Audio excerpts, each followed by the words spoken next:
The Master Key System by Charles F. Haanel. Introduction.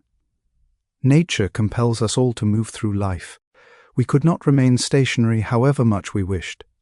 Every right-thinking person wants not merely to move through life like a sound-producing, perambulating plant, but to develop, to improve, and to continue the development mentally to the close of physical life.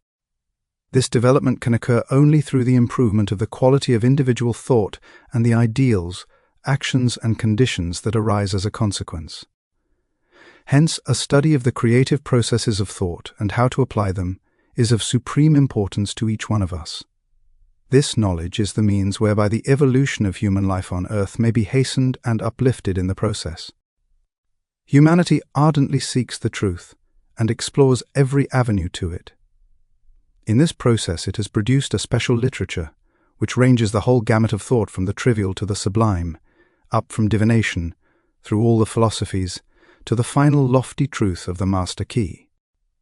The Master Key is here given to the world as a means of tapping the great cosmic intelligence and attracting from it that which corresponds to the ambitions and aspirations of each reader. Every thing and institution we see around us, created by human agency, had first to exist as a thought in some human mind.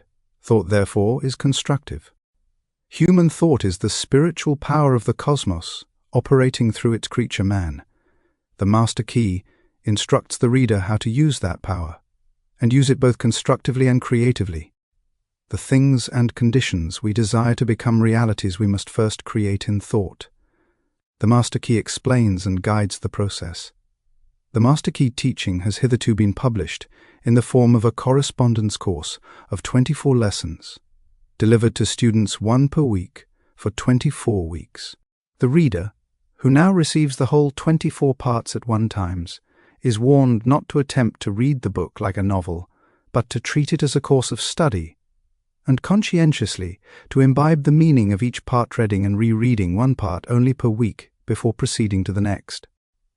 Otherwise the later parts will tend to be misunderstood, and the reader's time and money will be wasted. Used as thus instructed, the Master Key will make of the reader a greater, better personality, and equipped with a new power to achieve any worthy personal purpose and a new ability to enjoy life's beauty and wonder. F. H. Burgess. Forward. Some men seem to attract success, power, wealth, attainment, with very little conscious effort. Others conquer with great difficulty, still others fail altogether to reach their ambitions, desires, and ideals. Why is this so? Why should some men realize their ambitions easily, others with difficulty, and still others not at all? The cause cannot be physical, else the most perfect men physically would be the most successful. The difference, therefore, must be mental, must be in the mind. Hence mind must be the creative force, must constitute the sole difference between men. It is mind, therefore, which overcomes environment and every other obstacle in the path of men. When the creative power of thought is fully understood, its effect will be seen to be marvelous. But such results cannot be secured without proper application, diligence, and concentration. The student will find that the laws governing in the mental and spiritual world are as fixed and infallible as in the material world. To secure the desired results, then, it is necessary to know the law and to comply with it. A proper compliance with the law will be found to produce the desired result with invariable exactitude. The student who learns that power comes from within, that he is weak only because he has depended on help from outside, and who unhesitatingly throws himself on his own thought, instantly rights himself, stands erect, assumes a dominant attitude, and works miracles. It is evident, therefore, that he who fails to fully investigate and take advantage of the wonderful progress which is being made in this last and greatest science will soon be as far behind as the man who would refuse to acknowledge and accept the benefits which have accrued to mankind through an understanding of the laws of electricity. Of course, mind creates negative conditions just as readily as favorable conditions, and when we consciously or unconsciously visualize every kind of lack, limitation, and discord, we create these conditions. This is what many are unconsciously doing all the time. This law, as well as every other law, is no respecter of persons, but is in constant operation and is relentlessly bringing to each individual exactly what he has created, In other words, whatsoever a man soweth, that shall he also reap. Abundance, therefore, depends upon a recognition of the laws of abundance, and the fact that mind is not only the creator, but the only creator of all there is. Certainly nothing can be created before we know that it can be created and then make the proper effort. There is no more electricity in the world today than there was 50 years ago, but until someone recognized the law by which it could be made of service, we received no benefit. Now that the law is understood, practically the whole world is lit by it. So with the law of abundance, it is only those who recognize the law and place themselves in harmony with it, who share in its benefits. The scientific spirit now dominates every field of effort. Relations of cause and effect are no longer ignored. The discovery of a region of law marked an epoch in human progress. It eliminated the element of uncertainty and caprice in men's lives and substituted law, reason, and certitude. Men now understand that for every result there is an adequate and definite cause, so that when a given result is desired, they seek the condition by which alone this result may be attained. The basis upon which all law rests was discovered by inductive reasoning, which consists of comparing a number of separate instances with one another, until the common factor which gives rise to them all is seen. It is this method of study to which the civilized nations owe the greater part of their prosperity and the more valuable part of their knowledge. It has lengthened life, it has mitigated pain, it has spanned rivers, it has brightened the night with the splendor of day, extended the range of vision, accelerated motion, annihilated distance, facilitated intercourse, and enabled men to descend into the sea and into the air. What wonder, then, that men soon endeavored to extend the blessings of this system of study to their method of thinking, so that when it became plainly evident that certain results followed a particular method of thinking, it only remained to classify these results. This method is scientific, and it is the only method by which we shall be permitted retain that degree of liberty and freedom which we have been accustomed to look upon as an inalienable right, because a people is safe at home and in the world only if national preparedness means such things as growing surplus of health, accumulated efficiency in public and private business of whatever sort, continuous advance in the science and art of acting together, and the increasingly dominant endeavor to make all of these and all other aspects of national development center and revolve about ascending life, single and collective, for which science, art, and ethics furnish guidance and controlling motives. The master key is based on absolute scientific truth and will unfold the possibilities that lie dormant in the individual and teach how they may be brought into powerful action to increase the person's effective capacity, bringing added energy, discernment, vigor, and mental elasticity. The student who gains an understanding of the mental laws which are unfolded will come into the possession of an ability to secure results hitherto undreamed of, and which has rewards hardly to be expressed in words. It explains the correct use of both the receptive and active elements of the mental nature, and instructs the student in the recognition of opportunity. It strengthens the will and reasoning powers, and teaches the cultivation and best uses of imagination, desire, the emotions, and the intuitional faculty.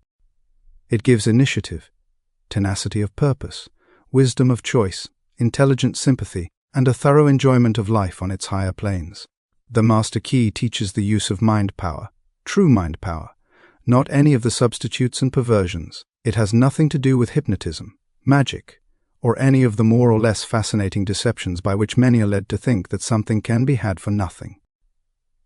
The master key cultivates and develops the understanding which will enable you to control the body and thereby the health.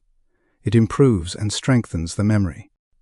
It develops insight, the kind of insight which is so rare, the kind which is the distinguishing characteristic of every successful businessman, the kind which enables men to see the possibilities as well as the difficulties in every situation, the kind which enables men to discern opportunity close at hand, for thousands fail to see opportunities almost within their grasp, while they are industriously working with situations which under no possibility can be made to realize any substantial return.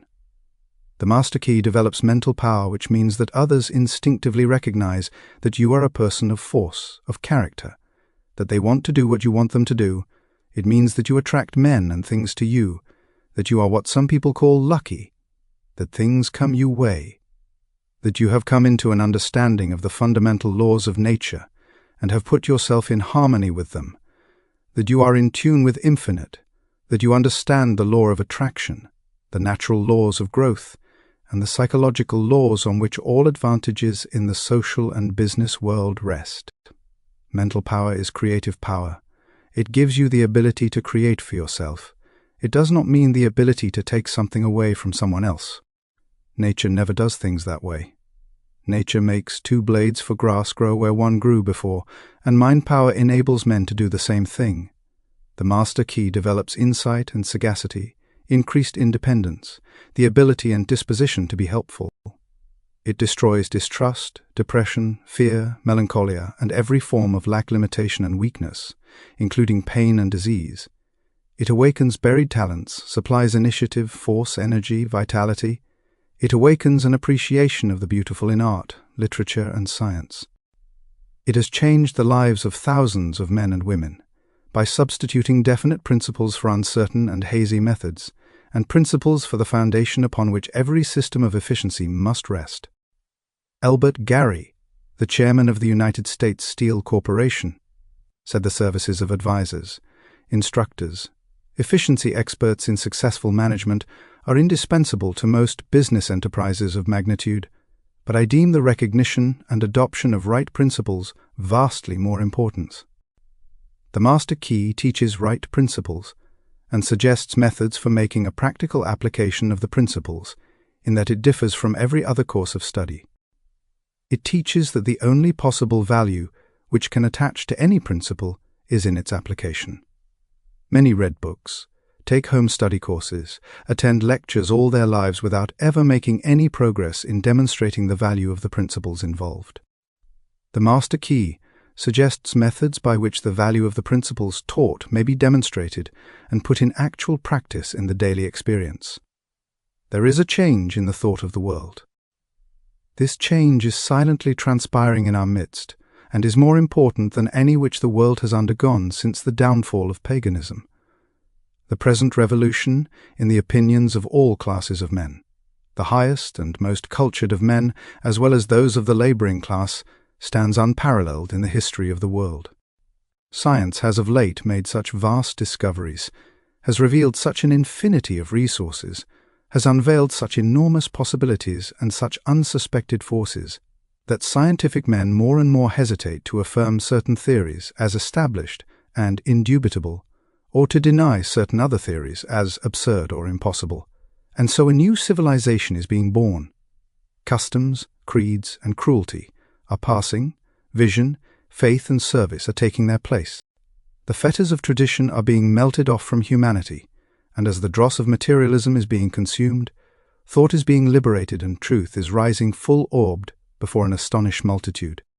The whole world is on the eve of a new consciousness, a new power and a new consciousness, a new power and a new realization of the resources within the self. The last century saw the most magnificent material progress in history. The present century will produce the greatest progress in mental and spiritual power. Physical science has resolved matter into molecules, molecules into atoms, atoms into energy, and it has remained for Sir Ambrose Fleming, in an address before the Royal Institution, to resolve this energy into mind. He says, in its ultimate essence, energy may be incomprehensible by us, except as an exhibition of the direct operation of that which we call mind, or will. Let us see what are the most powerful forces in nature. In the mineral world, everything is solid and fixed. In the animal and vegetable kingdom, it is in a state of flux, forever changing, always being created and recreated. In the atmosphere we find heat, light, and energy. Each realm becomes finer and more spiritual as we pass from the visible to the invisible, from the coarse to the fine, from the low potentiality to high potentiality. When we reach the invisible, we find energy in its purest and most volatile state. And as the most powerful forces of nature are the invisible forces, So we find that the most powerful forces of man are his invisible forces, his spiritual force, and the only way in which the spiritual force can manifest is through the process of thinking.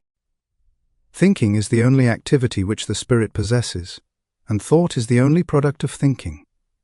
Addition and subtraction are therefore spiritual transactions. Reasoning is a spiritual process. Ideas are spiritual conceptions. Questions are spiritual searchlights, and logic, argument, and philosophy is spiritual machinery. Every thought brings into action certain physical tissue, parts of the brain, nerve, or muscle. This produces an actual physical change in the construction of the tissue. Therefore, it is only necessary to have a certain number of thoughts on a given subject in order to bring about a complete change in the physical organization of a man. This is the process by which failure is changed to success. Thoughts of courage, power, inspiration, harmony are substituted for thoughts of failure, despair, lack, limitation, and discord, and as these thoughts take root, the physical tissue is changed and the individual sees life in a new light. Old things have actually passed away. All things have become new.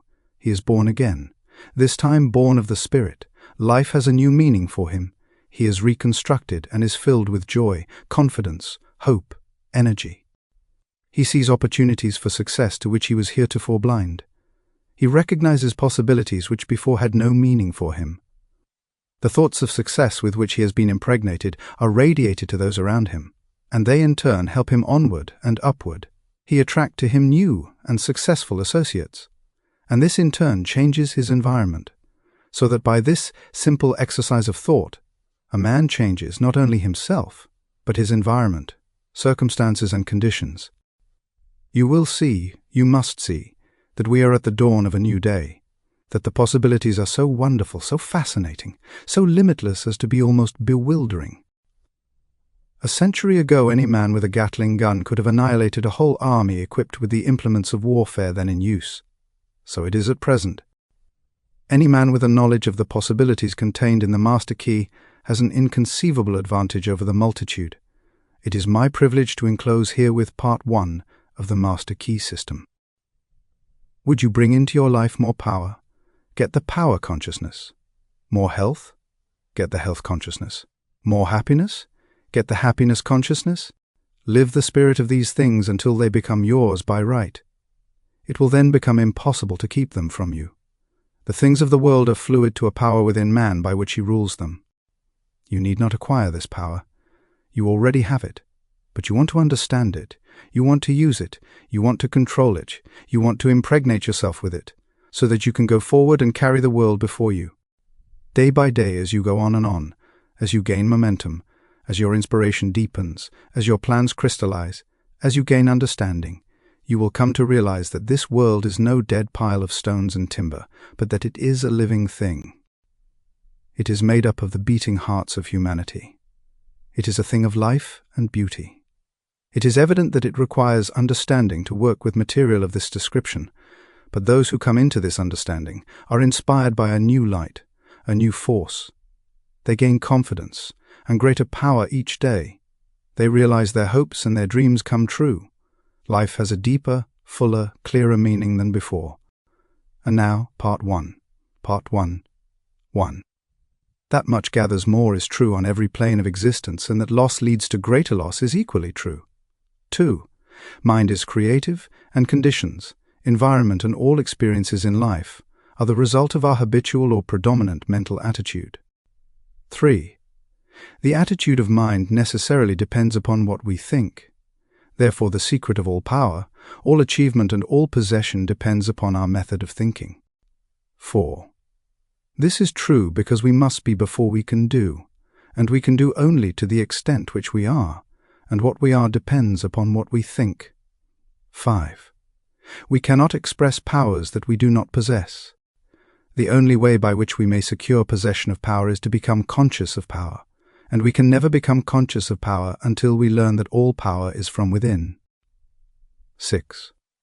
There is a world within, a world of thought and feeling and power, of light and life and beauty, and although invisible, its forces are mighty. 7. The world within is governed by mind. When we discover this world, we shall find the solution for every problem, the cause for every effect, and since the world within is subject to our control, all laws of power and possession are also within our control.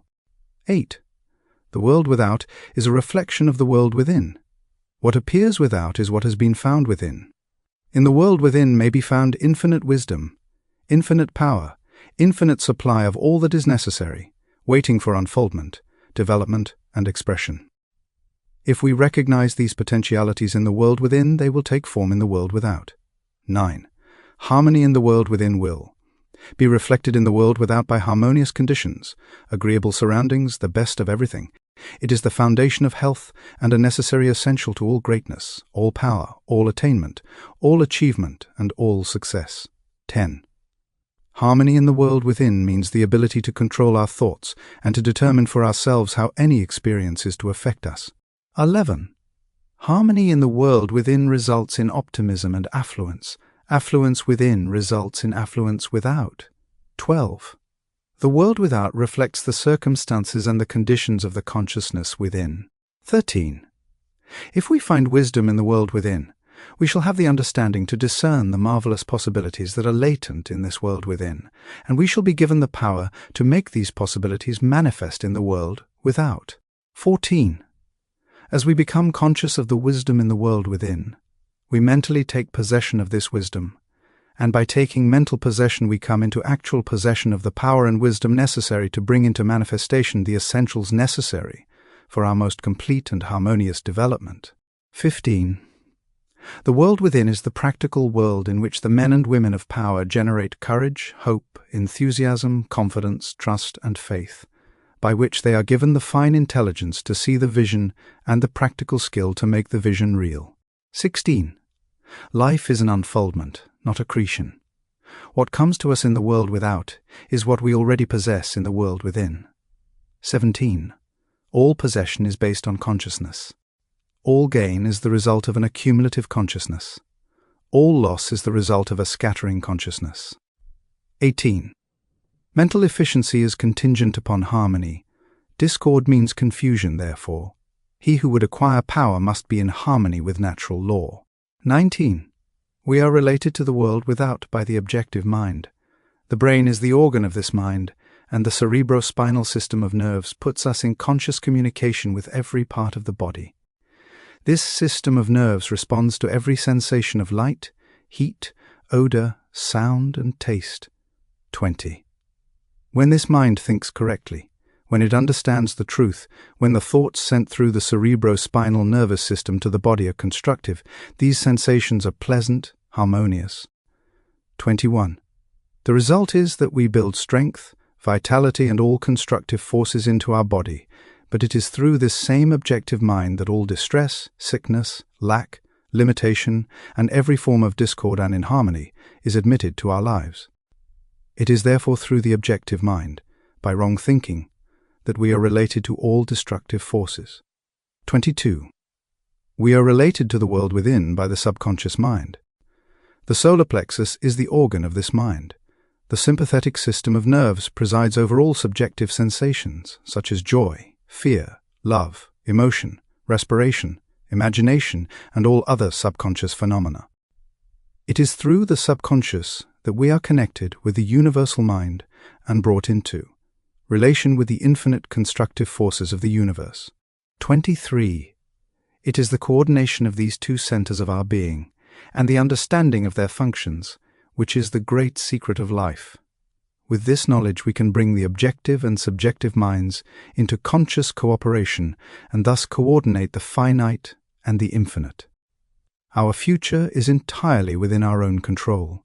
It is not at the mercy of any capricious or uncertain external power. 24. All agree that there is but one principle or consciousness pervading the entire universe, occupying all space, and being essentially the same in kind at every point of its presence. It is all-powerful, all wisdom and always present. All thoughts and things are within itself. It is all in all. 25. There is but one consciousness in the universe able to think, and when it thinks, its thoughts become objective things to it. As this consciousness is omnipresent, It must be present within every individual. Each individual must be a manifestation of that omnipotent, omniscient, and omnipresent consciousness. 26. As there is only one consciousness in the universe that is able to think, it necessarily follows that your consciousness is identical with the universal consciousness, or, in other words, all mind is one mind. There is no dodging this conclusion. 27.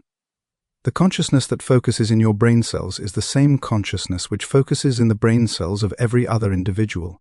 Each individual is but the individualization of the universal, the cosmic mind.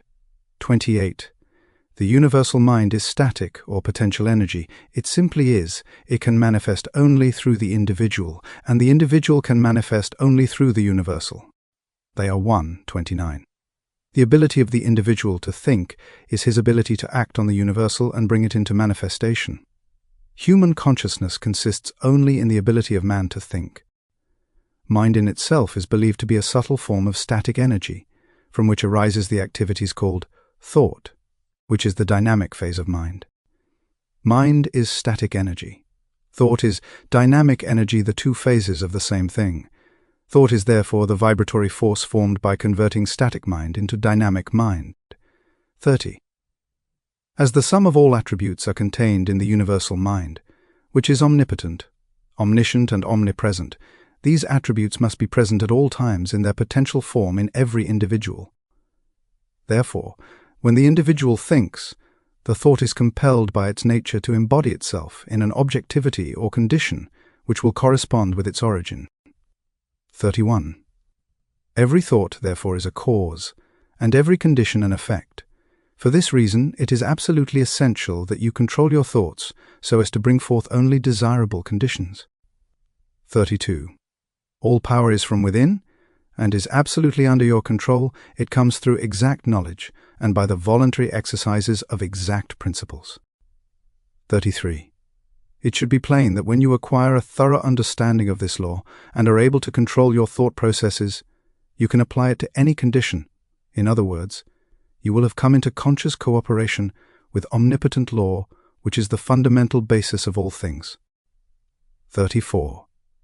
The universal mind is the life principle of every atom which is in existence. Every atom is continually striving to manifest more life. All are intelligent, and all are seeking to carry out the purpose for which they were created. 35. A majority of mankind lives in the world without.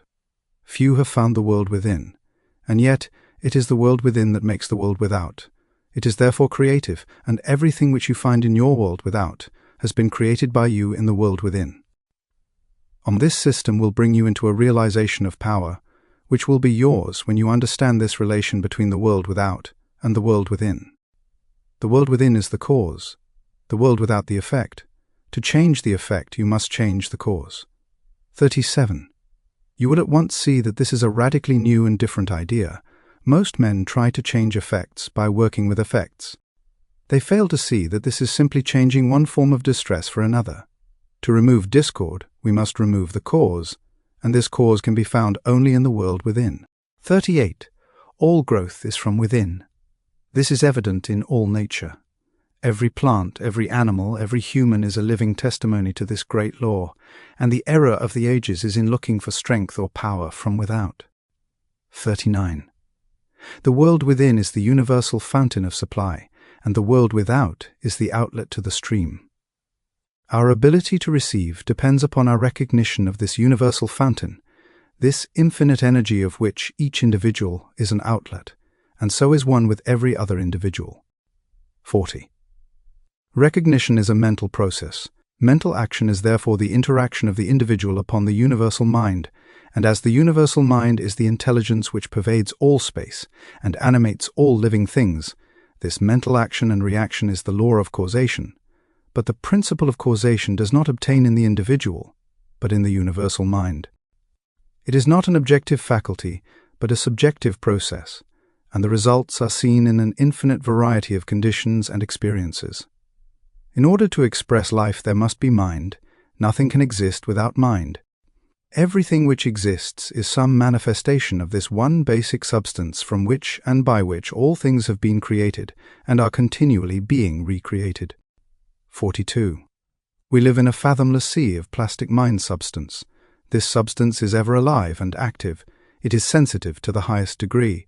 It takes form according to the mental demand. Thought forms the mold or matrix from which the substance expresses. 43.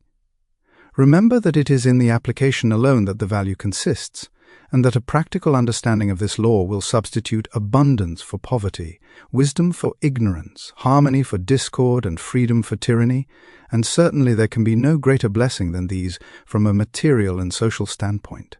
44. Now make the application. Select a room where you can be alone and undisturbed.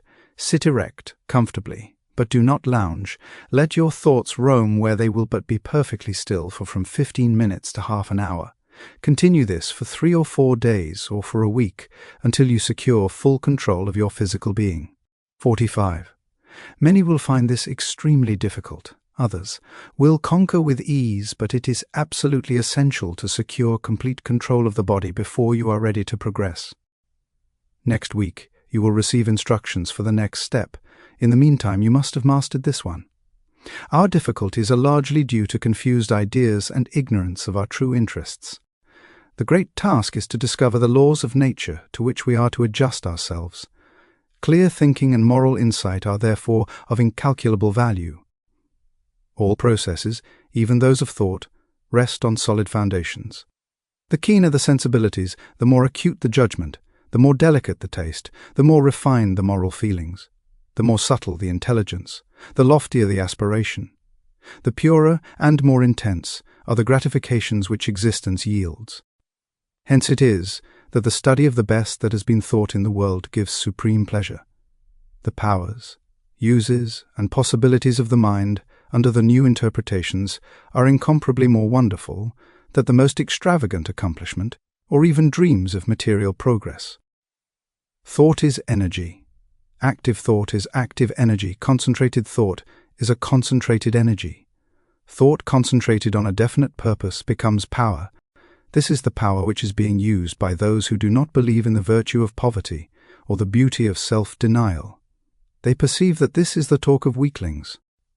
The ability to receive and manifest this power depends upon the ability to recognize the infinite energy ever dwelling in man, constantly creating and recreating his body and mind, and ready at any moment to manifest through him in any needful manner. In exact proportion to the recognition of this truth will be the manifestation in the outer life of the individual. Part 2 explains the method by which this is accomplished. Part 2. 1. The operations of the mind are produced by 2 parallel modes of activity, the one conscious and the other subconscious. Professor Davidson says, "He who thinks to illuminate the whole range of mental action by the light of his own consciousness is not unlike the one who should go about to illuminate the universe with a rushlight." 2. The subconscious. Logical processes are carried on with a certainty and regularity which would be impossible if there existed the possibility of error. Our mind is so designed that it prepares for us the most important foundations of cognition, whilst we have not the slightest apprehension of the modus operandi. 3. The subconscious soul, like a benevolent stranger, works and makes provision for our benefit, pouring only the mature fruit into our lap. Thus, ultimate analysis of thought processes shows that the subconscious is the theatre of the most important mental phenomena. 4. It is through the subconscious that Shakespeare must have perceived, without effort, great truths which are hidden from the conscious mind of the student, that Phidias fashioned marble and bronze, that Raphael painted Madonnas and Beethoven composed symphonies. 5. Ease and perfection depend entirely upon the degree in which we cease to depend upon the consciousness, playing the piano, skating, operating the typewriter, the skilled trades, depend for their perfect execution on the process of the subconscious mind.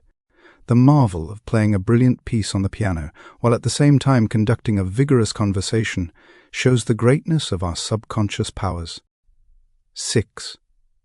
We are all aware how dependent we are upon the subconscious, and the greater, the nobler, the more brilliant our thoughts are, the more it is obvious to ourselves that the origin lies beyond our ken. We find ourselves endowed with tact, instinct, sense of the beautiful in art, music, etc. or whose origin or dwelling place we are wholly unconscious. 7. The value of the subconscious is enormous. It inspires us, it warns us, it furnishes us with names, facts, and scenes from the storehouse of memory. It directs our thoughts, tastes, and accomplishes tasks so intricate that no conscious mind, even if it had the power, has the capacity for. 8. We can walk at will. We can raise the arm whenever we choose to do so. We can give our attention through eye or ear to any subject at pleasure. On the other hand, we cannot stop our heartbeats, nor the circulation of the blood, nor the growth of stature, nor the formation of nerve and muscle tissue, nor the building of the bones, nor many other important vital processes. 9. If we compare these two sets of action, the one decreed by the will of the moment, and the other proceeding in majestic, rhythmic course, subject to no vacillation, but constant at every moment, we stand in awe of the latter, and ask to have the mystery explained. We see at once that these are the vital processes of our physical life, and we cannot avoid the inference that these all-important functions are designedly withdrawn from the domain of our outward will with its variations and transitions, and placed under the direction of a permanent and dependable power within us. 10. Of these two powers, the outward and changeable has been termed the conscious mind, or the objective mind. The interior power is called the subconscious mind, or the subjective mind, and besides its work on the mental plane, it controls the regular functions which make physical life possible. 11. It is necessary to have a clear understanding of their respective functions on the mental plane, as well as of certain other basic principles. Perceiving and operating through the 5 physical senses, the conscious mind deals with the impressions and objects of the outward life. 12. It has the faculty of discrimination, carrying with it the responsibility of choice. It has the power of reasoning, whether inductive, deductive, analytical, or syllogistic, and this power may be developed to a high degree. It is the seat of the will with all the energies that flow therefrom. 13. Not only can it impress other minds, but it can direct the subconscious mind. In this way, the conscious mind becomes the responsible ruler and guardian of the subconscious mind. It is this high function which can completely reverse conditions in your life. 14. It is often true that conditions of fear, worry, poverty, disease, inharmony, and evils of all kinds dominate us by reason of false suggestions accepted by the unguarded subconscious mind. All this the trained conscious mind can entirely prevent by its vigilant protective action. It may properly be called the watchman at the gate of the great subconscious domain. 15. One writer has expressed the chief distinction between the two phases of mind thus: conscious mind is reasoning will. Subconscious mind is instinctive desire, the result of past reasoning will. 16. The subconscious mind draws just and accurate inferences from premises furnished from outside sources. Where the premise is true, the subconscious mind reaches a faultless conclusion. But where the premise or suggestion is an error, the whole structure falls. The subconscious mind does not engage in the process of proving. It relies upon the conscious mind, the watchman at the gate, to guard it from mistaken impressions. 17. Receiving any suggestions as true, the subconscious mind at once proceeds to act thereon in the whole domain of its tremendous field of work. The conscious mind can suggest either truth or error.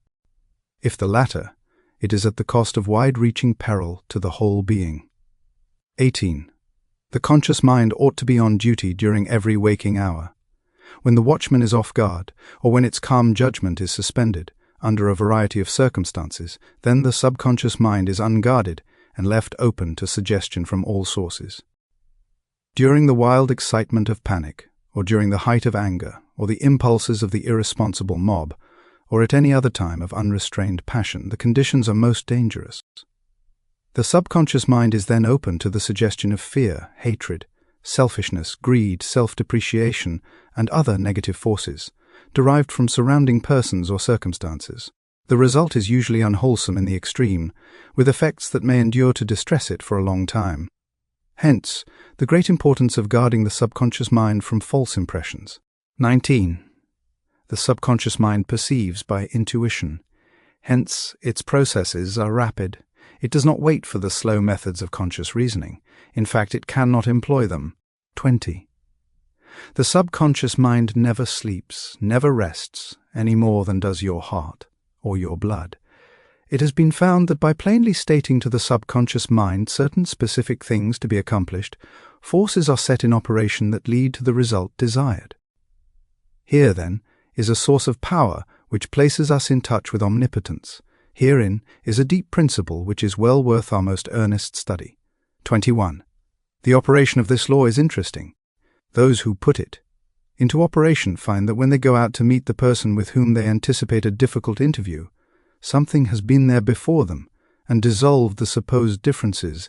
Everything is changed. All is harmonious. They find that when some difficult business problem presents itself they can afford to make delay, and something suggests the proper solution. Everything is properly arranged. In fact, those who have learned to trust the subconscious find that they have infinite resources at their command. 22. The subconscious mind is the seat of our principles and our aspirations. It is the fount of our artistic and altruistic ideals. These instincts can only be overthrown by an elaborate and gradual process of undermining the innate principles. 23. The subconscious mind cannot argue controversially. Hence, if it has accepted wrong suggestions, the sure method of overcoming them is by the use of a strong counter-suggestion, frequently repeated, which the mind must accept, thus eventually forming new and healthy habits of thought and life, for the subconscious mind is the seat of habit. That which we do over and over becomes mechanical. It is no longer an act of judgment, but has worn its deep grooves in the subconscious mind.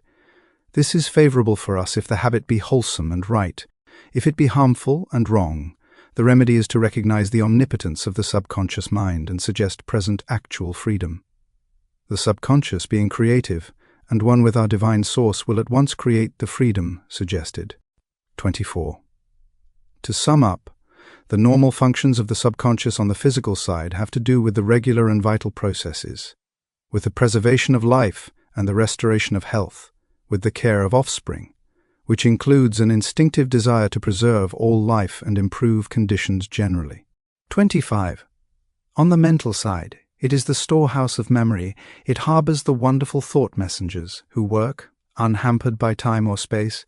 It is the fountain of the practical initiative and constructive forces of life. It is the seat of habit. 26. On the spiritual side, it is the source of ideals, of aspiration, of the imagination, and is the channel through which we recognize our divine source, and in proportion as we recognize this divinity do we come into an understanding of the source of power. 27. Someone may ask, how can the subconscious change conditions? The reply is, because the subconscious is a part of the universal mind, and a part must be the same in kind and quality as the whole. The only difference is one of degree. The whole, as we know, is creative.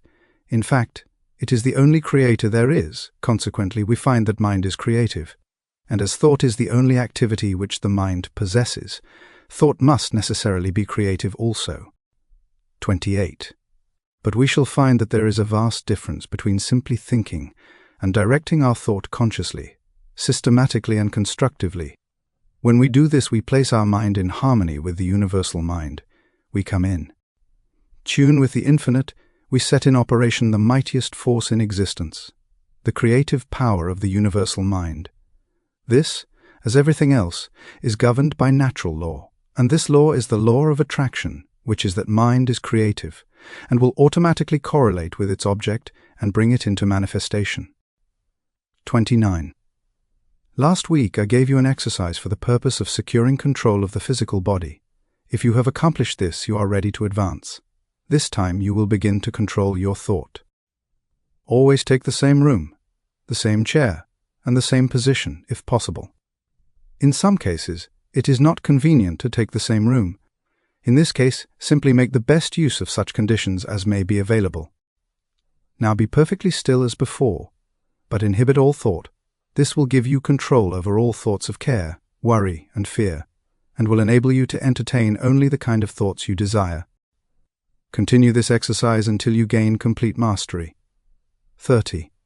You will not be able to do this for more than a few moments at a time, but the exercise is valuable because it will be a very practical demonstration of the great number of thoughts which are constantly trying to gain access to your mental world. 31. Next week you will receive instructions for an exercise which may be a little more interesting, but it is necessary that you master this one first. Cause and effect is as absolute and undeviating in the hidden realm of thought as in the world of visible and material things. Mind is the master weaver, both of the interior garment of character and the outer garment of circumstance. James Allen. You have found that the individual may act on the universal, and that the result of this action and interaction is cause and effect. Thought, therefore, is the cause, and the experiences with which you meet in life are the effect. Eliminate, therefore, any possible tendency to complain of conditions as they have been, or as they are, because it rests with you to change them and make them what you would like them to be. Direct your effort to a realization of the mental resources, always at your command, from which all real and lasting power comes. Persist in this practice until you come to a realization of the fact that there can be no failure in the accomplishment of any proper object in life if you but understand your power and persist in your object.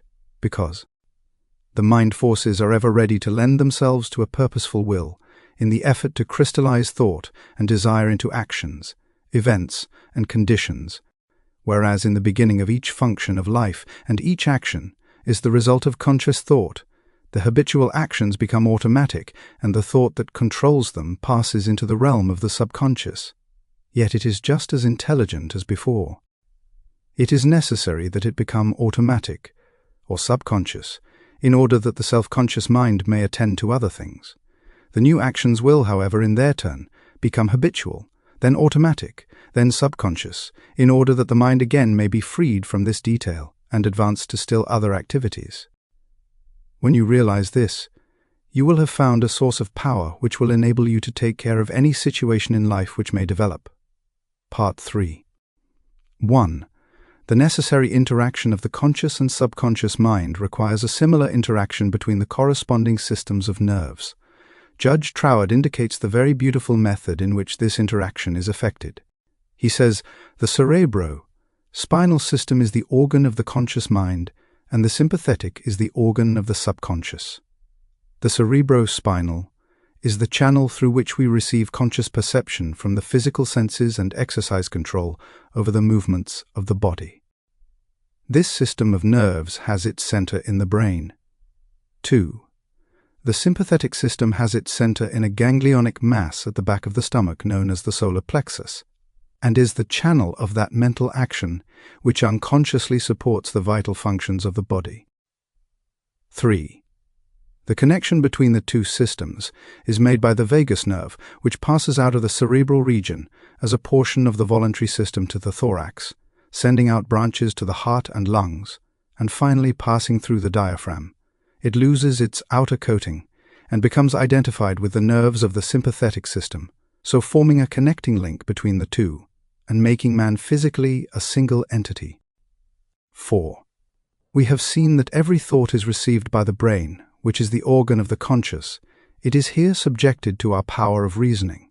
When the objective mind has been satisfied that the thought is true, it is sent to the solar plexus, or the brain of the subjective mind, to be made into our flesh, to be brought forth into the world as reality. It is then no longer susceptible to any argument whatever. The subconscious mind cannot argue, it only acts. It accepts the conclusions of the objective mind as final. 5. The solar plexus has been likened to the sum of the body, because it is a central point of distribution for the energy which the body is constantly generating. This energy is very real energy, and this sun is a very real sun, and the energy is being distributed by very real nerves to all parts of the body, and is thrown off in an atmosphere which envelopes the body. 6. If this radiation is sufficiently strong, the person is called magnetic. He is said to be filled with personal magnetism. Such a person may wield an immense power for good. His presence alone will often bring comfort to the troubled minds with which he comes in contact. 7. When the solar plexus is in active operation and is radiating life, energy and vitality to every part of the body, and to every one whom he meets, the sensations are pleasant. The body is filled with health, and all with whom he comes in contact experience a pleasant sensation. 8. If there is any interruption of this radiation, the sensations are unpleasant. The flow of life and energy to some part of the body is stopped, and this is the cause of every ill to the human race, physical, mental, or environmental. 9. Physical, because the sun of the body is no longer generating sufficient energy to vitalize some part of the body. Mental, because the conscious mind is dependent upon the subconscious mind for the vitality necessary to support its thought. And environmental, because the connection between the subconscious mind and the universal mind is being interrupted. 10. The solar plexus is the point at which the part meets with the whole, where the finite becomes infinite, where the uncreate becomes create, the universal becomes individualized, the invisible becomes visible. It is the point at which life appears, and there is no limit to the amount of life an individual may generate from this solar center. 11. This center of energy is omnipotent, because it is the point of contact with all life and all intelligence. It can therefore accomplish whatever it is directed to accomplish, and herein lies the power of the conscious mind. The subconscious can and will carry out such plans and ideas as may be suggested to it by the conscious mind. 12. Conscious thought, then, is master of this sun center from which the life and energy of the entire body flows, and the quality of the thought which we entertain determines the quality of the thought which this sun will radiate, and the character of the thought which our conscious mind entertains will determine the character of the thought which this sun will radiate, and the nature of the thought which our conscious mind entertains will determine the nature of thought which this sun will radiate, and consequently will determine the nature of the experience which will result. 13. It is evident, therefore, that all we have to do is let our light shine. The more energy we can radiate, the more rapidly shall we be enabled to transmute undesirable conditions into sources of pleasure and profit.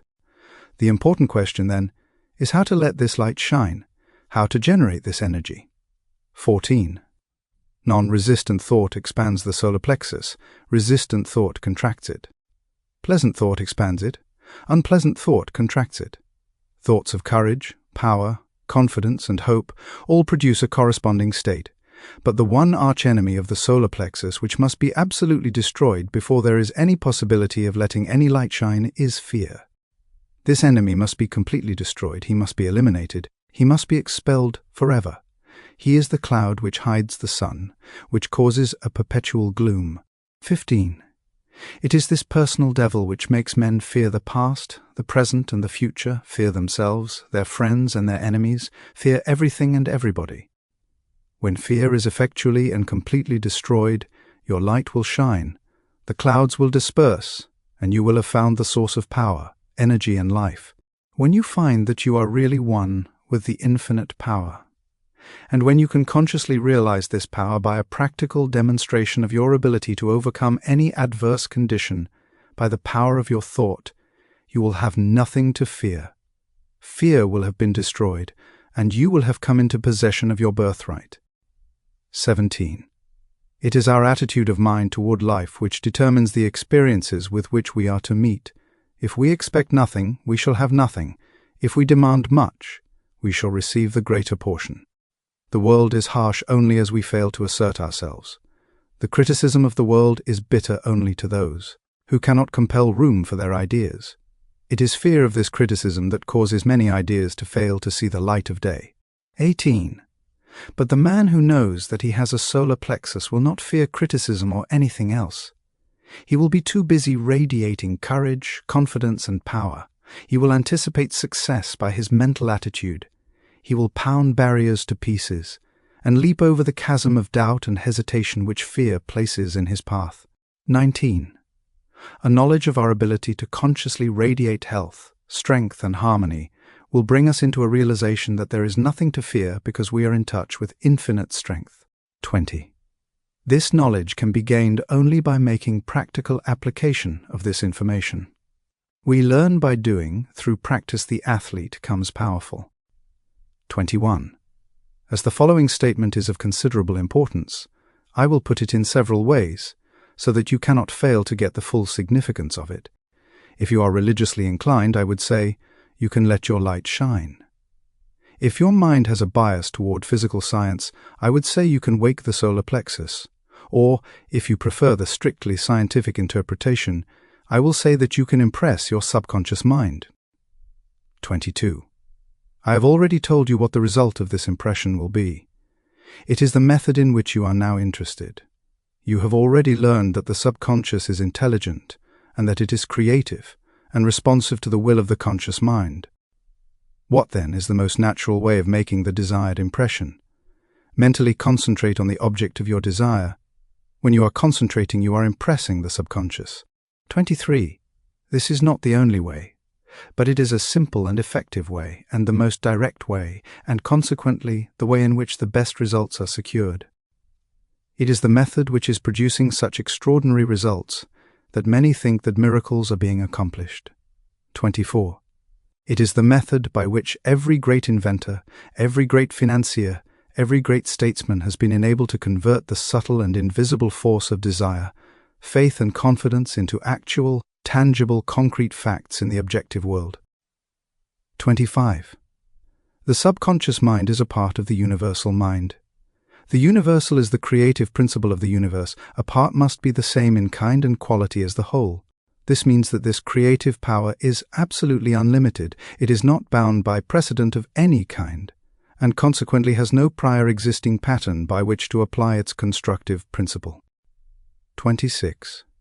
We have found that the subconscious mind is responsive to our conscious will, which means that the unlimited creative power of the universal mind is within control of the conscious mind of the individual. 27. When making a practical application of this principle, in accordance with the exercises given in the subsequent lessons, it is well to remember that it is not necessary to outline the method by which the subconscious will produce the results you desire. The finite cannot inform the infinite. You are simply to say what you desire, not how you are to obtain it. 28. You are the channel by which the undifferentiated is being differentiated, and this differentiation is being accomplished by appropriation. It only requires recognition to set causes in motion which will bring about results in accordance with your desire, and this is accomplished because the universal can act only through the individual, and the individual can act only through the universal. They are one. 29. For your exercise this week, I will ask you to go one step further. I want you to not only be perfectly still and inhibit all thought as far as possible, but relax, let go. Let the muscles take their normal condition. This will remove all pressure from the nerves and eliminate that tension which so frequently produces physical exhaustion. 30. Physical relaxation is a voluntary exercise of the will, and the exercise will be found to be of great value, as it enables the blood to circulate freely to and from the brain and body. 31. Tensions leads to mental unrest and abnormal mental activity of the mind. It produces worry, care, fear, and anxiety. Relaxation is therefore an absolute necessity in order to allow the mental faculties to exercise the greatest freedom. 32. Make this exercise as thorough and complete as possible. Mentally determine that you will relax every muscle and nerve until you feel quiet and restful and at peace with yourself and the world. 33. The solar plexus will then be ready to function, and you will be surprised at the result. Enclosed herewith I hand you part 4. This part will show you why what you think, or do, or feel is an indication of what you are. Thought is energy, and energy is power. And it is because all the religions, sciences, and philosophies with which the world has heretofore been familiar have been based upon the manifestation of this energy instead of the energy itself, that the world has been limited to effects, while causes have been ignored or misunderstood. For this reason we have God and the devil in religion, positive and negative in science, and good and bad in philosophy. The master key reverses the process. It is interested only in cause, and the letters received from students tell a marvelous story. They indicate conclusively that students are finding the cause whereby they may secure for themselves health, harmony, abundance, and whatever else may be necessary for their welfare and happiness. Life is expressive, and it is our business to express ourselves harmoniously and constructively. Sorrow, misery, unhappiness, disease, and poverty are not necessities, and we are constantly eliminating them. But this process of eliminating consists in rising above and beyond limitation of any kind. He who has strengthened and purified his thought need not concern himself about microbes, and he who has come into an understanding of the law of abundance will go at once to the source of supply. It is thus that fate, fortune, and destiny will be controlled as readily as a captain controls his ship, or an engineer his train. Part 4. 1. The eye of you is not the physical body. That is simply an instrument which the eye uses to carry out its purposes. The eye cannot be the mind, for the mind is simply another instrument which the eye uses with which to think, reason, and plan. 2. The eye must be something which controls and directs both the body and the mind, something which determines what they shall do and how they shall act. When you come into a realization of the true nature of this eye, you will enjoy a sense of power which you have never before known. 3. Your personality is made up of countless individual characteristics, peculiarities, habits, and traits of character. These are the result of your former method of thinking, but they have nothing to do with the real I for. When you say, I think, the I tells the mind what it shall think. When you say, I go, the I tells the physical body where it shall go. The real nature of this I is spiritual, and is the source of the real power which comes to men and women when they come into a realization of their true nature. 5. The greatest and most marvelous power which this eye has been given is the power to think. But few people know how to think constructively or correctly. Consequently, they achieve only indifferent results. Most people allow their thoughts to dwell on selfish purposes, the inevitable result of an infantile mind. When a mind becomes mature, it understands that the germ of defeat is in every selfish thought. 6. The trained mind knows that every transaction must benefit every person who is in any way connected with the transaction, and any attempt to profit by the weakness, ignorance, or necessity of another will inevitably operate to his disadvantage. 7. This is because the individual is a part of the universal. A part cannot antagonize any other part, but, on the contrary, the welfare of each part depends upon a recognition of the interest of the whole. 8. Those who recognize this principle have a great advantage in the affairs of life. They do not wear themselves out. They can eliminate vagrant thoughts with facility. They can readily concentrate to the highest possible degree on any subject. They do not waste time or money upon objects which can be of no possible benefit to them. 9. If you cannot do these things, it is because you have thus far not made the necessary effort. Now is the time to make the effort. The result will be exactly in proportion to the effort expended. One of the strongest affirmations, which you can use for the purpose of strengthening the will and realizing your power to accomplish, is, I can be what I will to be. 10. Every time you repeat it, realize who and what this I is. Try to come into a thorough understanding of the true nature of the I. If you do, you will become invincible, that is, provided that your objects and purposes are constructive and are therefore in harmony with the creative principle of the universe. If you make use of this affirmation, use it continuously, night and morning, and as often during the day as you think of it, and continue to do so until it becomes a part of you. Form the habit. 12. Unless you do this, you had better not start at all, because modern psychology tells us that when we start something and do not complete it, or make a resolution and do not keep it, we are forming the habit of failure, absolute, ignominious failure.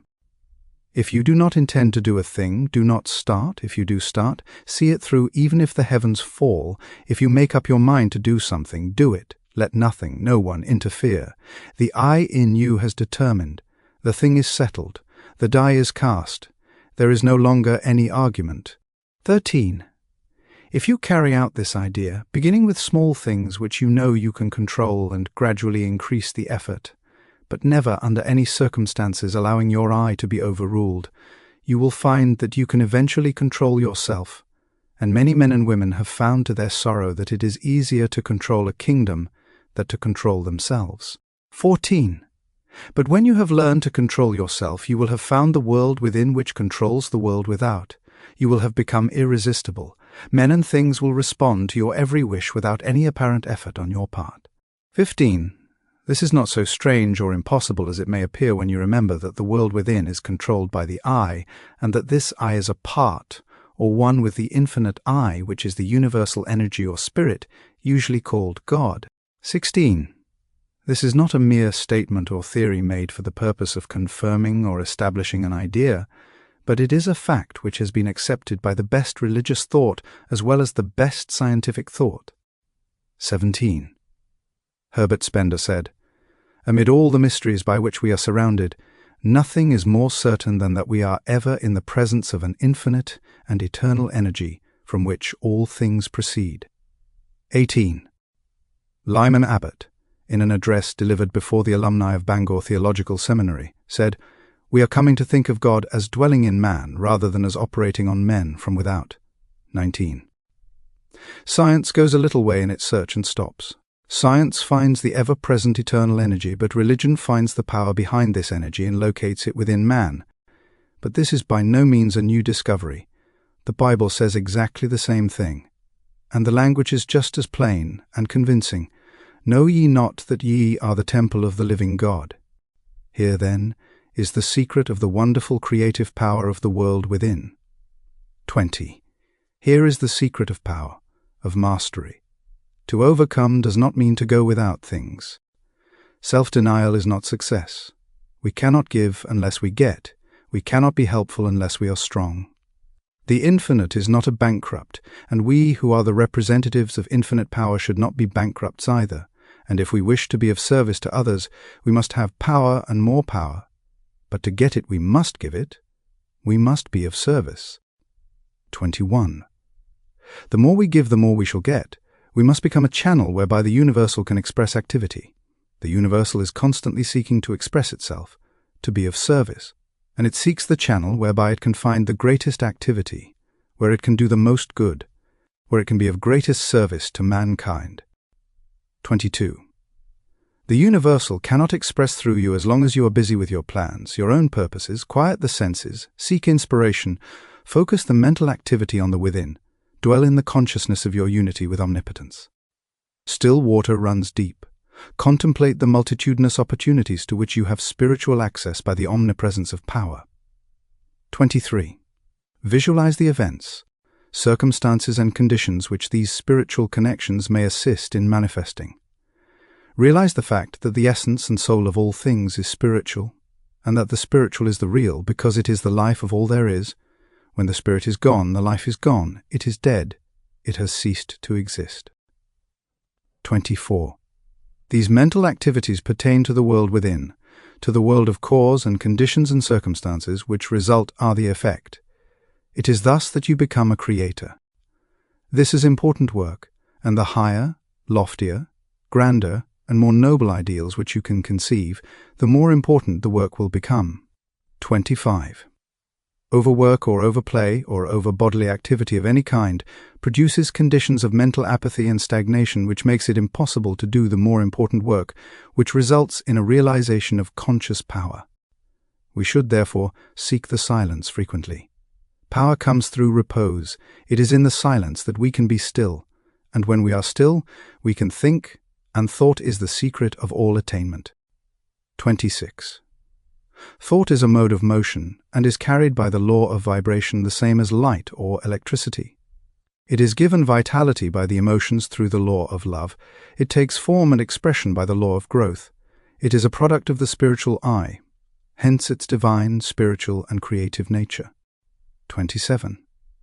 From this it is evident that in order to express power, abundance, or any other constructive purpose, the emotions must be called upon to give feeling to the thought so that it will take form.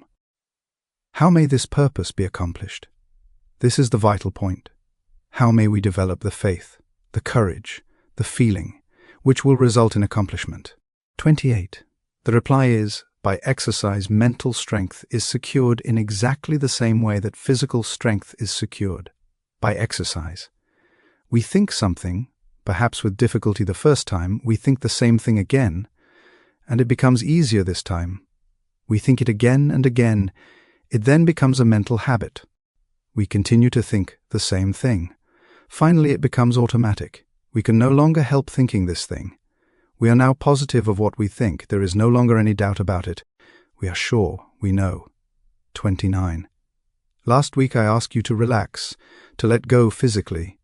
This week I am going to ask you to let go mentally.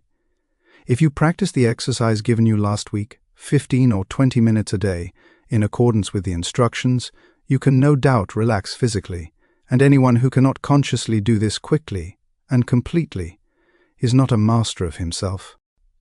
He has not obtained freedom. He is still a slave to conditions. But I shall assume that you have mastered the exercise and are ready to take the next step, which is mental freedom. 30.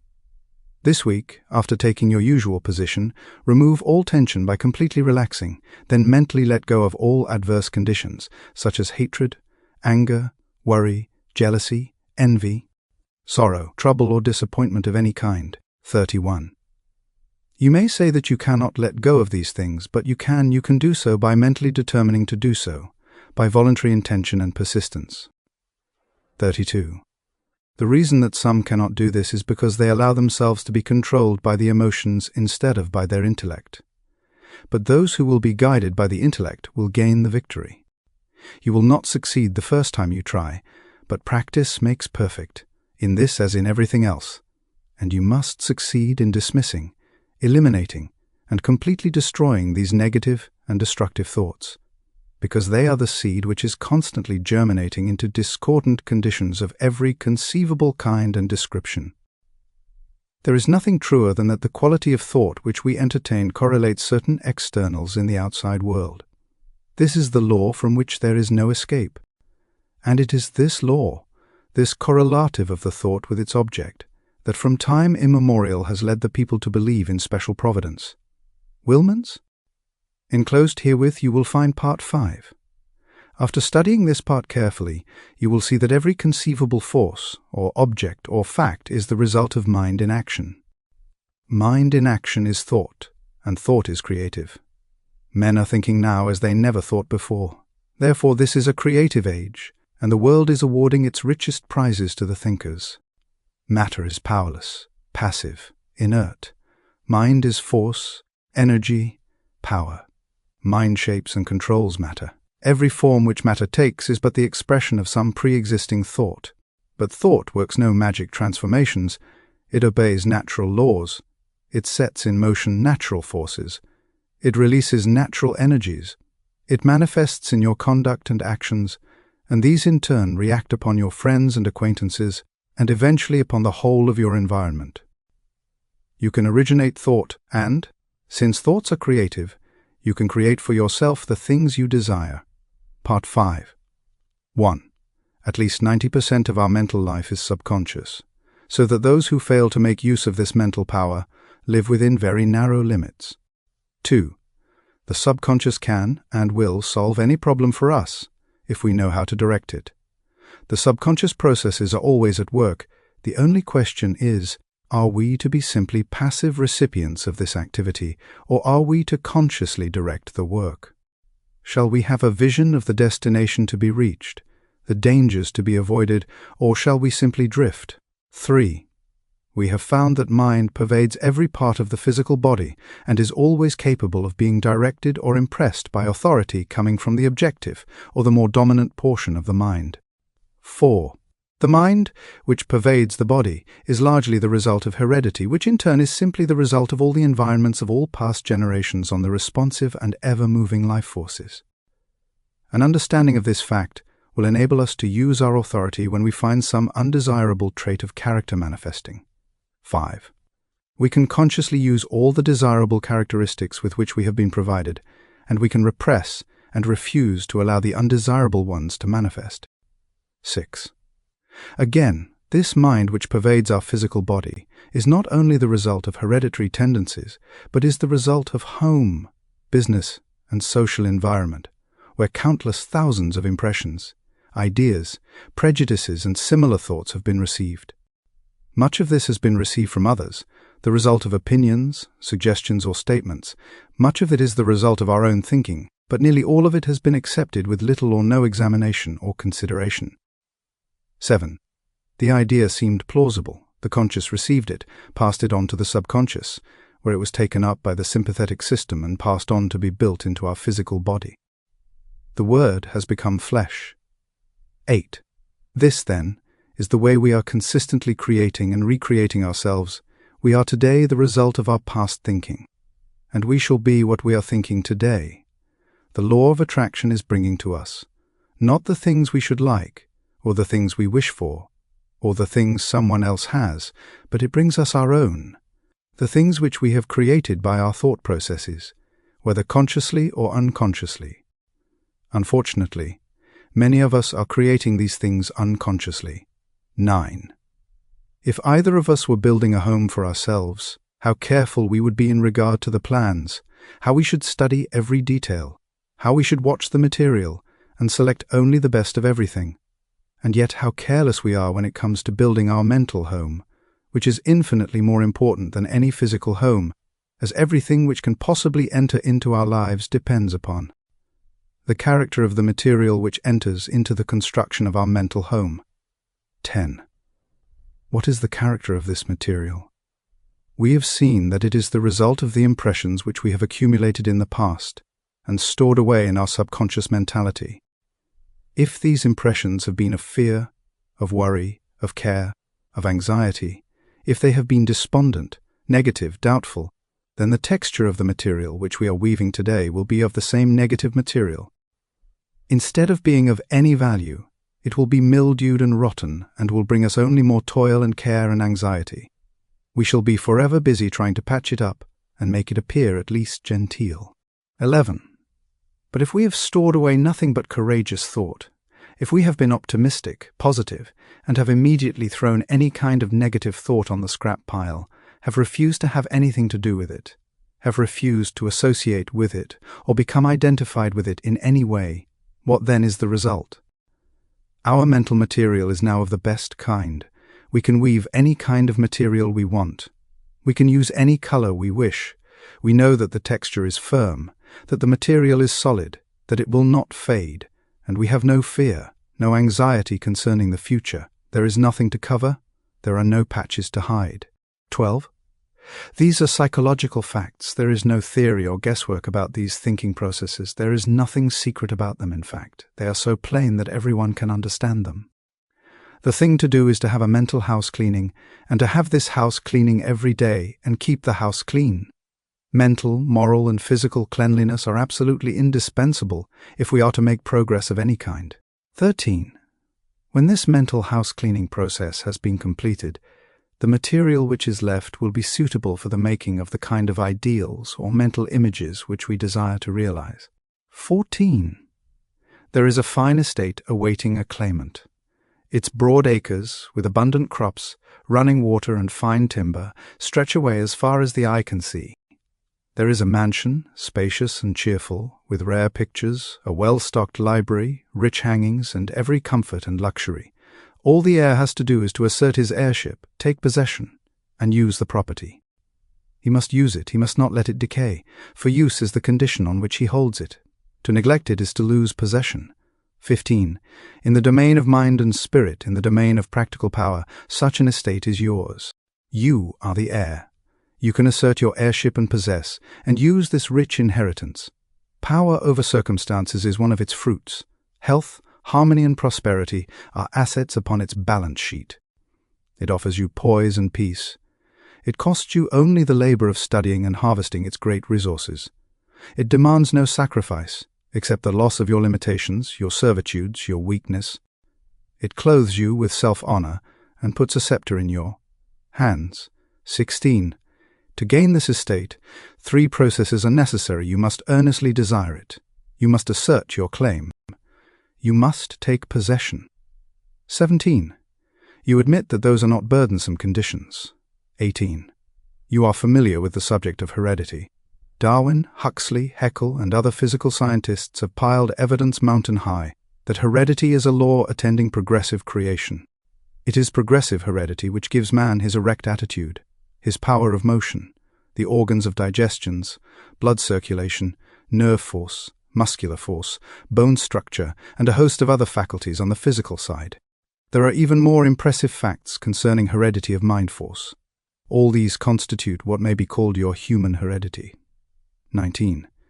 But there is a heredity which the physical scientists have not compassed. It lies beneath and antecedent to all their researches. At a point where they throw up their hands in despair, saying they cannot account for what they see, this divine heredity is found in full sway. 20. It is the benignant force which decrees primal creation. It thrills down from the divine, direct into every created being. It originates life, which the physical scientist has not done, nor ever can do. It stands out among all forces supreme, unapproachable. No human heredity can approach it. No human heredity measures up to it. 21. This infinite life flows through you is you. Its doorways are but the faculties which comprise your consciousness. To keep open these doors is the secret of power. Is it not worthwhile to make the effort? 22. The great fact is that the source of all life and all power is from within.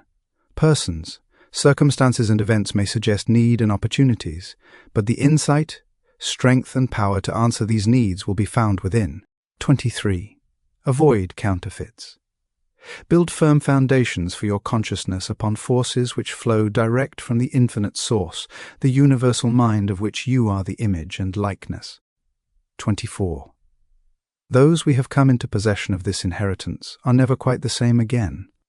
They have come into possession of a sense of power hitherto undreamed of. They can never again be timid, weak, vacillating, or fearful. They are indissolubly connected with omnipotence. Something in them has been aroused. They have suddenly discovered that they possess a tremendous latent ability of which they were heretofore entirely unconscious. 25.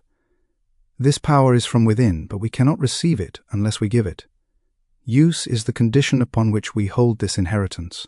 We are each of us but the channel through which the omnipotent power is being differentiated into form. Unless we give, the channel is obstructed, and we can receive no more.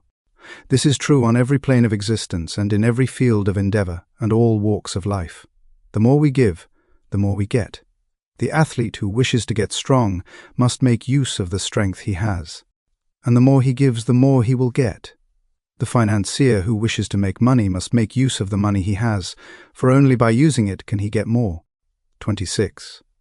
The merchant who does not keep his goods going out will soon have none coming in. The corporation which fails to give efficient service will soon lack customers. The attorney who fails to get results will soon lack clients. And so it goes everywhere. Power is contingent upon a proper use of the power already in our possession. What is true in every field of endeavor, every experience in life, is true of the power from which every other power known among men is begotten, spiritual power. Take away the spirit and what is left? Nothing. 27. If then the spirit is all there is, upon the recognition of this fact must depend the ability to demonstrate all power, whether physical, mental, or spiritual. 28. All possession is the result of the accumulative attitude of mind, or the money consciousness. This is the magic wand which will enable you to receive the idea, and it will formulate plans for you to execute, and you will find as much pleasure in the execution as in the satisfaction of attainment and achievement. 29. Now go to your room, take the same seat, the same position as heretofore, and mentally select a place which has pleasant associations.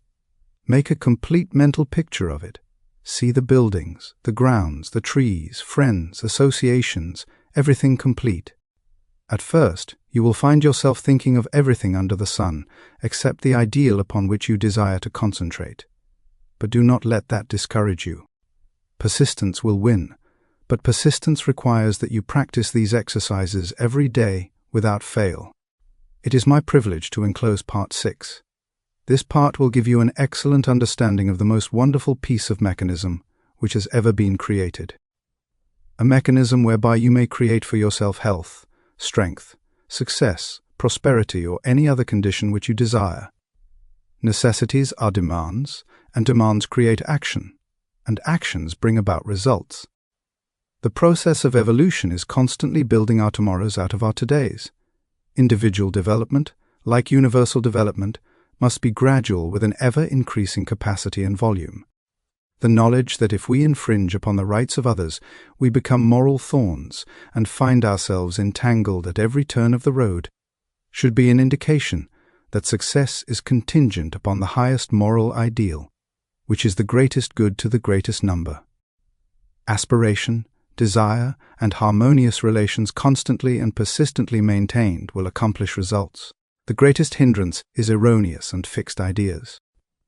To be in tune. With eternal truth we must possess poise and harmony within. In order to receive intelligence, the receiver must be in tune with the transmitter. Thought is a product of mind and mind is creative, but this does not mean that the universal will change its modus operandi to suit us or our ideas, but it does mean that we can come into harmonious relationship with the universal, and when we have accomplished this, we may ask anything to which we are entitled, and the way will be made plain. Part 6. 1.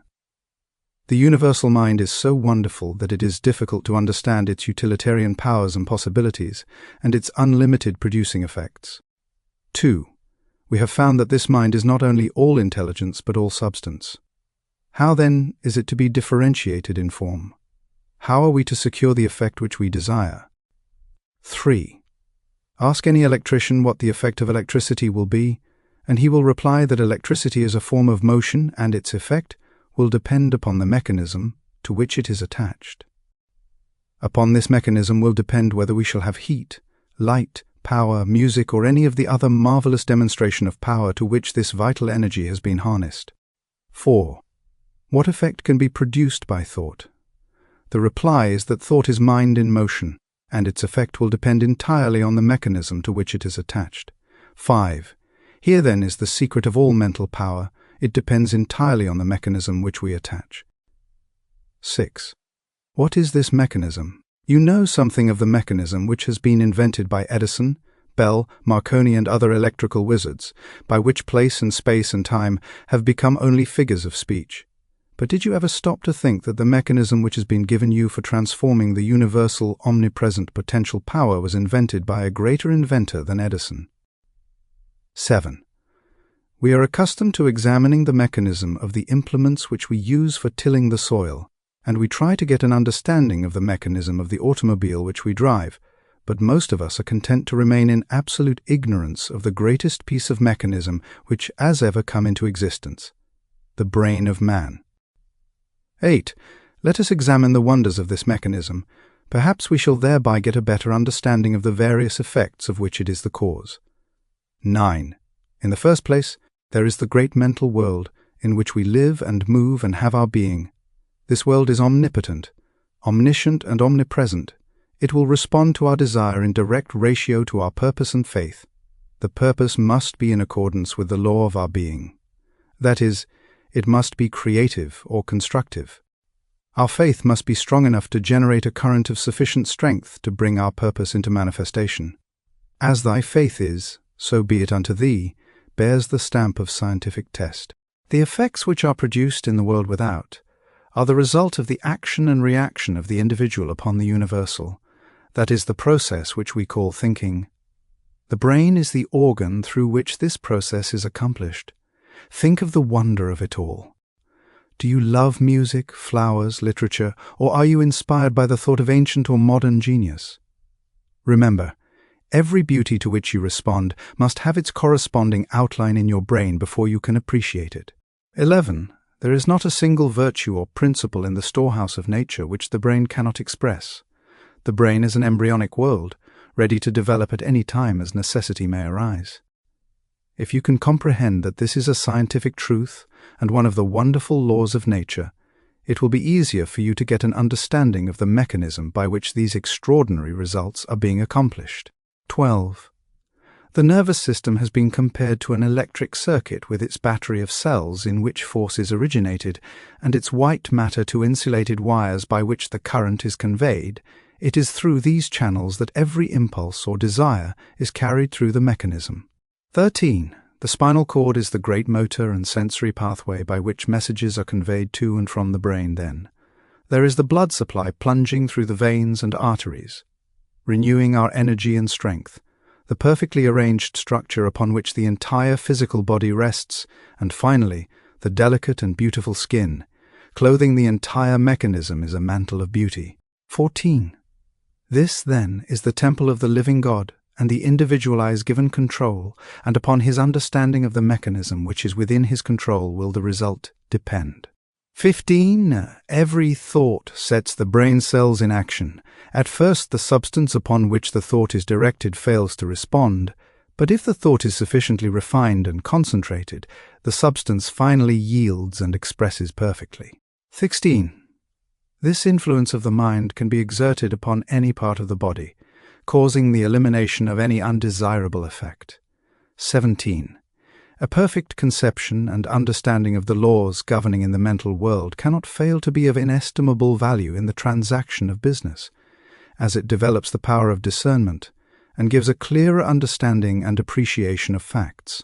18. The man who looks within instead of without cannot fail to make use of the mighty forces which will eventually determine his course in life and so bring him into vibration with all that is best, strongest, and most desirable.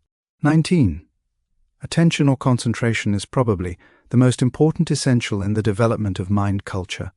The possibilities of attention when properly directed are so startling that they would hardly appear credible to the uninitiated.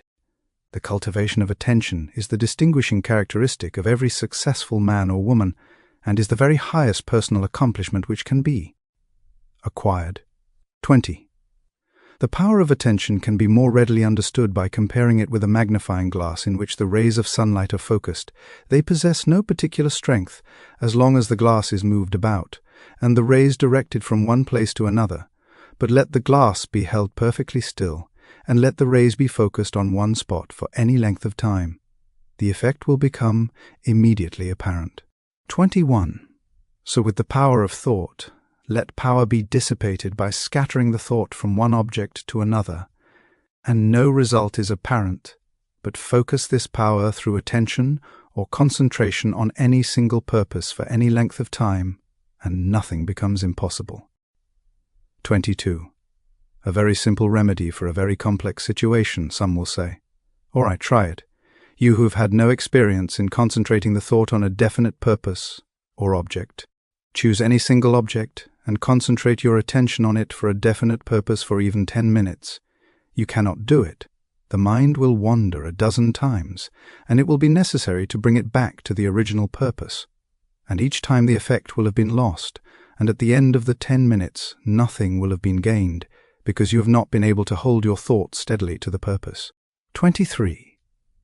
It is, however, through attention that you will finally be able to overcome obstacles of any kind that appear in your path onward and upward, and the only way to acquire this wonderful power is by practice. Practice makes perfect, in this as in anything else.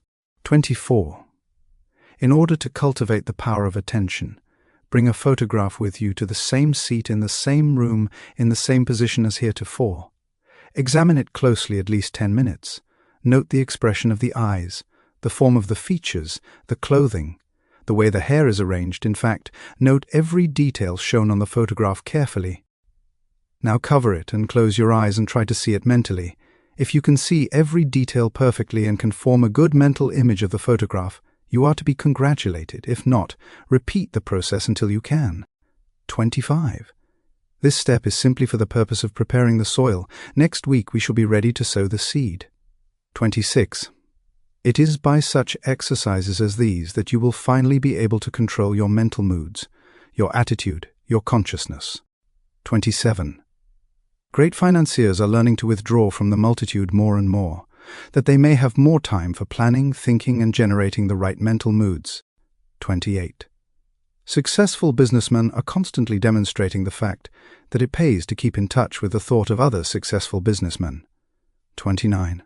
A single idea may be worth millions of dollars, and these ideas can only come to those who are receptive, who are prepared to receive them, who are in successful frame of mind.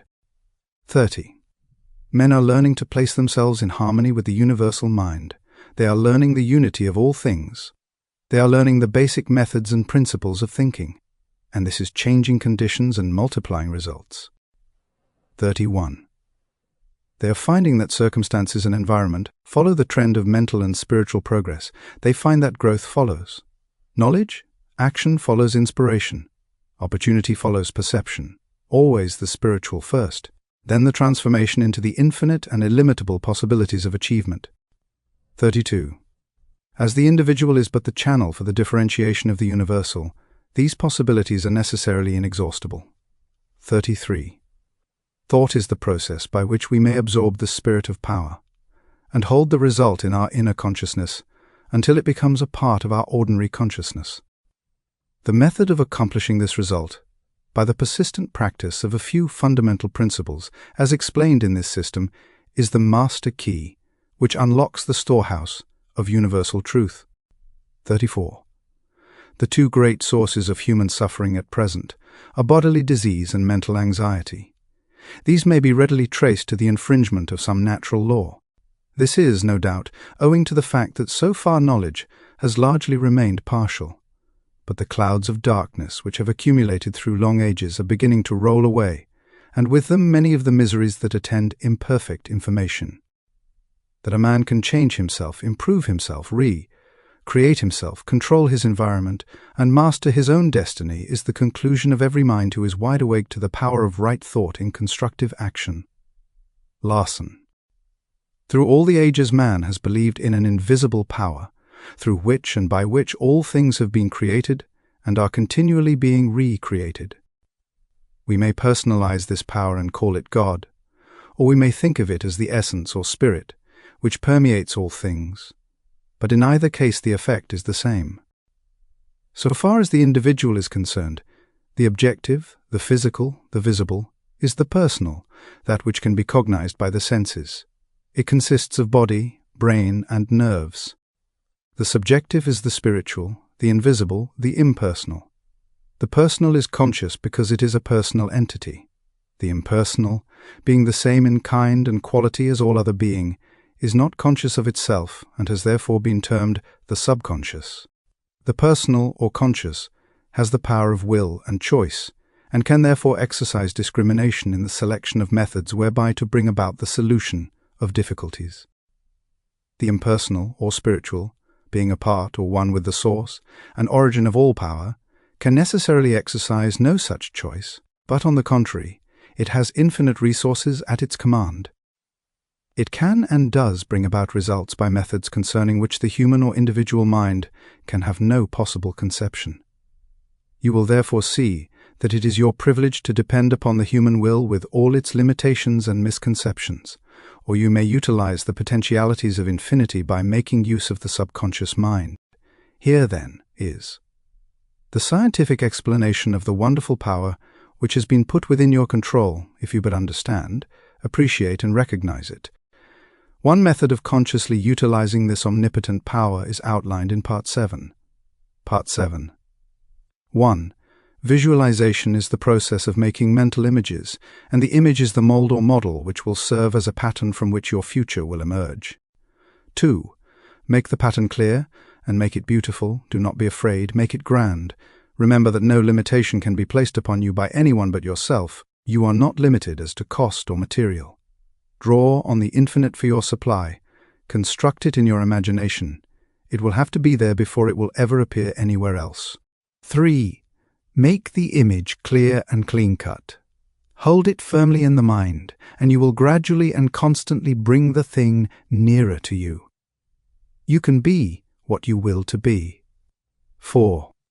This is another psychological fact which is well known, but unfortunately, reading about it will not bring about any result which you may have in mind. It will not even help you to form the mental image, much less bring it into manifestation. Work is necessary, labor, hard mental labor, the kind of effort which so few are willing to put forth. 5. The first step is idealization. It is likewise the most important step, because it is the plan on which you are going to build. It must be solid, it must be permanent. The architect, when he plans a 30-story building, has every line and detail pictured in advance. The engineer, when he spans a plasm, first ascertains the strength requirements of 1,000,000 separate parts. 6. They see the end before a single step is taken, so you are to picture in your mind what you want. You are sowing the seed, but before sowing any seed you want to know what the harvest is to be. This is idealization. If you are not sure, return to the chair daily until the picture becomes plain. It will gradually unfold. First, the general plan will be dim, but it will take shape. The outline will take form, then the details, and you will gradually develop the power by which you will be enabled to formulate plans which will eventually materialize in the objective world. You will come to know what the future holds for you. 7. Then comes the process of visualization. You must see the picture more and more complete, see the detail, and as the details begin to unfold, the ways and means for bringing it into manifestation will develop. One thing will lead to another. Thought will lead to action. Action will develop methods. Methods will develop friends. And friends will bring about circumstances. And finally, the third step, or materialization, will have been accomplished. 8. We all recognize the universe must have been thought into shape before it ever could have become a material fact, and if we are willing to follow along the lines of the great architect of the universe, we shall find our thoughts taking form, just as the universe took concrete form. It is the same mind operating through the individual. There is no difference in kind or quality. The only difference is one of degree.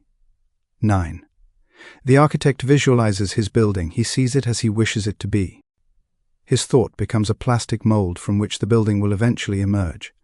A high one or a low one, a beautiful one or a plain one. His vision takes form on paper, and eventually the necessary material is utilized, and the building stands complete. 10. The inventor visualizes his idea in exactly the same manner. For instance, Nikola Tesla, he with the giant intellect, one of the greatest inventors of all ages, the man who has brought forth the most amazing realities, always visualizes his inventions before attempting to work them out. He did not rush to embody them in form and then spend his time in correcting defects. Having first built up the idea in his imagination, he held it there as a mental picture, to be reconstructed and improved by his thought. In this way, he writes in The Electrical Experimenter, "I am enabled to rapidly develop and perfect a conception without touching anything. When I have gone so far as to embody in the invention every possible improvement I can think of, and see no fault anywhere, I put into concrete the product of my brain. Invariably my device works as I conceived it should. In 20 years there has not been a single exception. If you can conscientiously follow these directions, you will develop faith, the kind of faith that is the substance of things hoped for, the evidence of things not seen. You will develop confidence, the kind of confidence that leads to endurance and courage. You will develop the power of concentration which will enable you to exclude all thoughts except the ones which are associated with your purpose.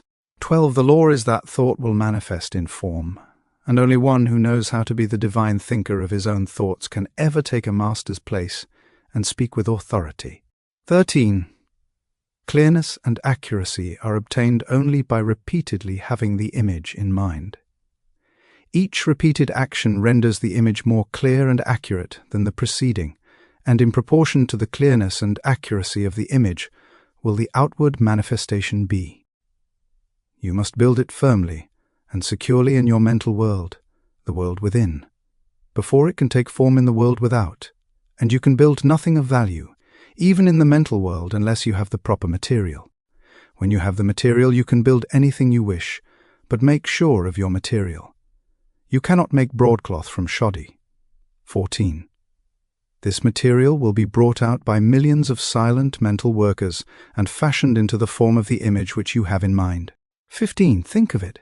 You have over 5 million of these mental workers, ready and in active use. Brain cells they are called. Besides this, there is another reserve force of at least an equal number, ready to be called into action at the slightest need. Your power to think, then, is almost unlimited, and this means that your power to create the kind of material which is necessary to build for yourself any kind of environment which you desire is practically unlimited. 16. In addition to these millions of mental workers, you have billions of mental workers in the body, every one of which is endowed with sufficient intelligence to understand and act upon any message or suggestion given. These cells are all busy creating and recreating the body, but in addition to this, they are endowed with psychic activity whereby they can attract to themselves the substance necessary for perfect development. 17. They do this by the same law, and in the same manner that every form of life attracts to itself the necessary material for growth.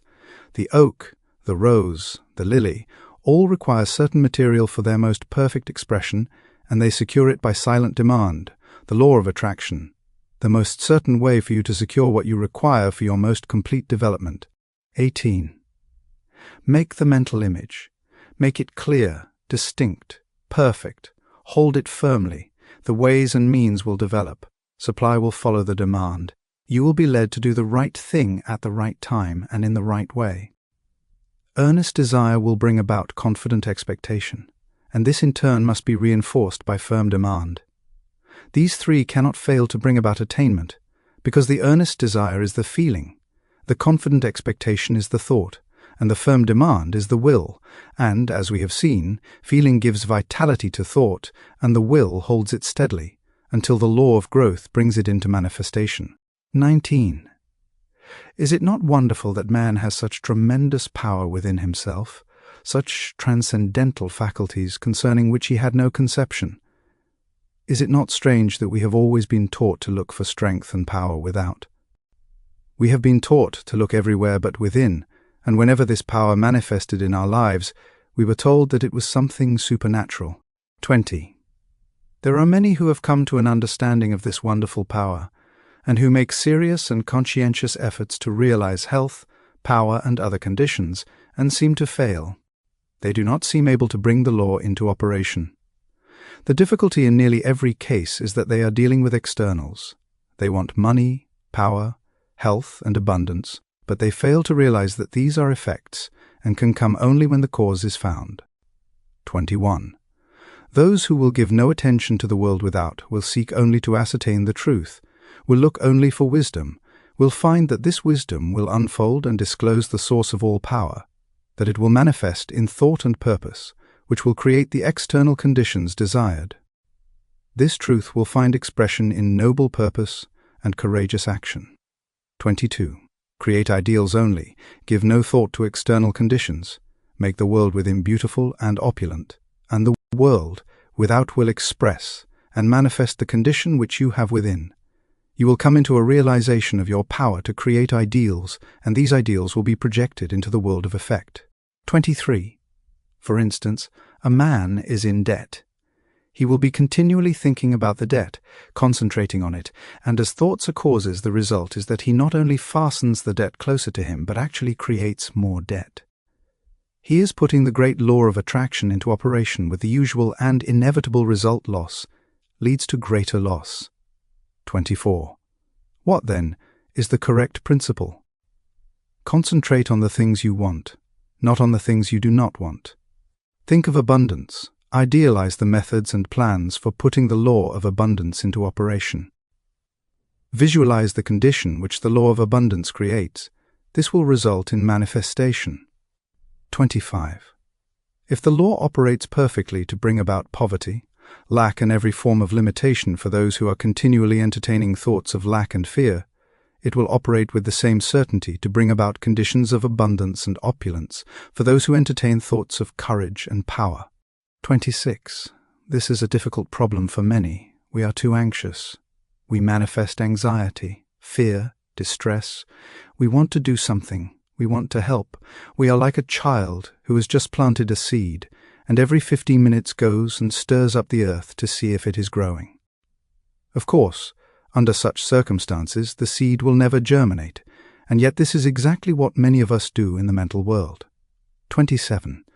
We must plant the seed and leave it undisturbed. This does not mean that we are to sit down and do nothing. By no means. We will do more and better work than we have ever done before. New channels will constantly be provided. New doors will open. All that is necessary is to have an open mind. Be ready to act when the time comes. 28. Thought force is the most powerful means of obtaining knowledge, and if concentrated on any subject will solve the problem. Nothing is beyond the power of human comprehension, but in order to harness thought force and make it do your bidding, work is required. 29. Remember that thought is the fire that creates the steam that turns the wheel of fortune, upon which your experiences depend. 30. Ask yourself a few questions and then reverently await the response. Do you not now and then feel the self with you? Do you assert this self, or do you follow the majority? Remember that majorities are always led. they never lead. It was the majority that fought tooth and nail against the steam engine, the power loom, and every other advance or improvement ever suggested. 31. For your exercise this week, visualize your friend. See him exactly as you last saw him. See the room, the furniture. Recall the conversation. Now see his face. See it distinctly. Now talk to him about some subject of mutual interest. See his expression change. Watch him smile. Can you do this? All right, you can. Then arouse his interest. Tell him a story of adventure. See his eyes light up with the spirit of fun or excitement. Can you do all of this? If so, your imagination is good. You are making excellent progress. In this part you will find that you may freely choose what you think, but the result of your thought is governed by an immutable law. Is not this a wonderful thought? Is it not wonderful to know that our lives are not subject to caprice or variability of any kind, that they are governed by law? This stability is our opportunity, because by complying with the law we can secure the desired effect with invariable precision. It is the law which makes the universe one grand paean of harmony. If it were not for law, the universe would be a chaos instead of a cosmos. Here, then, is the secret of the origin of both good and evil. This is all the good and evil there ever was, or ever will be. Let me illustrate. Thought results in action. If your thought is constructive and harmonious, the result will be good. If your thought is destructive or inharmonious, the result will be evil. There is therefore but one law, one principle, one cause, one source of power, and good and evil are simply words which have been coined to indicate the result of our action, or our compliance or non-compliance with this law. The importance of this is well illustrated in the lives of Emerson and Carlyle. Emerson loved the good, and his life was a symphony of peace and harmony. Carlyle hated the bad, and his life was a record of perpetual discord and inharmony. Here we have two grand men, each intent upon achieving the same ideal, but one makes use of constructive thought, and is therefore in harmony with natural law. The other makes use of destructive thought, and therefore brings upon himself discord of every kind and character. It is evident, therefore, that we are to hate nothing, not even the bad, because hatred is destructive, and we shall soon find that by entertaining destructive thought we are sowing the wind, and in turn shall reap the whirlwind. Part 8. 1. Thought contains a vital principle, because it is the creative principle of the universe and by its nature will combine with other similar thoughts. 2. As the one purpose of life is growth, all principles underlying existence must contribute to give it effect. Thought therefore takes form, and the law of growth eventually brings it into manifestation. 3. You may freely choose what you think, but the result of your thought is governed by an immutable law. Any line of thought persisted in cannot fail to produce its result in the character, health and circumstances of the individual. Methods whereby we can substitute habits of constructive thinking for those which we have found produce only undesirable effects are therefore of primary importance. 4. We all know that this is by no means easy. Mental habits are difficult to control, but it can be done, and the way. To do it is to begin at once to substitute constructive thought for destructive thought. Form the habit of analyzing every thought. If it is necessary, if its manifestation in the objective will be a benefit, not only to yourself, but to all whom it may affect in any way, keep it, treasure it.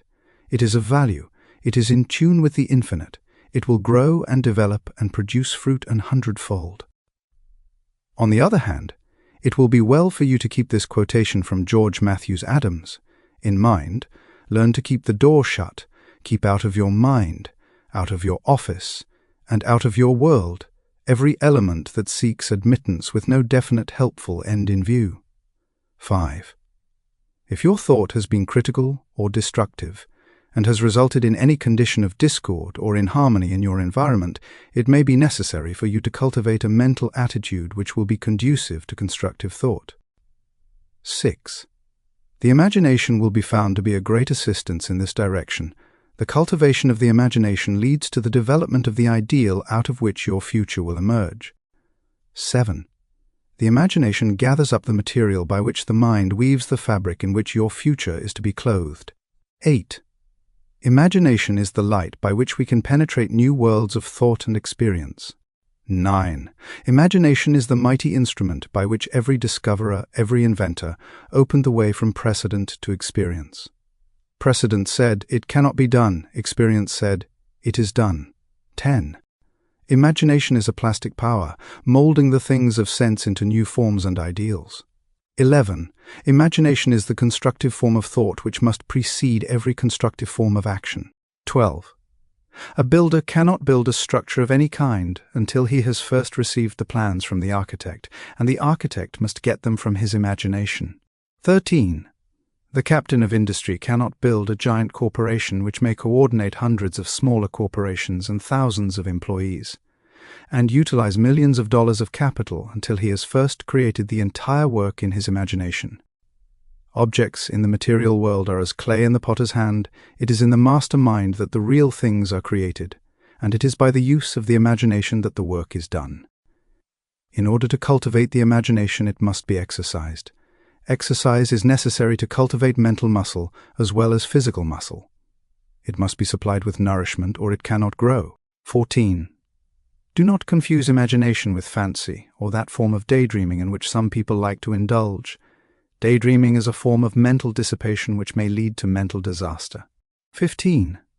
Constructive imagination means mental labor, by some considered to be the hardest kind of labor, but if so, it yields the greatest returns, for all the great things in life have come to men and women who had the capacity to think, to imagine, and to make their dreams come true. 16. When you have become thoroughly conscious of the fact that mind is the only creative principle, that it is omnipotent, omniscient, and omnipresent, and that you can consciously come into harmony with this omnipotence through your power of thought, you will have taken a long step in the right direction. 17. The next step is to place yourself in position to receive this power. As it is omnipresent, it must be within you. We know that this is so because we know that all power is from within, but it must be developed, unfolded, cultivated. In order to do this, we must be receptive, and this receptivity is acquired just as physical strength is gained by exercise.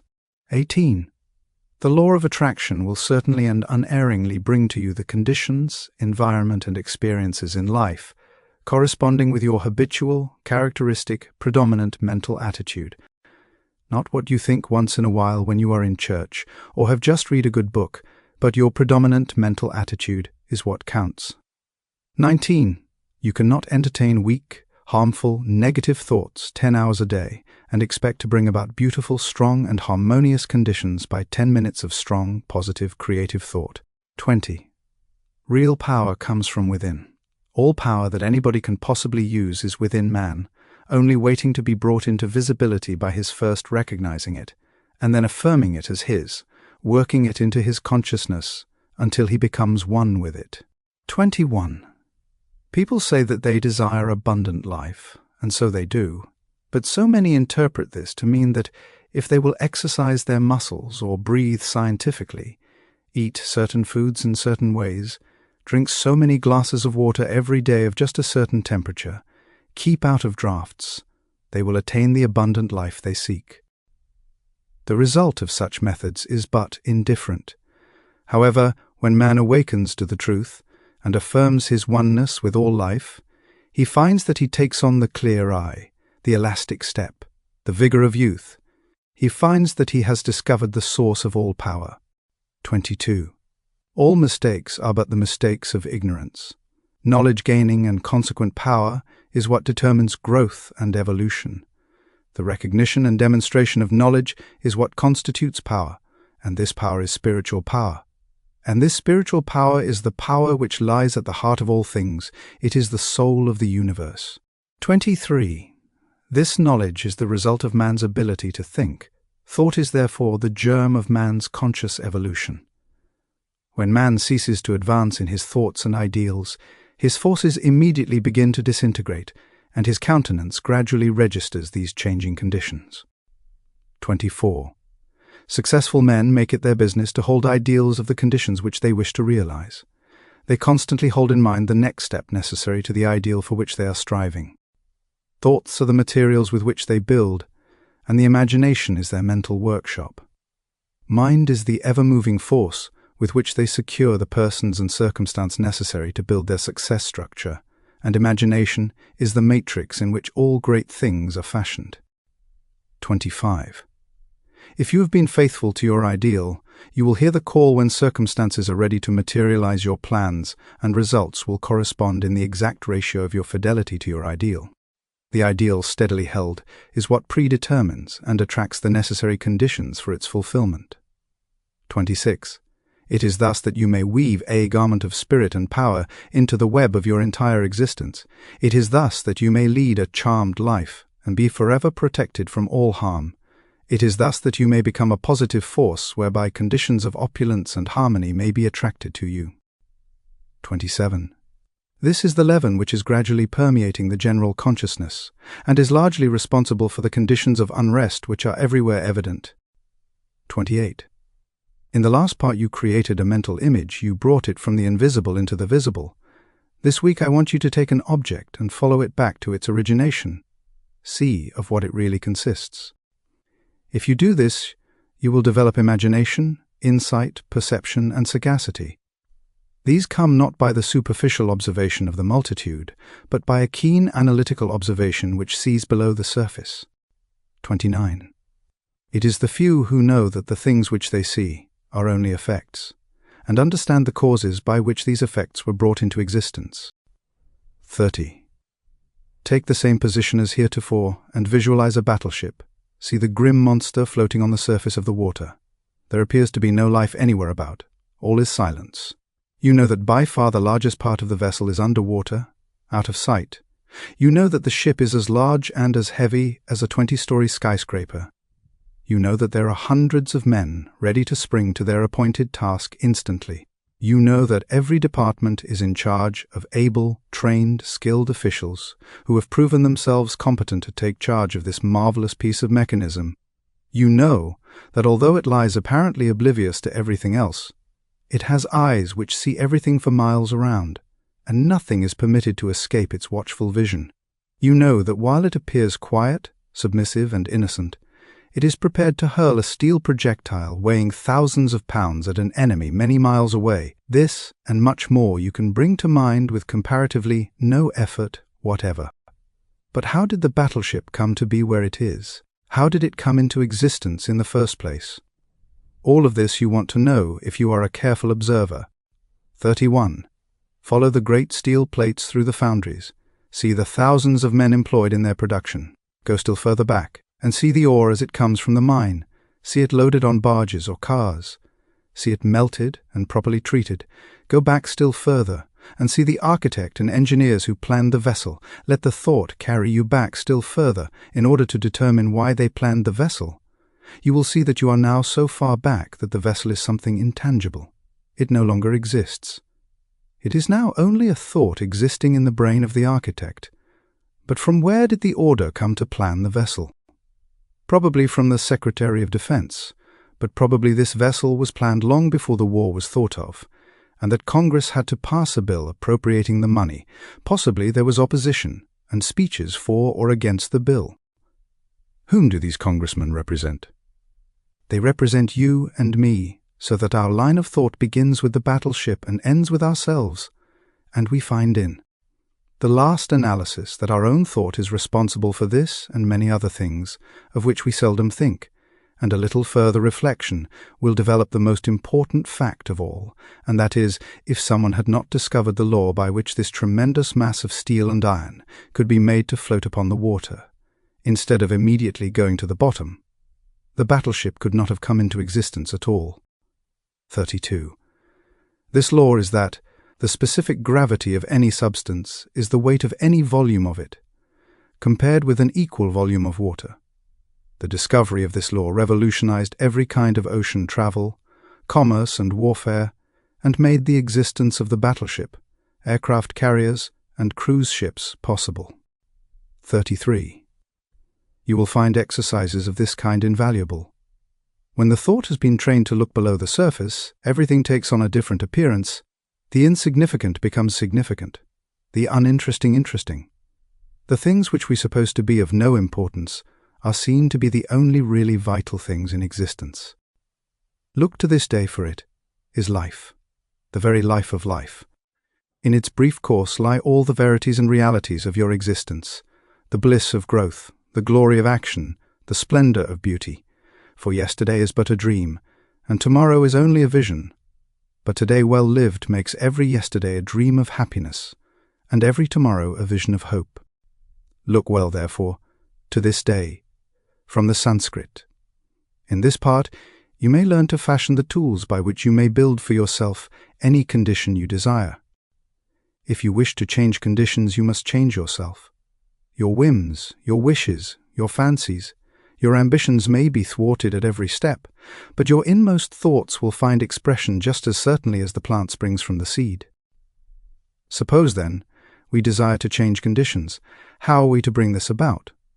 The reply is simple: by the law of growth. Cause and effect are as absolute and undeviating in the hidden realm of thought as in the world of material things. Hold in mind the condition desired, affirm it as an already existing fact. This indicates the value of a powerful affirmation. By constant repetition, it becomes a part of ourselves. We are actually changing ourselves, are making ourselves what we want to be. Character is not a thing of chance, but it is the result of continued effort. If you are timid, vacillating, self-conscious, or if you are anxious or harassed by thoughts of fear or impending danger, remember that it is axiomatic that two things cannot exist in the same place at the same time. Exactly the same thing is true in the mental and spiritual world, so that your remedy is plainly to substitute thoughts of courage, power, self-reliance, and confidence for those of fear, lack, and limitation. The easiest and most natural way to do this is to select an affirmation which seems to fit your particular case. The positive thought will destroy the negative as certainly as light destroys darkness, and the results will be just as effectual. Act is the blossom of thought, and conditions are the result of action, so that you constantly have in your possession the tools by which you will certainly and inevitably make or unmake yourself, and joy or suffering will be the reward. Part 9. 1. There are only 3 things which can possibly be desired in the world without, and each of them can be found in the world within. The secret of finding them is simply to apply the proper mechanism of attachment to the omnipotent power to which each individual has access. 2. The 3 things which all mankind desires, and which are necessary for his highest expression and complete development, are health, wealth, and love. All will admit that health is absolutely essential. No one can be happy if the physical body is in pain. All will not so readily admit that wealth is necessary, but all must admit that a sufficient supply at least is necessary, and what would be considered sufficient for one would be considered absolute and painful lack for another. And as nature provides not only enough, but abundantly, wastefully, lavishly, we realize that any lack or limitation is only the limitation which has been made by an artificial method of distribution. 3. All will probably admit that love is the third, or maybe some will say the first essential necessary to the happiness of mankind. At any rate, those who possess all 3, health, wealth, and love, find nothing else which can be added to their cup of happiness. 4. We have found that the universal substance is all health, all substance and all love, and that the mechanism of attachment whereby we can consciously connect with this infinite supply is in our method of thinking. To think correctly is therefore to enter into the secret place of the Most High. 5. What shall we think? If we know this, we shall have found the proper mechanism of attachment which will relate us to whatsoever things we desire. This mechanism may seem very simple when I give it to you, but read on. You will find that it is in reality the master key, the Aladdin's lamp. If you please, you will find that it is the foundation, the imperative condition, the absolute law of well-doing, which means well-being. 6. To think correctly, accurately, we must know the truth. The truth, then, is the underlying principle in every business or social relation. It is a condition precedent to every right action. To know the truth, to be sure, to be confident, affords a satisfaction beside which no other is at all comparable. It is the only solid ground in a world of doubt, conflict and danger. 7. To know the truth is to be in harmony with the infinite and omnipotent power. To know the truth is, therefore, to connect yourself with a power which is irresistible and which will sweep away every kind of discord, inharmony, doubt or error of any kind, because the truth is mighty and will prevail. 8. The humblest intellect can readily foretell the result of any action when he knows that it is based on truth, but the mightiest intellect, the most profound and penetrating mind, loses its way hopelessly, and can form no conception of the results which may ensue when his hopes are based on a premise which he knows to be false. 9. Every action which is not in harmony with truth, whether through ignorance or design, will result in discord and eventual loss in proportion to its extent and character. 10. How then are we to know the truth in order to attach this mechanism which will relate us to the infinite? 11. We can make no mistake about this if we realize that truth is the vital principle of the universal mind and is omnipresent. For instance, if you require health, a realization of the fact that the I in you is spiritual and that all spirit is one, that wherever a part is the whole must be, will bring about a condition of health, because every cell in the body must manifest the truth as you see it. If you see sickness, they will manifest sickness. If you see perfection, they must manifest perfection. The affirmation, I am whole, perfect, strong, powerful, loving, harmonious and happy, will bring about harmonious conditions. The reason for this is because the affirmation is in strict accordance with the truth, and when truth appears, every form of error or discord must necessarily disappear. 12. You have found that the I is spiritual. It must necessarily then always be no less than perfect. The affirmation, I am whole, perfect, strong, powerful, loving, harmonious and happy, is therefore an exact scientific statement. 13. Thought is a spiritual activity and spirit is creative. Therefore, the result of holding this thought in mind must necessarily bring about conditions in harmony with the thought. 14. If you require wealth, the realization of the fact that the I in you is one with the universal mind which is all substance and is omnipotent, will assist you in bringing into operation the law of attraction, which will bring you into vibration with those forces which make for success, and bring about conditions of power and affluence in direct proportion with the character and purpose of your affirmation. 15. Visualization is the mechanism of the attachment which you require. Visualization is a very different process from seeing. Seeing is physical, and is therefore related to the objective world, the world without, but visualization is a product of the imagination, and is therefore a product of the subjective mind, the world within. It therefore possesses vitality, it will grow. The thing visualized will manifest itself in form. The mechanism is perfect. It was created by the master architect who doeth all things well, but unfortunately sometimes the operator is inexperienced or inefficient, but practice and determination will overcome this defect. 16. If you require love, try to realize that the only way to get love is by giving it, that the more you give, the more you will get, and the only way in which you can give it is to fill yourself with it, until you become a magnet. The method was explained in another lesson. 17. He who has learned to bring the greatest spiritual truths into touch with the so-called lesser things of life has discovered the secret of the solution of his problem. One is always quickened, made more thoughtful, by his nearness of approach to great ideas, great events, great natural objects, and great men. Lincoln is said to have begotten in all who came near him the feeling awakened when one approaches a mountain, and this sense asserts itself most keenly when one comes to realize that he has laid hold upon things that are eternal, the power of truth.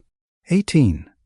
It is sometimes an inspiration to hear from someone who has actually put these principles to the test, someone who has demonstrated them in their own life. A letter from Frederick Andrews offers the following insight. 19. I was about 13 years old when Dr. T.W. Marcy, since passed over, said to my mother, "There is no possible chance, Mrs. Andrews." I lost my little boy the same way, after doing everything for him that it was possible to do. I have made a special study of these cases, and I know there is no possible chance for him to get well. 20. She turned to him and said, "Doctor, what would you do if he were your boy?" And he answered, "I would fight, as long as there is a breath of life to fight for." 21. That was the beginning of a long-drawn out battle, with many ups and downs, the doctors all agreeing that there was no chance for a cure, though they encouraged and cheered us the best they could. 22. But at last the victory came, and I have grown from a little crooked, twisted cripple, going about on my hands and knees, to a strong, straight, well-formed man. 23. Now, I know you want the formula, and I will give it to you as briefly and quickly as I can. 24. I built up an affirmation for myself, taking the qualities I most needed, and affirming for myself over and over again, I am whole, perfect, strong, powerful, loving, harmonious, and happy. I kept up this affirmation, always the same, never varying, till I could wake up in the night and find myself repeating, I am whole, perfect, strong, powerful, loving, harmonious, and happy. It was the last thing on my lips at night, and the first thing in the morning. 25. Not only did I affirm it for myself, but for others that I knew needed it. I want to emphasize this point. Whatever you desire for yourself, affirm it for others, and it will help you both. We reap what we sow. If we send out thoughts of love and health, they return to us like bread cast upon the waters. But if we send out thoughts of fear, worry, jealousy, anger, hate, etc., we will reap the results in our own lives. 26. It used to be said that man is completely built over every 7 years, but some scientists now declare that we build ourselves over entirely every 11 months, so we are really only 11 months old. If we build the defects back into our bodies year after year, we have no one to blame but ourselves. 27. Man is the sum total of his own thoughts, so the question is, how are we going to entertain only the good thoughts and reject the evil ones? At first we can't keep the evil thoughts from coming, but we can keep from entertaining them. The only way to do this is to forget them, which means get something for them. This is where the ready-made affirmation comes into play. 28. When a thought of anger, jealousy, fear, or worry creeps in, just start your affirmation going. The way to fight darkness is with light. The way to fight cold is with heat. The way to overcome evils is with good. For myself, I never could find any help in denials. Affirm the good, and the bad will vanish. Frederick Elias, Andrews 29. If there is anything you require, it will be well for you to make use of this affirmation. It cannot be improved upon. Use it just as it is. Take it into the silence with you, until it sinks into your subconsciousness, so that you can use it anywhere, in your car, in the office, at home. This is the advantage of spiritual methods. They are always available. Spirit is omnipresent, ever ready. All that is required is a proper recognition of its omnipotence, and a willingness or desire to become the recipient of its beneficent effects. 30. If our predominant mental attitude is one of power, courage, kindliness and sympathy, we shall find that our environment will reject conditions in correspondence with these thoughts. If it is weak, critical, envious and destructive, we shall find our environment reflecting conditions corresponding to these thoughts. 31. Thoughts are causes and conditions are effects. Herein is the explanation of the origin of both good and evil. Thought is creative and will automatically correlate with its object. This is a cosmological law, the law of attraction, the law of cause and effect. The recognition and application of this law will determine both beginning and end. It is the law by which in all ages and in all times the people were led to believe in the power of prayer. As thy faith is, so be it unto thee, is simply another, shorter, and a better way of stating it. 32. This week visualize a plant.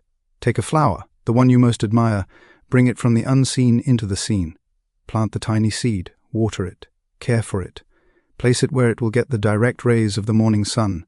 See the seed burst. It is now a living thing, something which is alive and beginning to search for the means of subsistence. See the roots penetrating the earth. Watch them shoot out in all directions, and remember that they are living cells dividing and subdividing, and that they will soon number millions, that each cell is intelligent, that it knows what it wants and knows how to get it. See the stem shoot forward and upward. Watch it burst through the surface of the earth. See it divide and form branches. See how perfect and symmetrical each branch is formed. See the leaves begin to form. And then the tiny stems, each one holding aloft a bud. And as you watch, you see the bud begin to unfold. And your favorite flower comes to view. And now, if you will concentrate intently, you will become conscious of a fragrance. It is the fragrance of the flower as the breeze gently sways the beautiful creation which you have visualized. 33. When you are enabled to make your vision clear and complete, you will be enabled to enter into the spirit of a thing. It will become very real to you. You will be learning to concentrate, and the process is the same. Whether you are concentrating on health, a favorite flower, an ideal, a complicated business proposition, or any other problem of life. 34. Every success has been accomplished by persistent concentration upon the object in view. If you get a thorough understanding of the thought contained in Part 10, you will have learned that nothing happens without a definite cause. You will be enabled to formulate your plans in accordance with exact knowledge. You will know how to control any situation by bringing adequate causes into play. When you win, as you will know exactly why. The ordinary man, who has no definite knowledge of cause and effect, is governed by his feelings or emotions. He thinks chiefly to justify his action. If he fails as a businessman, he says that luck is against him. If he dislikes music, he says that music is an expensive luxury. If he is a poor office man, he says that he could succeed better at some outdoor work. If he lacks friends, he says his individuality is too fine to be appreciated. He never thinks his problem through to the end. In short, he does not know that every effect is the result of a certain definite cause, but he seeks to console himself with explanations and excuses. He thinks only in self-defense. On the contrary, the man who understands that there is no effect without an adequate cause thinks impersonally. He gets down to bedrock facts regardless of consequences. He is free to follow the trail of truth wherever it may lead. He sees the issue clear to the end, and he meets the requirements fully and fairly, and the result is that the world gives him all that it has to give, in friendship, honor, love, and approval. Part 10. 1. Abundance is a natural law of the universe. The evidence of this law is conclusive. We see it on every hand. Everywhere nature is lavish, wasteful, extravagant. Nowhere is economy observed in any created thing. Profusion is manifested in everything. The millions and millions of trees and flowers and plants and animals, and the vast scheme of reproduction, where the process of creating and recreating is forever going on, all indicates the lavishness with which nature has made provision for man. That there is an abundance for everyone is evident, but that many fail to participate in this abundance is also evident. They have not yet come into a realization of the universality of all substance, and that mind is the active principle whereby we are related to the things we desire. 2. All wealth is the offspring of power. Possessions are of value only as they confer power. Events are significant only as they affect power. All things represent certain forms and degrees of power. 3. Knowledge of cause and effect, as shown by the laws governing electricity, chemical affinity, and gravitation, enables man to plan courageously and execute fearlessly. These laws are called natural laws, because they govern in the physical world, but all power is not physical power. There is also mental power, and there is moral and spiritual power. 4. Spiritual power is superior because it exists on a higher plane. It has enabled man to discover the law by which these wonderful forces of nature could be harnessed and made to do the work of hundreds and thousands of men. It has enabled man to discover laws whereby time and space have been annihilated and the law of gravitation to be overcome. The operation of this law is dependent upon spiritual contact, as Henry Drummond well says. 5. In the physical world as we know it, there exists the organic and the inorganic. The inorganic of the mineral world is absolutely cut off from the plant or animal world. The passage is hermetically sealed. These barriers have never yet been crossed. No change of substance, no modification of environment, no chemistry, no electricity, no form of energy, no evolution of any kind can ever endow a single atom of the mineral world with the attribute of life. 6. Only by the bending down into this dead world of some living form can those dead atoms be gifted with the properties of vitality. Without this contact with life, they remain fixed in the inorganic sphere forever. Huxley says that the doctrine of biogenesis is victorious all along the line, and Tyndall is compelled to say, "I affirm that no shred of trustworthy evidence exists to prove that life in our day has ever appeared independent of antecedent life." 7. Physical laws may explain the inorganic. Biology explains and accounts for the development of the organic, but of the point of contact science is silent. A similar passage exists between the natural world and the spiritual world. This passage is hermetically sealed on the natural side. The door is closed. No man can open it. No organic change, no mental energy, no moral effort, no progress of any kind can enable any human being to enter the spiritual world. 8. But as the plant reaches down into the mineral world and touches it with the mystery of life, so the universal mind reaches down into the human mind and endows it with new, strange, wonderful, and even marvelous qualities. All men or women who have ever accomplished anything in the world of industry, commerce, or art have accomplished because of this process. 9. Thought is the connecting link between the infinite and the finite, between the universal and the individual. We have seen that there is an impassable barrier between the organic and the inorganic, and that the only way that matter can unfold is to be impregnated with life, as a seed reaches down into the mineral world and begins to unfold and reach out. The dead matter begins to live. 1,000 invisible fingers begin to weave a suitable environment for the new arrival, and as the law of growth begins to take effect, we see the process continue until the lily finally appears, and even Solomon in all his glory was not arrayed like one of these. 10. Even so, a thought is dropped into the invisible substance of the universal mind, that substance from which all things are created, and as it takes root, the law of growth begins to take effect, and we find that conditions and environment are but the objective form of our thought. 11. The law is that thought is an active, vital form of dynamic energy which has the power to correlate with its object and bring it out of the invisible substance from which all things are created into the visible or objective world. This is the law by which and through which all things come into manifestation. It is the master key by which you are admitted into the secret place of the Most High and are given dominion over all things. With an understanding of this law you may decree a thing, and it shall be established unto thee. 12. It could not be otherwise. If the soul of the universe as we know it is the universal spirit, then the universe is simply the condition which the universal spirit has made for itself. We are simply individualized spirit and are creating the conditions for our growth in exactly the same way. 13. This creative power depends upon our recognition of the potential power of spirit or mind, and must not be confused with evolution. Creation is the calling into existence of that which does not exist in the objective world. Evolution is simply the unfolding of potentialities involved in things which already exist. 14. In taking advantage of the wonderful possibilities opened up to us through the operation of this law, we must remember that we ourselves contribute nothing to its efficacy, as the great teacher said. It is not I that doeth the works, but the Father that dwelleth in me, he doeth the work. We must take exactly the same position. We can do nothing to assist in the manifestation. We simply comply with the law, and the all-originating mind will bring about the result. 15. The great error of the present day is the idea that man has to originate the intelligence, whereby the infinite can proceed to bring about a specific purpose or result.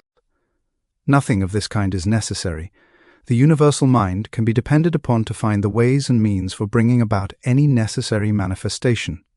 We must, however, create the ideal, and this ideal should be perfect. We know that the laws governing electricity have been formulated in such a way that this invisible power can be controlled and used for our benefit and comfort in thousands of ways. We know that messages are carried around the world, that ponderous machinery does its bidding, that it now illuminates practically the whole world. But we know too that if we consciously or ignorantly violate its law by touching a live wire, when it is not properly insulated, the result will be unpleasant and possibly disastrous. A lack of understanding of the laws governing in the invisible world has the same result, and many are suffering the consequences all the time. 17. It has been explained that the law of causation depends upon polarity. A circuit must be formed. This circuit cannot be formed unless we operate in harmony with the law. How shall we operate in harmony with the law unless we know what the law is? How shall we know what the law is? By study, by observation. 18. We see the law in operation everywhere. All nature testifies to the operation of the law by silently, constantly expressing itself in the law of growth. Where there is growth, there must be life. Where there is life, there must be harmony, so that everything that has life is constantly attracting to itself the conditions and the supply which is necessary for its most complete expression. 19. If your thought is in harmony with the creative principle of nature, it is in tune with the infinite mind, and it will form the circuit. It will not return to you void. But it is possible for you to think thoughts that are not in tune with the infinite, and when there is no polarity, the circuit is not formed. What then is the result? What is the result when a dynamo is generating electricity, the circuit is cut off, and there is no outlet? The dynamo stops. 20. It will be exactly the same with you. If you entertain thoughts which are not in accordance with the infinite, and cannot therefore be polarized, there is no circuit. You are isolated. The thoughts cling to you, harass you, worry you, and finally bring about disease, and possibly death. The physician may not diagnose the case exactly in this way. He may give it some fancy name which has been manufactured for the various ills which are the result of wrong thinking, but the cause is the same nevertheless. 21. Constructive thought must necessarily be creative, but creative thought must be harmonious, and this eliminates all destructive or competitive thought. 22. Wisdom, strength, courage, and all harmonious conditions are the result of power, and we have seen that all power is from within. Likewise, every lack, limitation, or adverse circumstance is the result of weakness, and weakness is simply absence of power. It comes from nowhere. It is nothing. The remedy, then, is simply to develop power, and this is accomplished in exactly the same manner that all power is developed, by exercise. 23. This exercise consists in making an application of your knowledge. Knowledge will not apply itself. You must make the application. Abundance will not come to you out of the sky, neither will it drop into your lap, but a conscious realization of the law of attraction and the intention to bring it into operation for a certain, definite, and specific purpose, and the will to carry out this purpose, will bring about the materialization of your desire by a natural law of transference. If you are in business, it will increase and develop along regular channels. Possibly new or unusual channels of distribution will be opened, and when the law becomes fully operative, you will find that the things you seek are seeking you. 24. This week select a blank space on the wall, or any other convenient spot from where you usually sit. Mentally draw a black horizontal line about 6 inches long. Try to see the line as plainly as though it were painted on the wall. Now mentally draw 2 vertical lines connecting with this horizontal line at either end. Now draw another horizontal line connecting with the 2 vertical lines. Now you have a square. Try to see the square perfectly. When you can do so, draw a circle within the square. Now place a point in the center of the circle. Now draw the point toward you about 10 inches. Now you have a cone on a square base.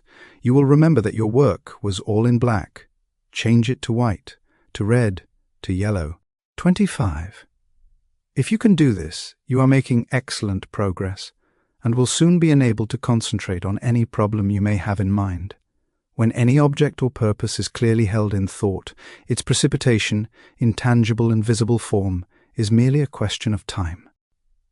The vision always precedes and itself determines the realization. Lillian Whiting. Your life is governed by law, by actual immutable principles that never vary. Law is in operation at all times, in all places. Fixed laws underlie all human actions. For this reason, Men who control giant industries are enabled to determine with absolute precision just what percentage of every 100,000 people will respond to any given set of conditions. It is well, however, to remember that while every effect is the result of a cause, the effect in turn becomes a cause, which creates other effects, which in turn create still other causes. So that when you put the law of attraction into operation, you must remember that you are starting a train of causation for good or otherwise which may have endless possibilities.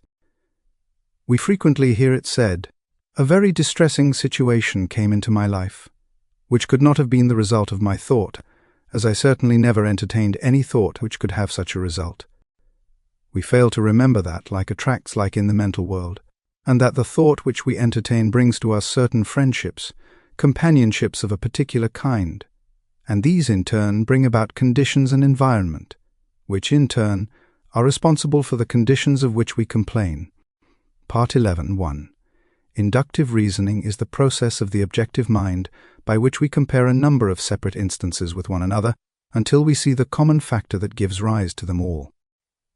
2. Induction proceeds by comparison of facts. It is this method of studying nature which has resulted in the discovery of a reign of law which has marked an epoch in human progress. 3. It is the dividing line between superstition and intelligence. It has eliminated the elements of uncertainty and caprice from men's lives and substituted law, reason, and certitude. 4. It is the watchman at the gate mentioned in a former lesson. 5. When, by virtue of this principle, the world to which the senses were accustomed had been revolutionized, when the sun had been arrested in his course, the apparently flat earth had been shaped into a ball and set whirling around him, when the inert matter had been resolved into active elements, and the universe presented itself wherever we directed the telescope and microscope, full of force, motion, and life, we are constrained to ask by what possible means the delicate forms of organization in the midst of it are kept in order and repair. 6. Like poles and like forces repel themselves or remain impenetrable to each other, and this cause seems in general sufficient to assign a proper place and distance to stars, men and forces. As men of different virtues enter into partnership, so do opposite poles attract each other. Elements that have no property in common like acids and gases cling to each other in preference, and a general exchange is kept up between the surplus and the demand. 7. As the eye seeks and receives satisfaction from colors complementary to those which are given, so does need, want, and desire, in the largest sense, induce, guide, and determine action. 8. It is our privilege to become conscious of the principle and act in accordance with it. Cuvier sees a tooth belonging to an extinct race of animals. This tooth wants a body for the performance of its function, and it defines the peculiar body it stands in need of with such precision that Cuvier is able to reconstruct the frame of this animal. Perturbations are observed in the motion of Uranus. Leverrier needs another star at a certain place to keep the solar system in order, and Neptune appears in the place and hour appointed.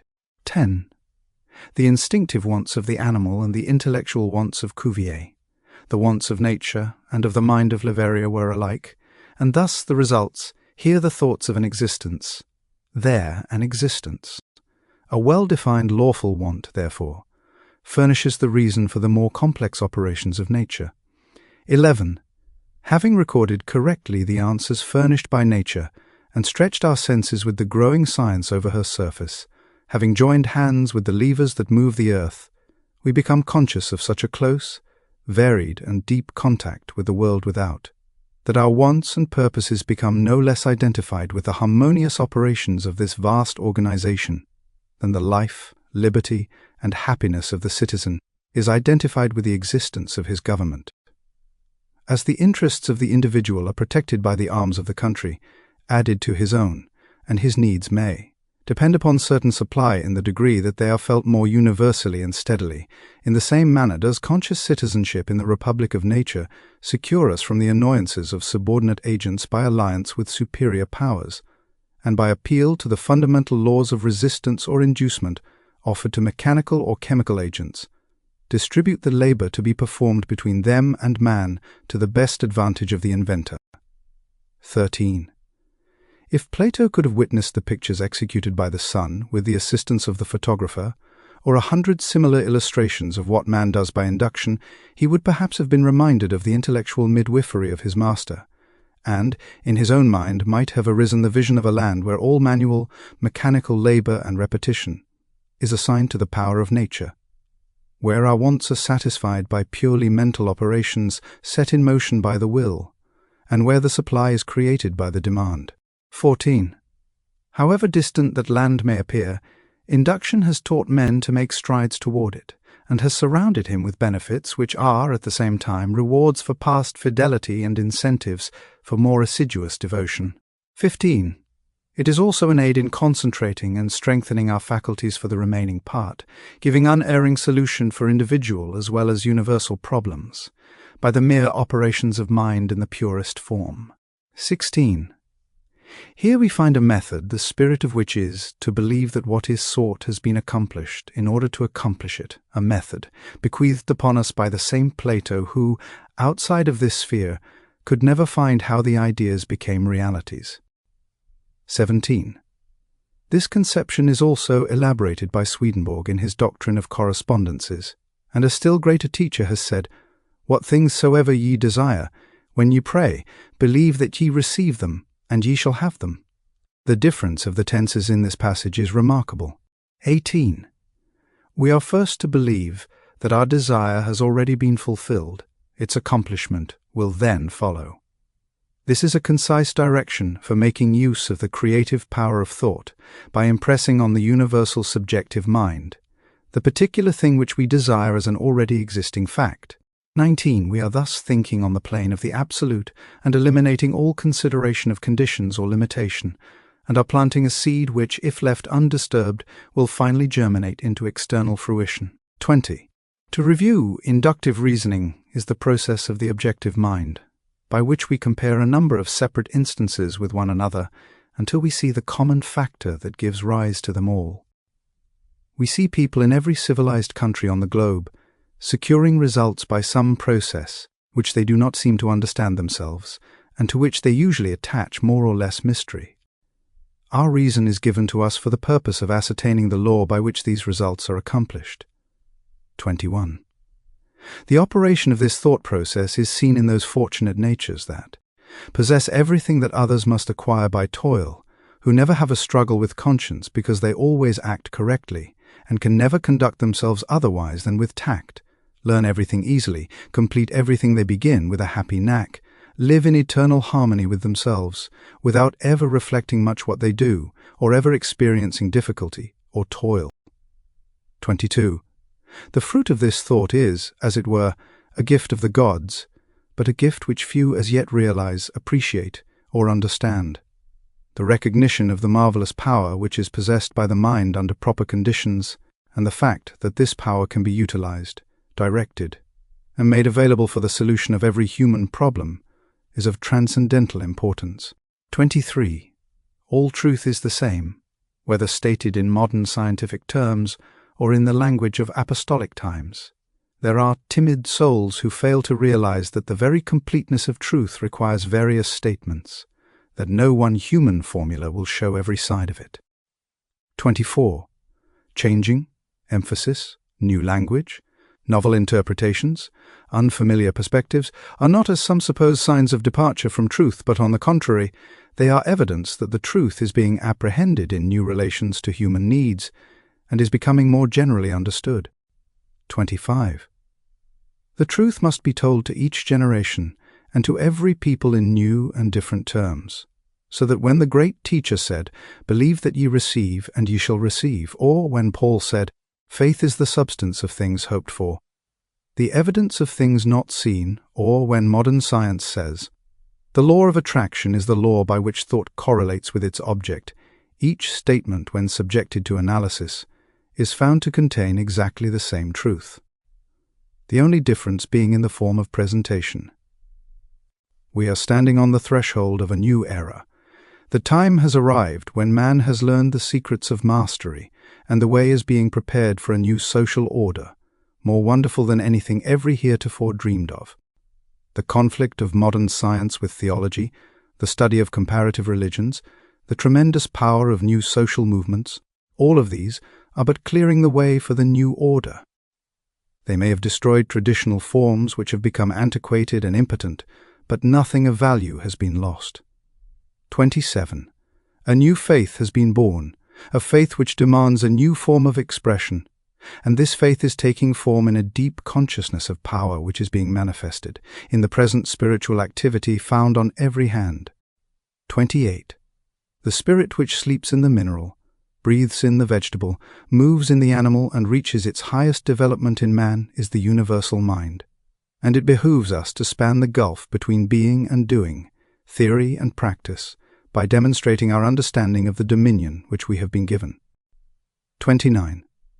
By far the greatest discovery of all the centuries is the power of thought. The importance of this discovery has been a little slow in reaching the general consciousness, but it has arrived, and already in every field of research the importance of this greatest of all great discoveries is being demonstrated. 30. You ask, in what does the creative power of thought consist? It consists in creating ideas, and these in turn objectify themselves by appropriating, inventing, observing, discerning, discovering, analyzing, ruling, governing, combining, and applying matter and force. It can do this because it is an intelligent creative power. 31. Thought reaches its loftiest activity when plunged into its own mysterious depth, when it breaks through the narrow compass of self, and passes from truth to the region of eternal light, where all which is, was, or ever will be, melt into one grand harmony. 32. From this process of self-contemplation comes inspiration which is creative intelligence, and which is undeniably superior to every element, force or law of nature, because it can understand, modify, govern, and apply them to its own ends and purposes, and therefore possess them. 33. Wisdom begins with the dawn of reason, and reason is but an understanding of the knowledge and principles whereby we may know the true meaning of things. Wisdom, then, is illuminated reason, and this wisdom leads to humility, for humility is a large part of wisdom. 34. We all know many who have achieved the seemingly impossible, who have realized lifelong dreams, who have changed everything, including themselves. We have sometimes marveled at the demonstration of an apparently irresistible power, which seemed to be ever available just when it was most needed, but it is all clear now. All that is required is an understanding of certain definite fundamental principles and their proper application. 35. For your exercise this week, concentrate on the quotation taken from the Bible, "Whatsoever things ye desire, when ye pray, believe that ye receive them, and ye shall have them." Notice that there is no limitation.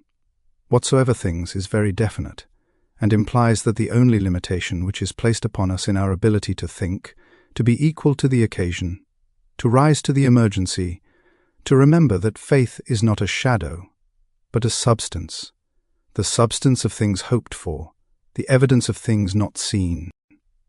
Death is but the natural process whereby all material forms are thrown into the crucible for reproduction in fresh diversity. Part 12 is enclosed herewith. In the 4th paragraph you will find the following statement: You must first have the knowledge of your power. Second, the courage to dare. Third, the faith to do. If you concentrate upon the thoughts given, if you give them your entire attention, you will find a world of meaning in each sentence, and will attract to yourself other thoughts in harmony with them, and you will soon grasp the full significance of the vital knowledge upon which you are concentrating. Knowledge does not apply itself. We as individuals must make the application, and the application consists in fertilizing the thought with a living purpose. The time and thought which most persons waste in aimless effort would accomplish wonders if properly directed with some special object in view. In order to do this, it is necessary to center your mental force upon a specific thought and hold it there, to the exclusion of all other thoughts. If you have ever looked through the viewfinder of a camera, you found that when the object was not in focus, the impression was indistinct and possibly blurred, but when the proper focus was obtained, the picture was clear and distinct. This illustrates the power of concentration. Unless you can concentrate upon the object which you have in view, you will have but a hazy, indifferent, vague, indistinct, and blurred outline of your ideal, and the results will be in accordance with your mental picture. Part 12. 1. There is no purpose in life that cannot be best accomplished through a scientific understanding of the creative power of thought. 2. This power to think is common to all.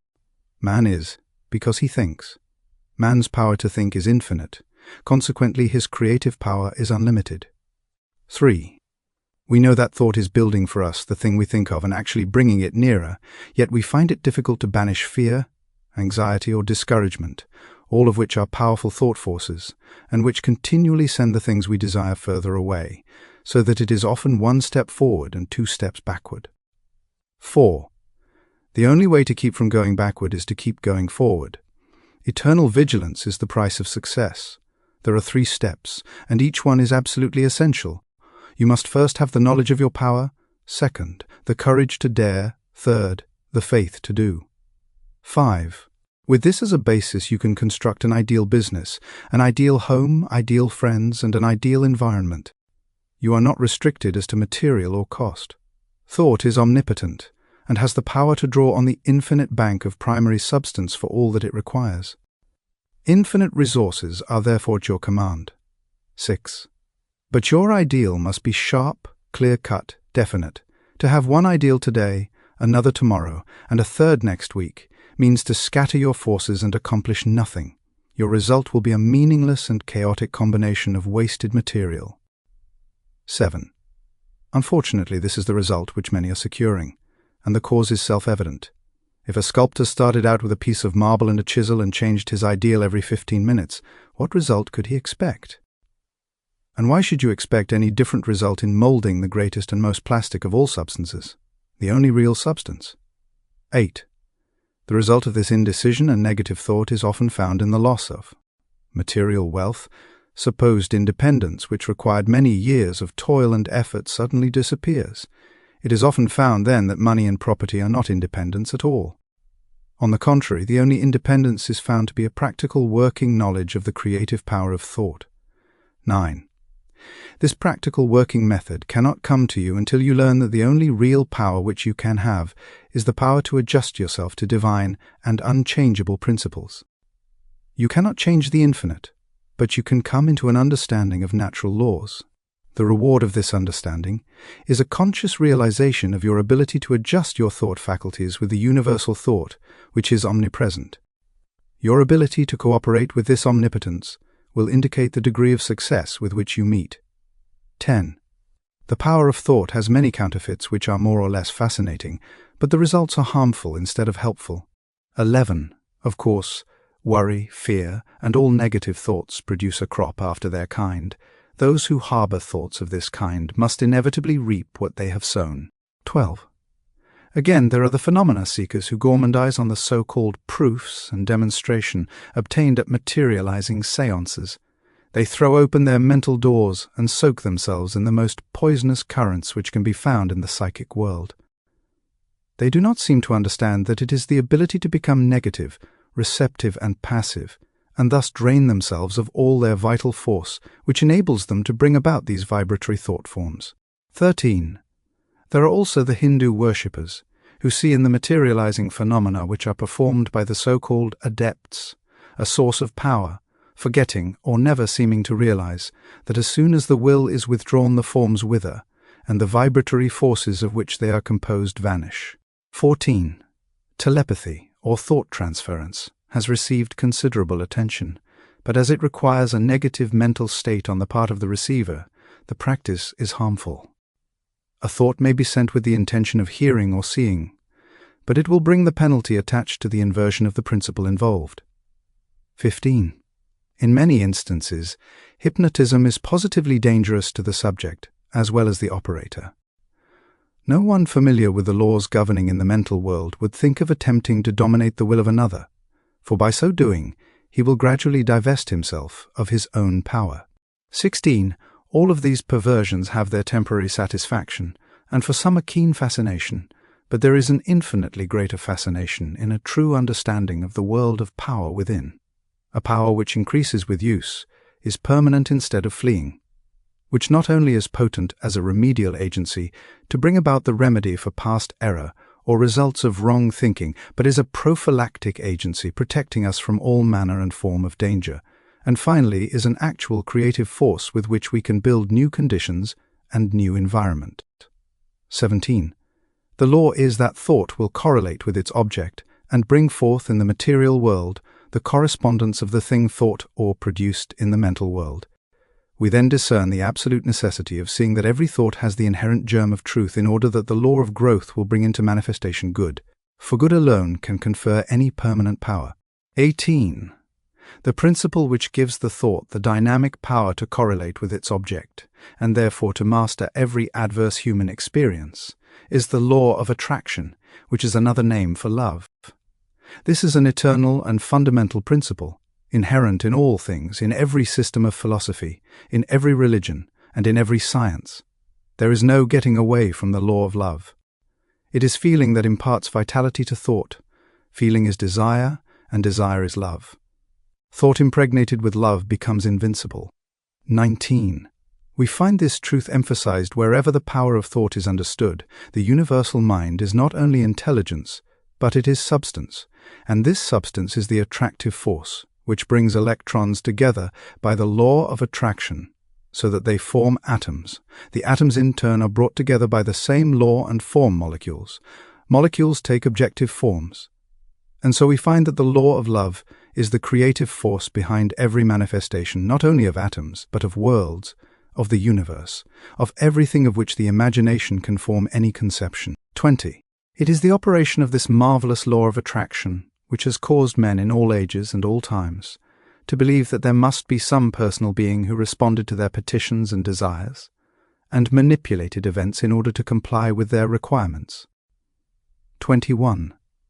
It is the combination of thought and love which forms the irresistible force, called the law of attraction. All natural laws are irresistible. The law of gravitation, or electricity, or any other law operates with mathematical exactitude. There is no variation. It is only the channel of distribution which may be imperfect. If a bridge falls, we do not attribute the collapse to any variation of the law of gravitation. If a light fails us, we do not conclude that the laws governing electricity cannot be depended upon. And if the law of attraction seems to be imperfectly demonstrated by an inexperienced or uninformed person, we are not to conclude that the greatest and most infallible law upon which the entire system of creation depends has been suspended. We should rather conclude that a little more understanding of the law is required, for the same reason that a correct solution of a difficult problem in mathematics is not always readily and easily obtained. 22. Things are created in the mental or spiritual world before they appear in the outward act or event. By the simple process of governing our thought forces today, we help create the events which will come into our lives in the future, perhaps even tomorrow. Educated desire is the most potent means of bringing into action the law of attraction. 23. Man is so constituted that he must first create the tools, or implements by which he gains the power to think. The mind cannot comprehend an entirely new idea until a corresponding vibratory brain cell has been prepared to receive it. This explains why it is so difficult for us to receive or appreciate. Entirely new idea, we have no brain cell capable of receiving it. We are therefore incredulous. We do not believe it. 24. If therefore you have not been familiar with the omnipotence of the law of attraction and the scientific method by which it can be put into operation, or if you have not been familiar with the unlimited possibilities which it opens to those who are enabled to take advantage of the resources it offers, begin now and create the necessary brain cells which will enable you to comprehend the unlimited powers which may be yours by cooperating with natural law. This is done by concentration or attention. 25. The intention governs the attention. Power comes through repose. It is by concentration that deep thoughts, wise speech, and all forces of high potentiality are accomplished. 26. It is in the silence that you get into touch with the omnipotent power of the subconscious mind from which all power is evolved. 27. He who desires wisdom, power, or permanent success of any kind will find it only within. It is an unfoldment. The unthinking may conclude that the silence is very simple and easily attained. But it should be remembered that only in absolute silence may one come into contact with divinity itself, may learn of the unchangeable law and open for himself the channels by which persistent practice and concentration lead to perfection. 28. This week go to the same room. Take the same chair. The same position as previously. Be sure to relax. Let go, both mentally and physically. Always do this. Never try to do any mental work under pressure. See that there are no tense muscles or nerves, that you are entirely comfortable. Now realize your unity with omnipotence. Get into touch with this power. Come into a deep and vital understanding, appreciation and realization of the fact that your ability to think is your ability to act upon the universal mind and bring it into manifestation. Realize that it will meet any and every requirement, that you have exactly the same potential ability which any individual ever did have or ever will have, because each is but an expression or manifestation of the one. All are parts of the whole.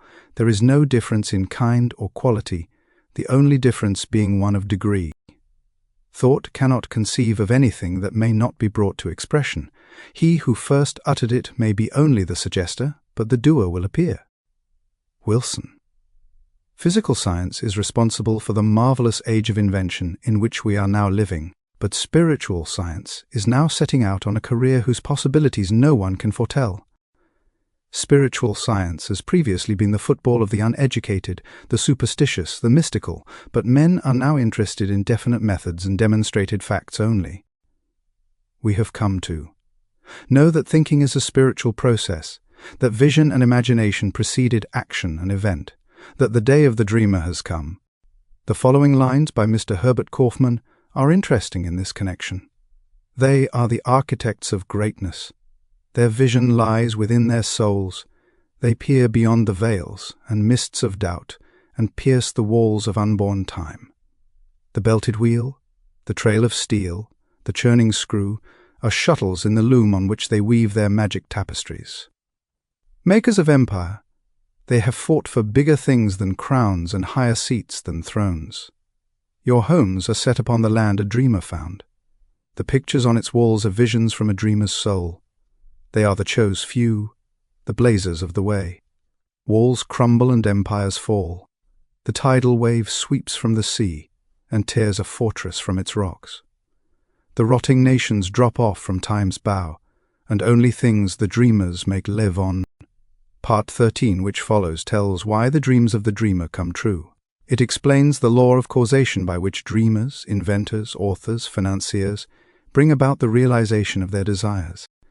It explains the law by which the thing pictured upon our mind eventually becomes our own. Part 13. It has been the tendency, and, as might be proved, a necessity for science to seek the explanation of everyday facts by a generalization of those others which are less frequent and form the exception. Thus does the eruption of the volcano manifest the heat which is continually at work in the interior of the earth, and to which the latter owes much of her configuration. 2. Thus does the lightning reveal a subtle power constantly busy to produce changes in the inorganic world, and, as dead languages now seldom heard were once ruling among the nations, so does a giant tooth in Siberia, or a fossil in the depth of the earth, not only bear record of the evolution of past ages, but thereby explains to us the origin of the hills and valleys which we inhabit today. 3. In this way, a generalization of facts which are rare, strange, or form the exception has been the magnetic needle guiding to all the discoveries of inductive science. 4. This method is founded upon reason and experience, and thereby destroyed superstition, precedent, and conventionality. 5.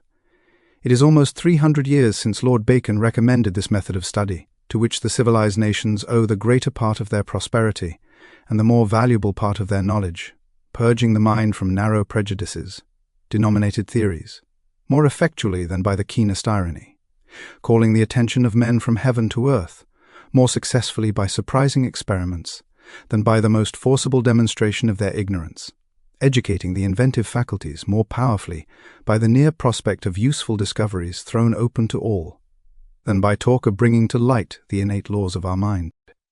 6. The method of Bacon has seized the spirit and aim of the great philosophers of Greece, and carried them into effect by the new means of observation which another age offered, thus gradually revealing a wondrous field of knowledge in the infinite space of astronomy, in the microscopic egg of embryology, and the dim age of geology, disclosing an order of the pulse which the logic of Aristotle could never have unveiled, and analyzing into formerly unknown elements the material combinations which no dialectic of the scholastics could force apart. 7. It has lengthened life, it has mitigated pain, it has extinguished diseases, it has increased the fertility of the soil, it has given new securities to the mariner, it has spanned great rivers with bridges of form unknown to our fathers, it has guided the thunderbolt from heaven to earth, it has lighted up night with the splendor of day, it has extended the range of human vision, it has multiplied the power of the human muscles, it has accelerated motion, it has annihilated distance, it has facilitated intercourse, correspondence, all friendly offices, all dispatch of business. It has enabled men to descend into the depths of the sea, to soar into the air, to penetrate securely into the noxious recesses of the earth. 8. This, then, is the true nature and scope of induction. But the greater the success which men have achieved in the inductive science, the more does the whole tenor of their teachings and example impress us with the necessity of observing carefully, patiently, accurately, with all the instruments and resources at our command, the individual facts before venturing upon a statement of general laws. 9. To ascertain the bearing of the spark drawn from the electric machine under every variety of circumstances, that we thus may be emboldened with Franklin to address, in the form of a kite, the question to the cloud about the nature of the lightning. To assure ourselves of the manner in which bodies fall with the exactness of a Galileo, that with Newton we may dare to ask the moon about the force that fastens it to the earth. 10. In short, by the value we set upon truth, by our hope in a steady and universal progress, not to permit a tyrannical prejudice to neglect or mutilate unwelcome facts, but to rear the superstructure of science upon the broad and unchangeable basis of full attention paid to the most isolated as well as the most frequent phenomena. An ever increasing material may be collected by observation, but the accumulated facts are of very different value for the explanation of nature, and as we esteem most highly those useful qualities of men which are of the rarest occurrence, so does natural philosophy sift the facts and attach a pre-eminent importance to that striking class which cannot be accounted for by the usual and daily observation of life. 12. If then we find that certain persons seem to possess unusual power, what are we to conclude? First, we may say, it is not so, which is simply an acknowledgment of our lack of information, because every honest investigator admits that there are many strange and previously unaccountable phenomena constantly taking place. Those, however, who become acquainted with the creative power of thought will no longer consider them unaccountable. 13. Second, we may say that they are the result of supernatural interference, but a scientific understanding of natural laws will convince us that there is nothing supernatural. Every phenomenon is the result of an accurate, definite cause, and the cause is an immutable law or principle which operates with invariable precision, whether the law is put into operation consciously or unconsciously. 14. Third, we may say that we are on forbidden ground, that there are some things which we should not know. This objection was used against every advance in human knowledge. Every individual who ever advanced a new idea, whether a Columbus, a Darwin, a Galileo, a Fulton, or an Emerson, was subjected to ridicule or persecution, so that this objection should receive no serious consideration, but on the contrary, we should carefully consider every fact which is brought to our attention. By doing this we will more readily ascertain the law upon which it is based. 15. It will be found that the creative power of thought will explain every possible condition or experience, whether physical, mental, or spiritual. 16. Thought will bring about conditions in correspondence with the predominant mental attitude. Therefore, if we fear disaster, as fear is a powerful form of thought, disaster will be the certain result of our thinking. It is this form of thought which frequently sweeps away the result of many years of toil and effort. 17. If we think of some form of material wealth, we may secure it. By concentrated thought, the required conditions will be brought about, and the proper effort put forth, which will result in bringing about the circumstances necessary to realize our desires. But we often find that when we secure the things we thought we wanted, they do not have the effect we expected. That is, the satisfaction is only temporary, or possibly is the reverse of what we expected. 18. What then is the proper method of procedure? What are we to think in order to secure what we really desire? What you and I desire, what we all desire, what everyone is seeking, is happiness and harmony. If we can be truly happy, we shall have everything the world can give.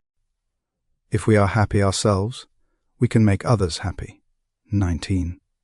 But we cannot be happy unless we have health, strength, congenial friends, pleasant environment, sufficient supply, not only to take care of our necessities, but to provide for those comforts and luxuries to which we are entitled. 20. The old orthodox way of thinking was to be a worm, to be satisfied with our portion, whatever it is, but the modern idea is to know that we are entitled to the best of everything, that the Father and I are one, and that the Father is the universal mind, the Creator, the original substance from which all things proceed. 21. Now, admitting that this is all true in theory, and it has been taught for 2,000 years, and is the essence of every system of philosophy or religion, how are we to make it practical in our lives? How are we to get the actual, tangible results here and now? 22. In the first place, we must put our knowledge into practice. Nothing can be accomplished in any other way. The athlete may read books and lessons on physical training all his life, but unless he begins to give out strength by actual work, he will never receive any strength. He will eventually get exactly what he gives, but he will have to give it first. It is exactly the same with us. We will get exactly what we give, but we shall have to give it first. It will then return to us many-fold, and the giving is simply a mental process because thoughts are causes and conditions are effects. Therefore, in giving thoughts of courage, inspiration, health or help of any kind, we are setting causes in motion which will bring about their effect. 23. Thought is a spiritual activity and is therefore creative, but make no mistake, thought will create nothing unless it is consciously, systematically, and constructively directed. And herein is the difference between idle thinking, which is simply a dissipation of effort, and constructive thinking, which means practically unlimited achievement. 24. We have found that everything we get comes to us by the law of attraction. A happy thought cannot exist in an unhappy consciousness. Therefore the consciousness must change, and, as the consciousness changes, all conditions necessary to meet the changed consciousness must gradually change, in order to meet the requirements of the new situation. 25. In creating a mental image or an ideal, we are projecting a thought into the universal substance from which all things are created. This universal substance is omnipresent, omnipotent, and omniscient. Are we to inform the omniscient as to the proper channel to be used to materialize our demand? Can the finite advise the infinite? This is the cause of failure, of every failure. We recognize the omnipresence of the universal substance, but we fail to appreciate the fact that this substance is not only omnipresent, but is omnipotent and omniscient, and consequently will set causes in motion concerning which we may be entirely ignorant. 26. We can best conserve our interests by recognizing the infinite power and infinite wisdom of the universal mind, and in this way become a channel whereby the infinite can bring about the realization of our desire. This means that recognition brings about realization. Therefore, for your exercise this week, make use of the principle. Recognize the fact that you are a part of the whole, and that a part must be the same in kind and quality as the whole.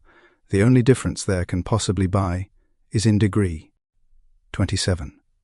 When this tremendous fact begins to permeate your consciousness, when you really come into a realization of the fact that you, the I, the spirit which thinks is an integral part of the great whole, that it is the same in substance, in quality, in kind, that the Creator could create nothing different from Himself, you will also be able to say, the Father and I are one, and you will come into an understanding of the beauty, the grandeur, the transcendental opportunities which have been placed at your disposal.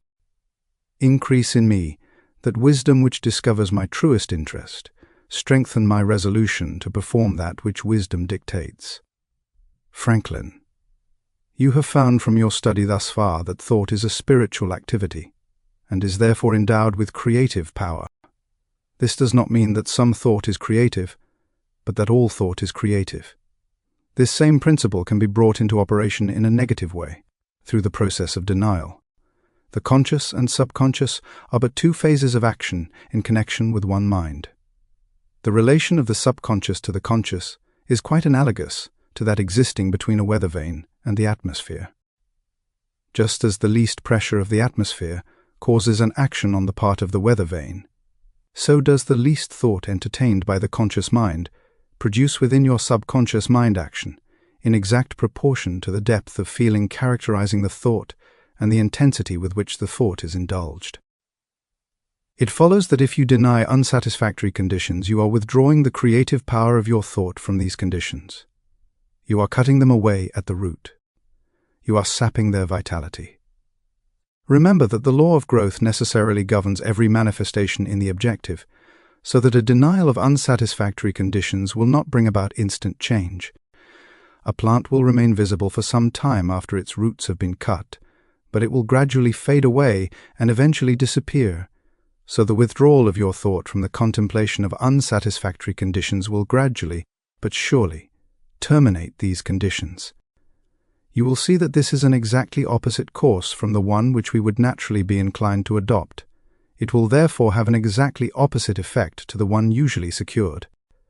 Most persons concentrate intently upon unsatisfactory conditions, thereby giving the condition that measure of energy and vitality which is necessary in order to supply a vigorous growth. Part 14. 1. The universal energy in which all motion, light, heat, and color have their origin does not partake of the limitation of the many effects of which it is the cause, but it is supreme over them all. This universal substance is the source of all power, wisdom, and intelligence. 2. To recognize this. Intelligence is to acquaint yourself with the knowing quality of mind, and through it to move upon the universal substance, and bring it into harmonious relations in your affairs. 3. This is something that the most learned physical science teacher has not attempted, a field of discovery upon which he has not yet launched, in fact, but few of the materialistic schools have ever caught the first ray of this light. It does not seem to have dawned upon them that wisdom is just as much present everywhere as our force and substance. 4. Some will say, if these principles are true, why are we not demonstrating them? As the fundamental principle is obviously correct, why do we not get proper results? We do. We get results in exact accordance with our understanding of the law and our ability to make the proper application. We secured no results from the laws governing electricity until someone formulated the law and showed us how to apply it. 5. This puts us in an entirely new relation to our environment, opening up possibilities previously undreamed of, and this by an orderly sequence of law which is naturally involved in our new mental attitude. 6. Mind is creative, and the principle upon which this law is based is sound and legitimate and is inherent in the nature of things. But this creative power does not originate in the individual, but in the universal, which is the source and fountain of all energy and substance. The individual is simply the channel for the distribution of this energy. The individual is the means by which the universal produces the various combinations which result in the formation of phenomena. 7. We know that scientists have resolved matter into an immense number of molecules.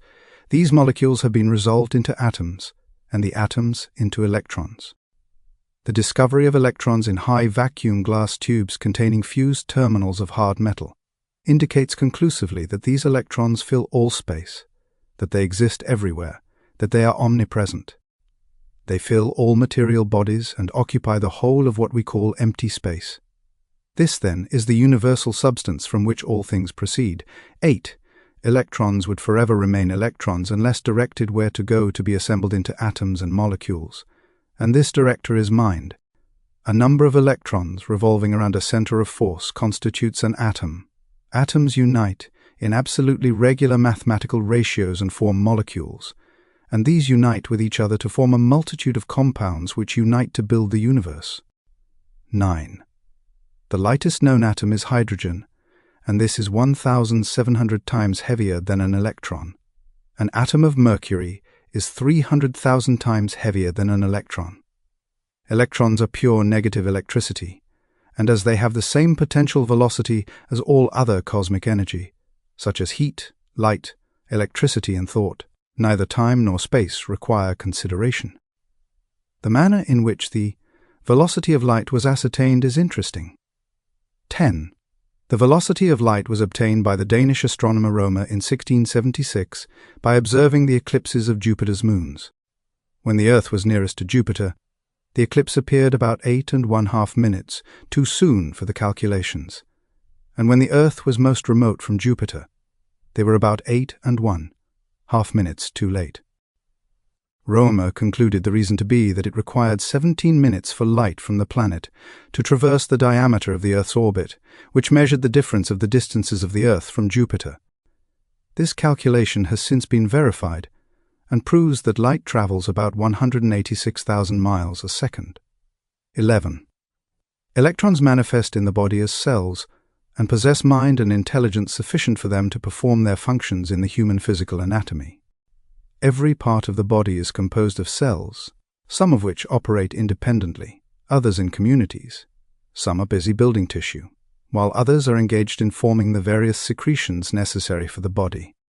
Some act as carriers of material, others are the surgeons whose work it is to repair damage, others are scavengers, carrying off waste, others are constantly ready to repel invaders or other undesirable intruders of the germ family. 12. All these cells are moving for a common purpose, and each one is not only a living organism, but has sufficient intelligence to enable it to perform its necessary duties. It is also endowed with sufficient intelligence to conserve the energies and perpetuate its own life. It must, therefore, secure sufficient nourishment, and it has been found that it exercises choice in the selection of such nourishment. 13. Each cell is born, reproduces itself, dies, and is absorbed. The maintenance of health and life itself depends upon the constant regeneration of these cells. 14. It is therefore apparent that there is mind in every atom of the body. This mind is negative mind, and the power of the individual to think makes him positive, so that he can control this negative mind. This is the scientific explanation for metaphysical healing, and will enable anyone to understand the principle upon which this remarkable phenomenon rests. 15.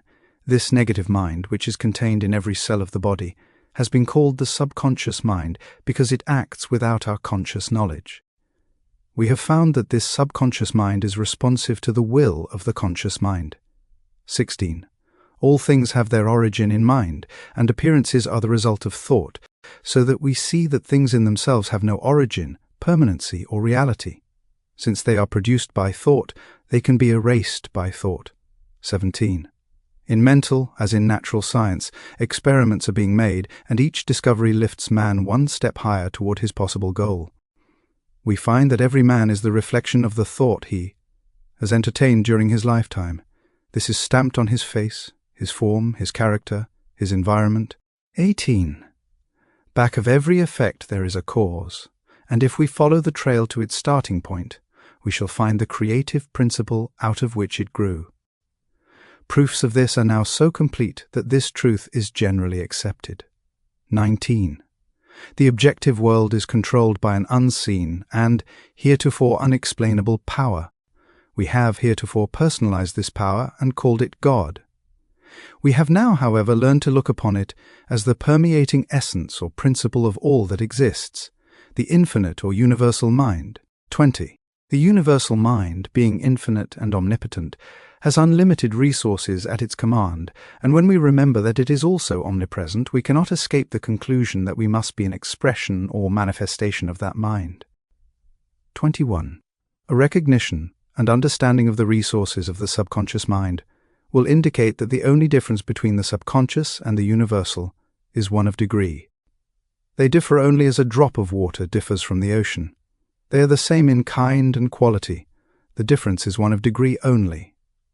22. Can you appreciate the value of this all-important fact?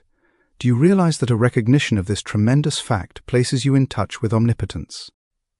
The subconscious mind being the connecting link between the universal mind and the conscious mind. Is it not evident that the conscious mind can consciously suggest thoughts which the subconscious mind will put into action? And, as the subconscious is one with the universal, is it not evident that no limit can be placed upon its activities? 23. A scientific understanding of this principle will explain the wonderful results which are secured through the power of prayer. The results which are secured in this way are not brought about by any special dispensations of providence, but on the contrary, they are the result of the operation of a perfectly natural law. There is, therefore, nothing either religious or mysterious about it. 24. Yet there are many who are not ready to enter into the discipline necessary to think correctly, even though it is evident that wrong thinking has brought failure. 25. Thought is the only reality. Conditions are but the outward manifestations. As the thought changes, all outward or material conditions must change in order to be in harmony with their creator, which is thought. 26. But the thought must be clear-cut, steady, fixed, definite, unchangeable. You cannot take 1 step forward and 2 steps backward. Neither can you spend 20 or 30 years of your life building up negative conditions as the result of negative thoughts, and then expect to see them all melt away as the result of 15 or 20 minutes of right thinking. 27. If you enter into the discipline necessary to bring about a radical change in your life, you must do so deliberately after, giving the matter careful thought and full consideration, and then you must allow nothing to interfere with your decision. 28. This discipline, this change of thought, this mental attitude will not only bring you the material things which are necessary for your highest and best welfare, but will bring health and harmonious conditions generally. 29. If you wish harmonious conditions in your life, you must develop an harmonious mental attitude. 30. Your world without will be a reflection of your world within. 31. For your exercise this week, concentrate on harmony. And when I say concentrate, I mean all that the word implies. Concentrate so deeply, so earnestly, that you will be conscious of nothing but harmony. Remember, we learn by doing. Reading these lessons will get you nowhere. It is in the practical application that the value consists. Learn to keep the door shut. Keep out of your mind and out of your world every element that seeks admittance with no definite helpful end in view. George Matthew Adams. Experiments with parasites found on plants indicate that even the lowest order of life is unable to take advantage of natural law. This experiment was made by Jacques Loch, MD, PhD, a member of the Rockefeller Institute. In order to obtain the material, potted rose bushes are brought into a room and placed in front of a closed window. If the plants are allowed to dry out, the aphids, previously wingless, change to winged insects. After the metamorphosis, the animals leave the plants, fly to the window, and then creep upward on the glass. It is evident that these tiny insects found that the plants on which they had been thriving were dead, and that they could therefore secure nothing more to eat and drink from this source. The only method by which they could save themselves from starvation was to grow temporary wings and fly, which they did. Experiments such as these indicate that omniscience as well as omnipotence is omnipresent, and that the tiniest living thing can take advantage of it in an emergency. Part 15 will tell you more about the law under which we live. It will explain that these laws operate to our advantage, that all conditions and experiences that come to us are for our benefit, that we gain strength in proportion to the effort expended, and that our happiness is best attained through a conscious cooperation with natural laws. Part 15. The laws under which we live are designed solely for our advantage. These laws are immutable, and we cannot escape from their operation. 2. All the great eternal forces act in solemn silence, but it is in our power to place ourselves in harmony with them, and thus express a life of comparative peace and happiness. 3. Difficulties, inharmonies, and obstacles indicate that we are either refusing to give out what we no longer need, or refusing to accept what we require. 4. Growth is attained through an exchange of the old for the new, of the good for the better. It is a conditional or reciprocal action, for each of us is a complete thought entity, and this completeness makes it possible for us to receive only as we give. 5. We cannot obtain what we lack if we tenaciously cling to what we have. We are able to consciously control our conditions as we come to sense the purpose of what we attract, and are able to extract from each experience only what we require for our further growth. Our ability to do this determines the degree of harmony or happiness we attain. 6. The ability to appropriate what we require for our growth continually increases as we reach higher planes and broader visions, and the greater our abilities to know what we require, the more certain we shall be to discern its presence, to attract it, and to absorb it. Nothing may reach us except what is necessary for our growth. 7. All conditions and experiences that come to us do so for our benefit. Difficulties and obstacles will continue to come until we absorb their wisdom and gather from them the essentials of further growth. 8. That we reap what we sow is mathematically exact. We gain permanent strength exactly to the extent of the effort required to overcome difficulties. 9. The inexorable requirements of growth demand that we exert the greatest degree of attraction for what is perfectly in accord with us. Our highest happiness will be best attained through our understanding of and conscious cooperation with natural laws. 10. In order to possess vitality, thought must be impregnated with love. Love is a product of the emotions. It is therefore essential that the emotions be controlled and guided by the intellect and reason. 11. It is love which imparts vitality to thought and thus enables it to germinate. The law of attraction, or the law of love, for they are one and the same, will bring to it the necessary material for its growth and maturity. 12. The first form which thought will find is language, or words. This determines the importance of words. They are the first manifestation of thought, the vessels in which thought is carried. They take hold of the ether and by setting it in motion reproduce the thought to others in the form of sound. 13. Thought may lead to action of any kind, but whatever the action, it is simply the thought attempting to express itself in visible form. It is evident, therefore, that if we wish desirable conditions, we can afford to entertain only desirable thoughts. 14. This leads to the inevitable conclusion that if we wish to express abundance in our lives, we can afford to think abundance only. And as words are only thoughts taking form, we must be especially careful to use nothing but constructive and harmonious language, which when finally crystallized into objective forms, will prove to our advantage. 15. We cannot escape from the pictures we incessantly photograph on the mind, and this photography of erroneous conceptions is exactly what is being done by the use of words, when we use any form of language which is not identified with our welfare. 16. We manifest more and more life as our thought becomes clarified and takes higher planes. This is obtained with greater facility as we use word pictures that are clearly defined and relieved of the conceptions attached to them on lower planes of thought. 17. It is with words that we must express our thoughts, and if we are to make use of higher forms of truth, we may use only such material as has been carefully and intelligently selected with this purpose in view. 18. This wonderful power of clothing thoughts in the form of words is what differentiates man from the rest of the animal kingdom.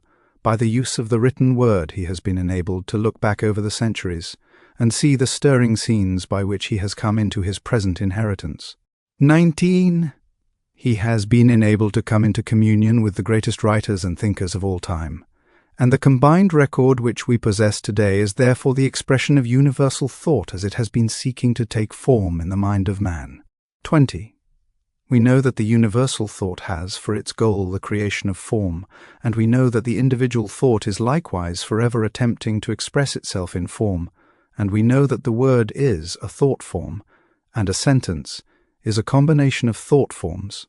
Therefore, if we wish our ideal to be beautiful or strong, we must see that the words out of which this temple will eventually be created are exact, that they are put together carefully, because accuracy in building words and sentences is the highest form of architecture in civilization and is a passport to success.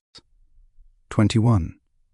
Words are thoughts and are therefore an invisible and invincible power which will finally objectify themselves in the form they are given. 22. Words may become mental places that will live forever, or they may become shacks, which the first breeze will carry away. They may delight the eye as well as the ear. They may contain all knowledge. In them we find the history of the past, as well as the hope of the future. They are living messengers from which every human and superhuman activity is born. 23. The beauty of the word consists in the beauty of the thought. The power of the word consists in the power of the thought, and the power of the thought consists in its vitality. How shall we identify a vital thought? What are its distinguishing characteristics? It must have principle. How shall we identify principle? 24. There is a principle of mathematics, but none of error. There is a principle of health, but none of disease. There is a principle of truth, but none of dishonesty. There is a principle of light, but none of darkness. And there is a principle of abundance, but none of poverty. 25. How shall we know that this is true? Because if we apply the principle of mathematics correctly, we shall be certain of our results. Where there is health, there will be no disease. If we know the truth, we cannot be deceived by error. If we let in light, there can be no darkness. And where there is abundance, there can be no poverty. 26.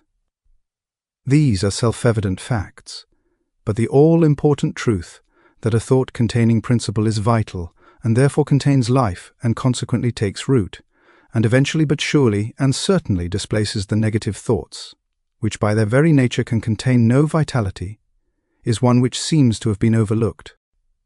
27. But this is a fact which will enable you to destroy every manner of discord, lack, and limitation.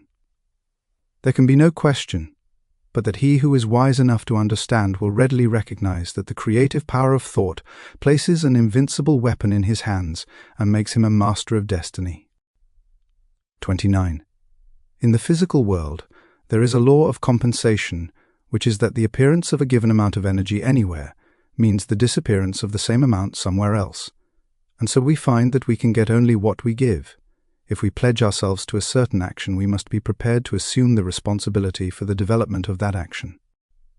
The subconscious cannot reason. It takes us at our word. We have asked for something.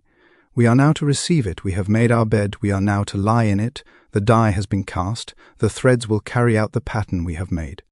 30. For this reason, insight must be exercised, so that the thought which we entertain contains no mental, moral, or physical germ which we do not wish objectified in our lives. 31. Insight is a faculty of the mind whereby we are enabled to examine facts and conditions at long range, a kind of human telescope. It enables us to understand the difficulties, as well as the possibilities, in any undertaking. 32. Insight enables us to be prepared for the obstacles which we shall meet. We can, therefore, overcome them before they have any opportunity of causing difficulty. 33. Insight enables us to plan to advantage and turn our thought and attention in the right direction, instead of into channels which can yield no possible return. 34. Insight is therefore absolutely essential for the development of any great achievement, but with it we may enter, explore, and possess any mental field. 35. Insight is a product of the world within and is developed in the silence, by concentration. 36. For your exercise this week, concentrate on insight. Take your accustomed position and focus the thought on the fact that to have a knowledge of the creative power of thought does not mean to possess the art of thinking. Let the thought dwell on the fact that knowledge does not apply itself, that our actions are not governed by knowledge but by custom, precedent, and habit. That the only way we can get ourselves to apply knowledge is by a determined conscious effort.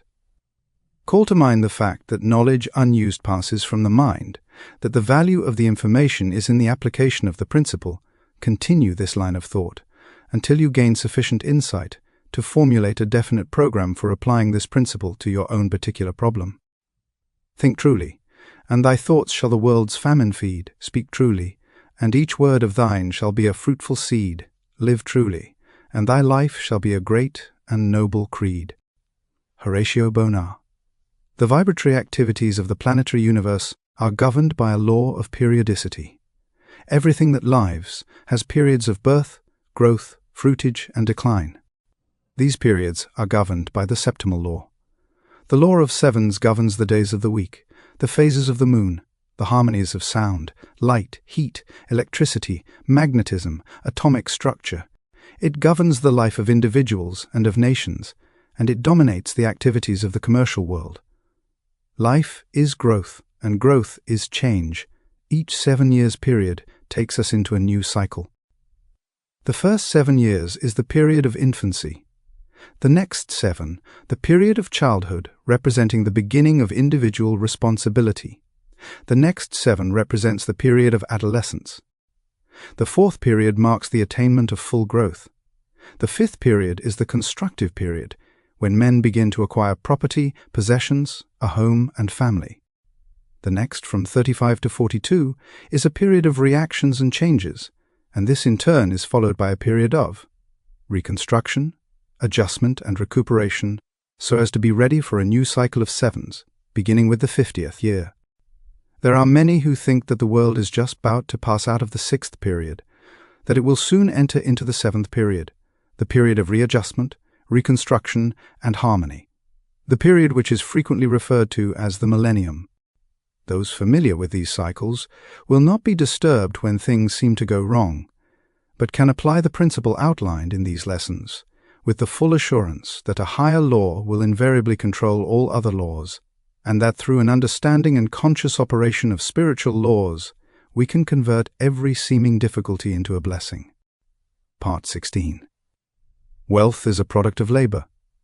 Capital is an effect, not a cause, a servant, not a master, a means, not an end. 2. The most commonly accepted definition of wealth is that it consists of all useful and agreeable things which possess exchange value. It is this exchange value which is the predominant characteristic of wealth. 3. When we consider the small addition made by wealth to the happiness of the possessor, we find that the true value consists not in its utility, but in its exchange. 4.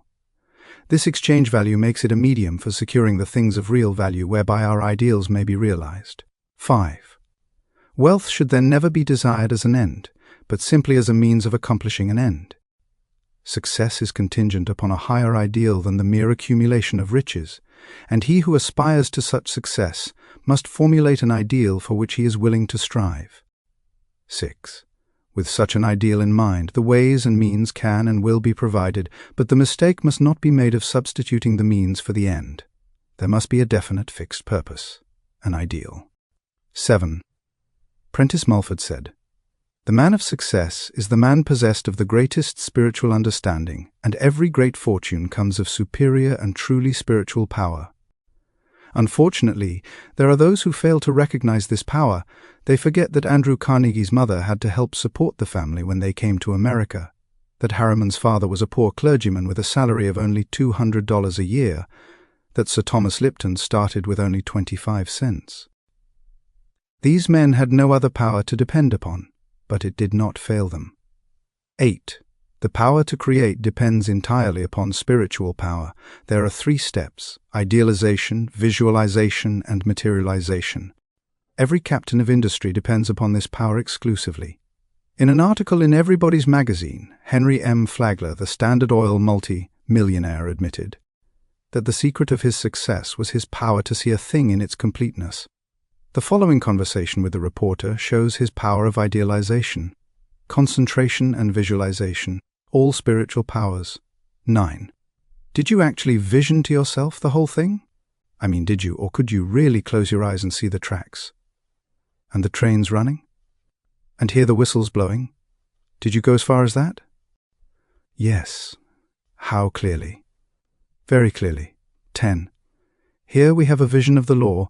We see cause and effect. We see that thought necessarily precedes and determines action. If we are wise, we shall come into a realization of the tremendous fact that no arbitrary condition can exist for a moment, and that human experience is the result of an orderly and harmonious sequence.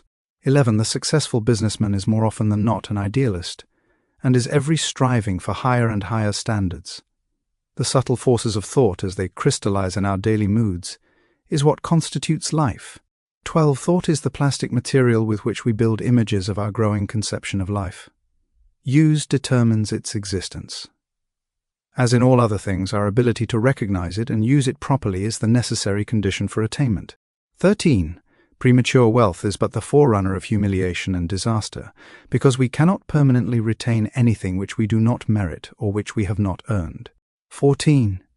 The conditions with which we meet in the world without correspond to the conditions which we find in the world within. This is brought about by the law of attraction. How then shall we determine what is to enter into the world within? 15. Whatever enters the mind through the senses or the objective mind will impress the mind and result in a mental image which will become a pattern for the creative energies.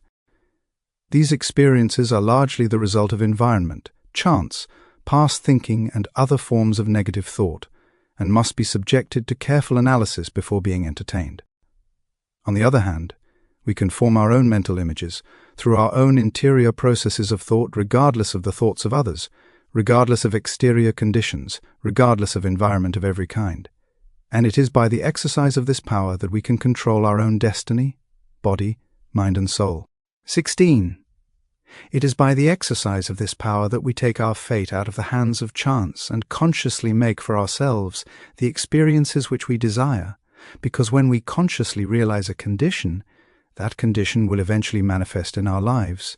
It is therefore evident that in the last analysis thinking is the one great cause in life. 17. Therefore, to control thought is to control circumstances, conditions, environment, and destiny. 18. How then are we to control thought? What is the process? To think is to create a thought, but the result of the thought will depend upon its form, its quality and its vitality. 19. The form will depend upon the mental images from which it emanates. This will depend upon the depth of the impression, the predominance of the idea, the clarity of the vision, the boldness of the image. 20. The quality depends upon its substance, and this depends upon the material of which the mind is composed. If this material has been woven from thoughts of vigor, strength, courage, determination, the thought will possess these qualities. 21. And finally, the vitality depends upon the feeling with which the thought is impregnated. If the thought is constructive, it will possess vitality, it will have life, it will grow, develop, expand, it will be creative, it will attract to itself everything necessary for its complete development. 22. If the thought is destructive, it will have within itself the germ of its own dissolution, it will die, but in the process of dying, it will bring sickness, disease, and every other form of discord. 23. This we call evil. And when we bring it upon ourselves, some of us are disposed to attribute our difficulties to a supreme being, but this supreme being is simply mind in equilibrium. 24. It is neither good nor bad, it simply is. 25. Our ability to differentiate it into form is our ability to manifest good or evil. 26. Good and evil, therefore, are not entities. They are simply words which we use to indicate the result of our actions, and these actions are in turn predetermined by the character of our thought. 27. If our thought is constructive and harmonious, we manifest good. If it is destructive and discordant, we manifest evil. 28. If you desire to visualize a different environment, the process is simply to hold the ideal in mind. Until your vision has been made real, give no thought to persons, places, or things. These have no place in the absolute. The environment you desire will contain everything necessary, the right persons, and the right things will come at the right time and in the right place. 29. It is sometimes not plain how character, ability, attainment, achievement, environment, and destiny can be controlled through the power of visualization, but this is an exact scientific fact. 30.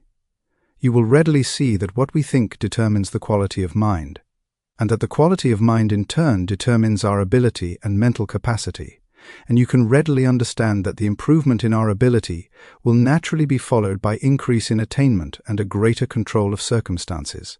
31. It will thus be seen that natural laws work in a perfectly natural and harmonious manner. Everything seems to just happen. If you want any evidence of this fact, simply compare results of your efforts in your own life, when your actions were prompted by high ideals, and when you had selfish or ulterior motives in mind. You will need no further evidence. 32. If you wish to bring about the realization of any desire, form a mental picture of success in your mind. By consciously visualizing your desire in this way, you will be compelling success. You will be externalizing it in your life by scientific methods. 33. We can only see what already exists in the objective world, but what we visualize already exists in the spiritual world. And this visualization is a substantial token of what will one day appear in the objective world, if we are faithful to our ideal. The reason for this is not difficult. Visualization is a form of imagination. This process of thinking forms impressions on the mind, and these impressions in turn form concepts and ideals, and they in turn are the plans from which the master architect will weave the future. 34. The psychologists have come to the conclusion that there is but one sense, the sense of feeling, and that all other senses are but modifications of this one sense. This being true, we know why feeling is the very fountainhead of power, why the emotions so easily overcome the intellect, and why we must put feeling into our thought, if we wish results.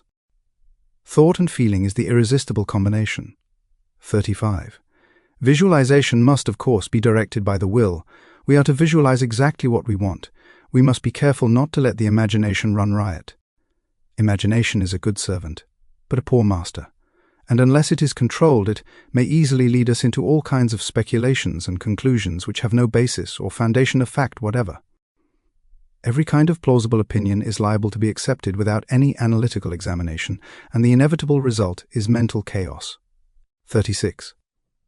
We must therefore construct only such mental images as are known to be scientifically true. Subject every idea to a searching analysis, and accept nothing which is not scientifically exact. When you do this, you will attempt nothing but what you know you can carry out, and success will crown your efforts. This is what businessmen call far-sightedness. It is much the same as insight, and is one of the great secrets of success in all important undertakings. 37. Try to bring yourself to a realization of the important fact that harmony and happiness are states of consciousness, and do not depend upon the possession of things. That things are effects, and come as a consequence of correct mental states, so that if we desire material possession of any kind, our chief concern should be to acquire the mental attitude which will bring about the result desired. This mental attitude is brought about by a realization of our spiritual nature and our unity with the universal mind, which is the substance of all things. This realization will bring about everything which is necessary for our complete enjoyment. This is scientific or correct thinking. When we succeed in bringing about this mental attitude, it is comparatively easy to realize our desire as an already accomplished fact. When we can do this, we shall have found the truth which makes us free from every lack or limitation of any kind. A man might frame and let loose a star, to roll in its orbit, and yet not have done so memorable a thing before God as he who lets a golden-orbed thought to roll through the generations of time. H. W. Beecher.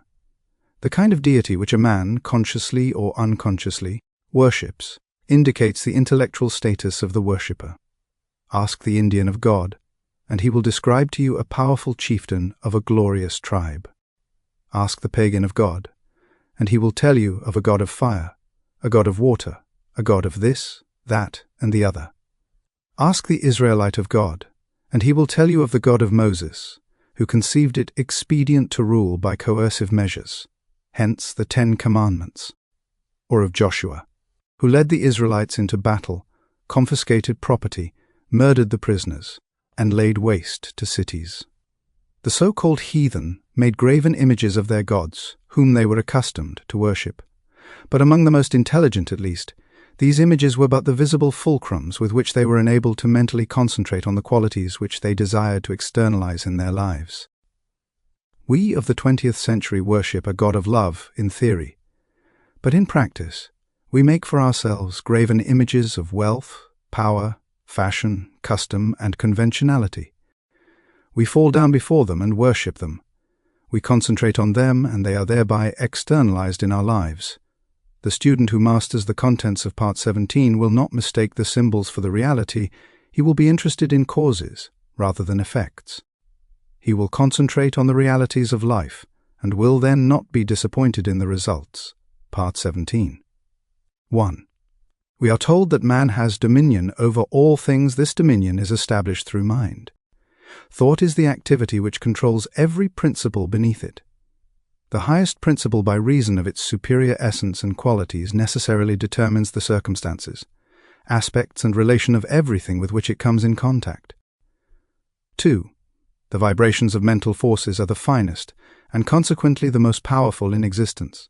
To those who perceive the nature and transcendency of mental force, all physical power sinks into insignificance. 3.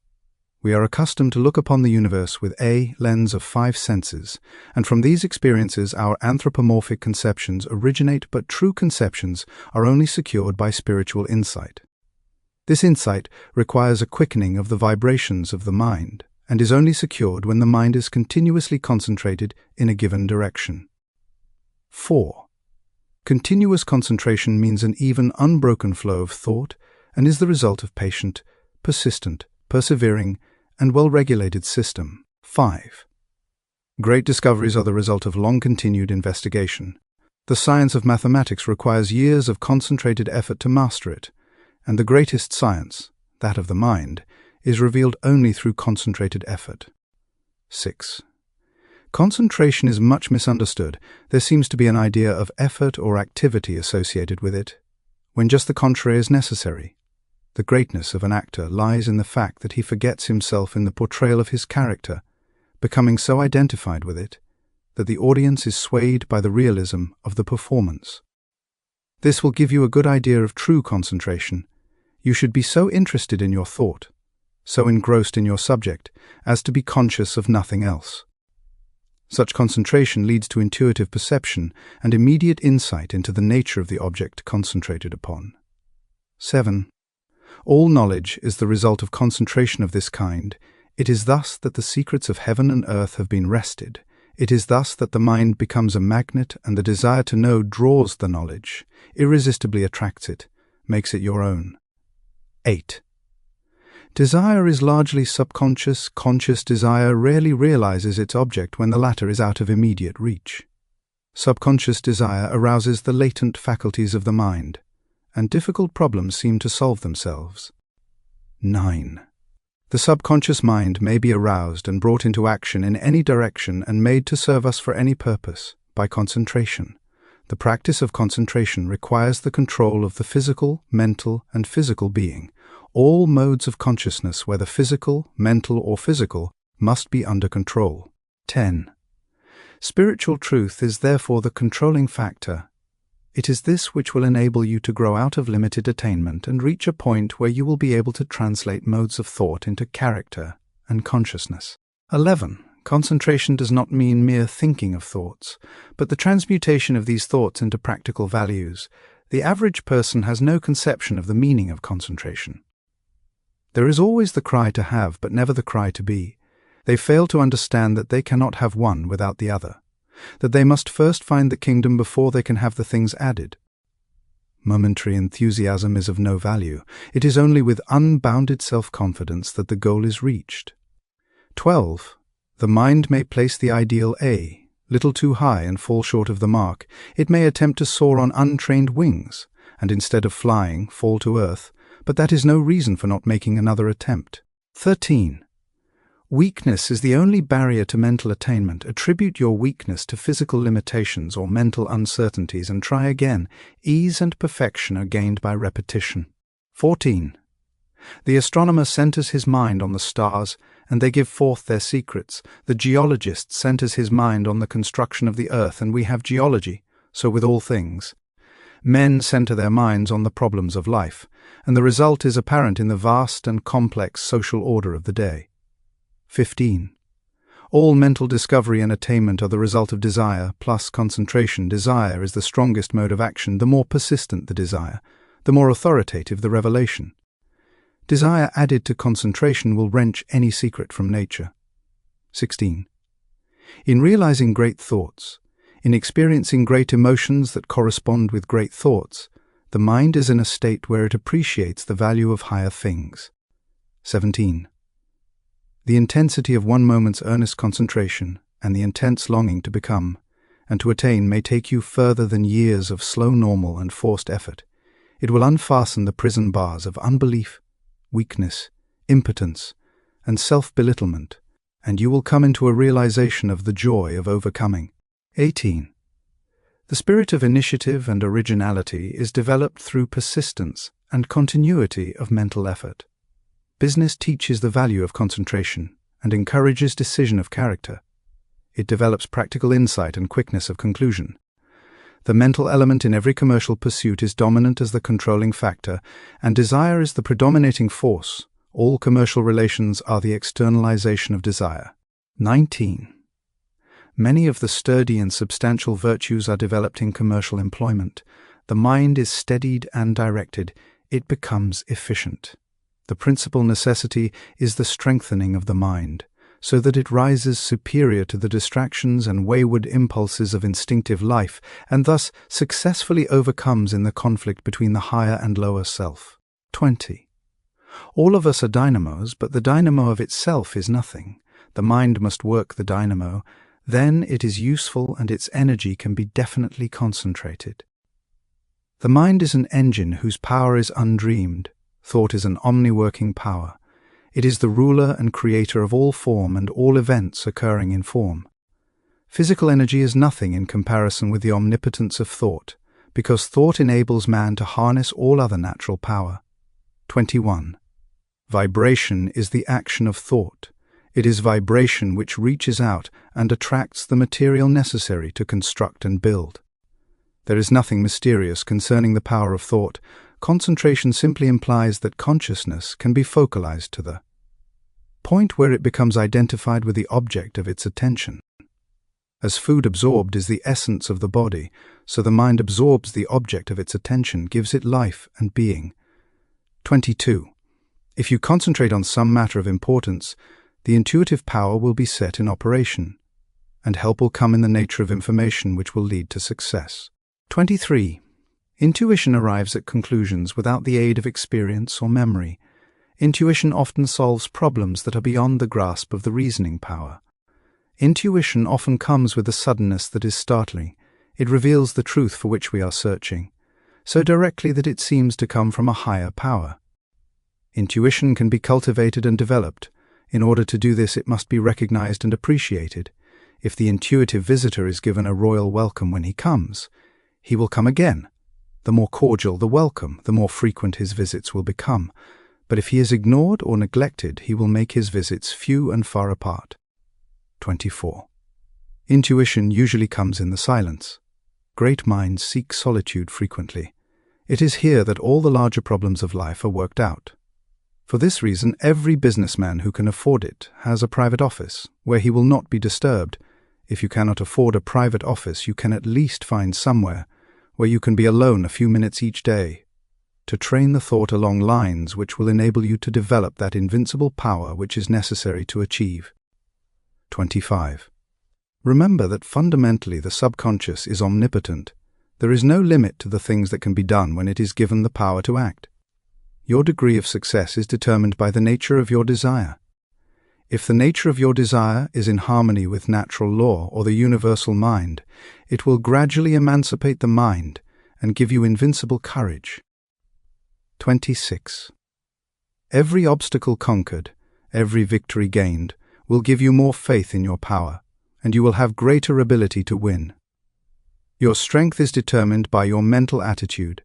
If this attitude is one of success, and is permanently held with an unswerving purpose, you will attract to you from the invisible domain the things you silently demand. 27. By keeping the thought intake tangible form. A definite purpose sets causes in motion which go out in the invisible world and find the material necessary to serve your purpose. 28. You may be pursuing the symbols of power instead of power itself. You may be pursuing fame instead of honor, riches instead of wealth, position instead of servitude. In either event, you will find that they turn to ashes just as you overtake them. 2009. Premature wealth or position cannot be retained because it has not been earned. We get only what we give. And those who try to get without giving always find that the law of compensation is relentlessly bringing about an exact equilibrium. 30. The race has usually been for money and other. mere symbols of power, but with an understanding of the true source of power, we can afford to ignore the symbols. The man with a large bank account finds it unnecessary to load his pockets down with gold, so with the man who has found the true source of power, he is no longer interested in its shams or pretensions. 31st. Thought ordinarily leads outwardly in evolutionary directions, but it can be turned within where it will take hold of the basic principles of things, the heart of things, the spirit of things. When you get to the heart of things, it is comparatively easy to understand and command them. 32. This is because the spirit of a thing is the thing itself, the vital part of it, the real substance. The form is simply the outward manifestation of the spiritual activity within. 33. For your exercise this week, concentrate as nearly as possible in accordance with the method outlined in this lesson. Let there be no conscious effort or activity associated with your purpose. Relax completely. Avoid any thought of anxiety as to results. Remember that power comes through repose. Let the thought dwell upon your object, until it is completely identified with it, until you are conscious of nothing else. 34. If you wish to eliminate fear, concentrate on courage. 35. If you wish to eliminate lack, concentrate on abundance. 36. If you wish to eliminate disease, concentrate on health. 37. Always concentrate on the ideal as an already existing fact. This is the germ cell, the life principle which goes forth and sets in motion those causes which guide, direct, and bring about the necessary relation, which eventually manifest in form. Thought is the property of those only who can entertain it. Emerson. In order to grow, we must obtain what is necessary for our growth. This is brought about through the law of attraction. This principle is the sole means by which the individual is differentiated from the universal. Think for a moment. What would a man be if he were not a husband, father, or brother, if he were not interested in the social, economical, political, or religious world? He would be nothing but an abstract, theoretical ego. He exists, therefore, only in his relation to the whole, in his relation to other men, in his relation to society. This relation constitutes his environment, and in no other way. It is evident, therefore, that the individual is simply the differentiation of the one universal mind, which lighteth every man that cometh into the world, and his so-called individuality or personality consists of nothing but the manner in which he relates with the whole. This we call his environment, and is brought about by the law of attraction. Part 18, which follows, has something more to say concerning this important law. Part 18. There is a change in the thought of the world. This change is silently transpiring in our midst, and is more important than any which the world has undergone since the downfall of paganism. 2. These present revolution in the opinions of all classes of men, the highest and most cultured of men, as well as those of the labouring class, stands unparalleled in the history of the world. 3. Science has of late made such vast discoveries, has revealed such an infinity of resources, has unveiled such enormous possibilities and such unsuspected forces, that scientific men more and more hesitate to affirm certain theories as established and beyond doubt, or to deny other theories as absurd or impossible. 4. A new civilization is being born, customs, creeds, and precedent are passing, vision, faith, and service are taking their place. The fetters of tradition are being melted off from humanity, and as the impurities of materialism are being consumed, thought is being liberated, and truth is rising full-robed before an astonished multitude. 5. The whole world is on the eve of a new consciousness, a new power, and a new realization within the self. 6. Physical science has resolved matter into molecules, molecules into atoms, atoms into energy, and it has remained for Mr. J. A. Fleming, in an address before the Royal Institution, to resolve this energy into mind.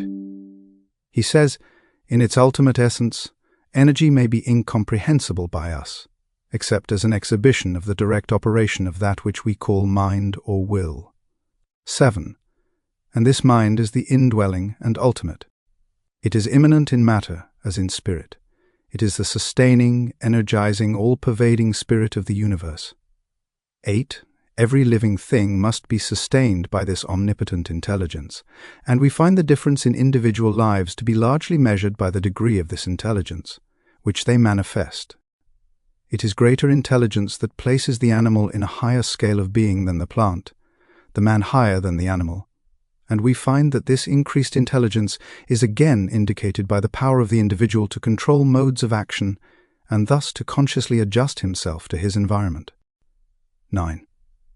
It is this adjustment that occupies the attention of the greatest minds, and this adjustment consists in nothing else than the recognition of an existing order in the universal mind, for it is well known that this mind will obey us precisely in proportion as we first obey it. 10. It is the recognition of natural laws that has enabled us to annihilate time and space, to soar in the air and to make iron float, and the greater the degree of intelligence, the greater will be our recognition of these natural laws, and the greater will be the power we can possess. It is the recognition of the self as an individualization of this universal intelligence that enables the individual to control those forms of intelligence which have not yet reached this level of self-recognition. They do not know that this universal intelligence permeates all things ready to be called into action. They do not know that it is responsive to every demand, and they are therefore in bondage to the law of their own being. 12. Thought is creative, and the principle on which the law is based is sound and legitimate, and is inherent in the nature of things. But this creative power does not originate in the individual, but in the universal, which is the source and foundation of all energy and substance. The individual is simply the channel for the distribution of this energy. 13. The individual is simply the means by which the universal produces the various combinations which result in the formation of phenomena, which depends upon the law of vibration, whereby various rates of rapidity of motion in the primary substance form new substances only in certain exact numerical ratios. 14. Thought is the invisible link by which the individual comes into communication with the universal, the finite with the infinite, the seen with the unseen.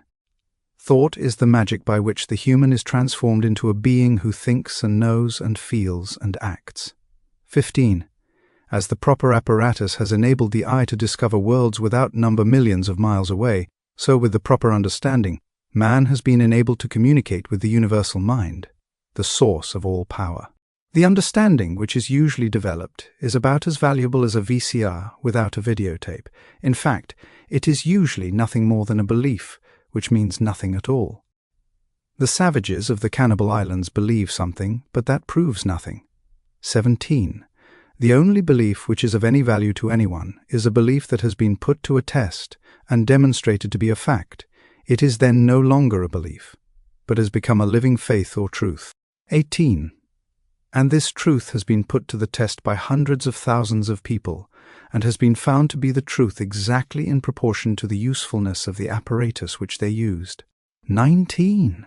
A man would not expect to locate stars hundreds of millions of miles away without a sufficiently strong telescope, and for this reason, science is continually engaged in building larger and more powerful telescopes and is continually rewarded by additional knowledge of the heavenly bodies. 20. So with understanding, men are continually making progress in the methods which they use to come into communication with the universal mind and its infinite possibilities. 21. The universal mind manifests itself in the objective through the principle of attraction that each atom has for every other atom in infinite degrees of intensity. 22. It is by this principle of combining and attracting that things are brought together. This principle is of universal application and is the sole means whereby the purpose of existence is carried into effect. 23. The expression of growth is met in a most beautiful manner through the instrumentality of this universal principle. 24. In order to grow, we must obtain what is essential for our growth, but as we are at all times a complete thought entity, this completeness makes it possible for us to receive only as we give. Growth is therefore conditioned on reciprocal action, and we find that on the mental plane like attracts like, that mental vibrations respond only to the extent of their vibratory harmony. 25. It is clear, therefore, that thoughts of abundance will respond only to similar thoughts. The wealth of the individual is seen to be what he inherently is. Affluence within is found to be the secret of attraction for affluence without. The ability to produce is found to be the real source of wealth of the individual. It is for this reason that he who has his heart in his work is certain to meet with unbounded success. He will give and continually give, and the more he gives, the more he will receive. 26. What do the great financiers of Wall Street, the captains of industry, the statesmen, the great corporation attorneys, the inventors, the physicians, the authors, what do each of these contribute to the sum of human happiness but the power of their thought? 27. Thought is the energy which the law of attraction is brought into operation, which eventually manifests in abundance. 28. The universal mind is static mind or substance in equilibrium. It is differentiated into form by our power to think. Thought is the dynamic phase of mind. 29. Power depends upon consciousness of power. Unless we use it, we shall lose it, and unless we are conscious of it, we cannot use it. 30. The use of this power depends upon attention. The degree of attention determines our capacity for the acquirement of knowledge, which is another name for power. 31. Attention has been held to be the distinguishing mark of genius. The cultivation of attention depends upon practice. 32. The incentive of attention is interest. The greater the interest, the greater the attention. The greater the attention, the greater the interest. Action and reaction begin by paying attention. Before long, you will have aroused interest. This interest will attract more attention, and this attention will produce more interest, and so on. This practice will enable you to cultivate the power of attention. 33. This week, concentrate upon your power to create, seek insight, perception, try to find a logical basis for the faith which is in you. Let the thought dwell on the fact that the physical man lives and moves and has his being in the sustainer of all organic life air, that he must breathe to live. Then let the thought rest on the fact that the spiritual man also lives and moves, and has his being in a similar but subtler energy upon which he must depend for life, and that as in the physical world, no life assumes form until after a seed is sown, and no higher fruit than that of the parent stock can be produced. So in the spiritual world no effect can be produced until the seed is sown, and the fruit will depend upon the nature of the seed, so that the results which you secure depend upon your perception of law in the mighty domain of causation, the highest evolution of human consciousness. There is no thought in my mind, but it quickly tends to convert itself into a power and organizes a huge instrumentality of means. Emerson. Fear is a powerful form of thought. It paralyzes the nerve centers, thus affecting the circulation of the blood. This, in turn, paralyzes the muscular system so that fear affects the entire being, body, brain, and nerve, physical, mental, and muscular. Of course, the way to overcome fear is to become conscious of power. What is this mysterious vital force which we call power? We do not know, but then neither do we know what electricity is. But we do know that by conforming to the requirements of the law by which electricity is governed, it will be our obedient servant, that it will light our homes, our cities, run our machinery, and serve us in many useful capacities. And so it is with vital force. Although we do not know what it is, and possibly may never know, we do know that it is a primary force which manifests through living bodies, and that by complying with the laws and principles by which it is governed, we can open ourselves to a more abundant inflow of this vital energy, and thus express the highest possible degree of mental, moral, and spiritual efficiency. This part tells of a very simple way of developing this vital force. If you put into practice the information outlined in this lesson, you will soon develop the sense of power which has ever been the distinguishing mark of genius. Part 19. 1. The search for truth is no longer a haphazard adventure, but it is a systematic process, and is logical in its operation. Every kind of experience is given a voice in shaping its decision. 2. In seeking the truth, we are seeking ultimate cause. We know that every human experience is an effect. Then if we may ascertain the cause, and if we shall find that this cause is one which we can consciously control, the effect or the experience will be within our control also. 3. Human experience will then no longer be the football of fate. A man will not be the child of fortune, but destiny. Fate and fortune will be controlled as readily as a captain controls his ship or an engineer his train. 4. All things are finally resolvable into the same element, and as they are thus translatable, one into the other, they must ever be in relation, and may never be in opposition to one another. 5. In the physical world there are innumerable contrasts, and these may, for convenience sake, be designated by distinctive names. There are sizes, colors, shades, or ends to all things. There is a North Pole and a South Pole, an inside and an outside, a seen and an unseen, but these expressions merely serve to place extremes in contrast. 6. They are names given to two different parts of one quantity. The two extremes are relative, they are not separate entities, but are two parts, or aspects of the whole. 7. In the mental world we find the same law. We speak of knowledge and ignorance, but ignorance is but a lack of knowledge, and is therefore found to be simply a word to express the absence of knowledge. It has no principle in itself. 8. In the moral world we again find the same law. We speak of good and evil, but good is a reality, something tangible, while evil is found to be simply a negative condition, the absence of good. Evil is sometimes thought to be a very real condition, but it has no principle, no vitality, no life. We know this because it can always be destroyed by good. Just as truth destroys error and light destroys darkness, so evil vanishes when good appears. There is therefore but one principle in the moral world. 9.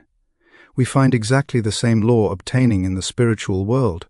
We speak of mind and matter as two separate entities, but clearer insight makes it evident that there is but one operative principle, and that is mind. 10. Mind is the real and the eternal. Matter is forever changing. We know that in the eons of time 100 years is but as a day. If we stand in any large city and let the eye rest on the innumerable large and magnificent buildings, the vast array of modern automobiles, cellular telephones, the electric lights, and all the other conveniences of modern civilization, we may remember that not one of them was there just over a century ago, and if we could stand on the same spot in 100 years from now, in all probability we should find that but few of them remained. 11. In the animal kingdom we find the same law of change. The millions and millions of animals come and go, a few years constituting their span of life. In the plant world the change is still more rapid. Many plants and nearly all grasses come and go in a single year. When we pass to the inorganic, we expect to find something more substantial, but as we gaze on the apparently solid continent, we are told that it arose from the ocean. We see the giant mountain, and are told that the place where it now stands was once a lake, and as we stand in awe before the great cliffs in the Yosemite Valley, we can easily trace the path of the glaciers which carried all before them. 12. We are in the presence of continual change, and we know that this change is but the evolution of the universal mind, the grand process whereby all things are continually being created anew, and we come to know that matter is but a form which mind takes, and is therefore simply a condition. Matter has no principle, mind is the only principle. 13. We have then come to know that mind is the only principle which is operative in the physical, mental, moral, and spiritual world. 14. We also know that this mind is static, mind at rest. We also know that the ability of the individual to think is his ability to act upon the universal mind and convert it into dynamic mind, or mind in motion. 15. In order to do this, fuel must be applied in the form of food, for man cannot think without eating, and so we find that even a spiritual activity such as thinking cannot be converted into sources of pleasure and profit except by making use of material means. 16. It requires energy of some kind to collect electricity and convert it into a dynamic power. It requires the rays of the sun to give the necessary energy to sustain plant life. So it also requires energy, in the form of food, to enable the individual to think and thereby act upon the universal mind. 17. You may know that thought constantly, eternally as taking form, is forever seeking expression, or you may not. But the fact remains that if your thought is powerful, constructive, and positive, this will be plainly evident in the state of your health, your business, and your environment. If your thought is weak, critical, destructive, and negative generally, it will manifest in your body as fear, worry, and nervousness, in your finances lack and limitation, and in discordant conditions in your environment. 18. All wealth is the offspring of power. Possessions are of value only as they confer power.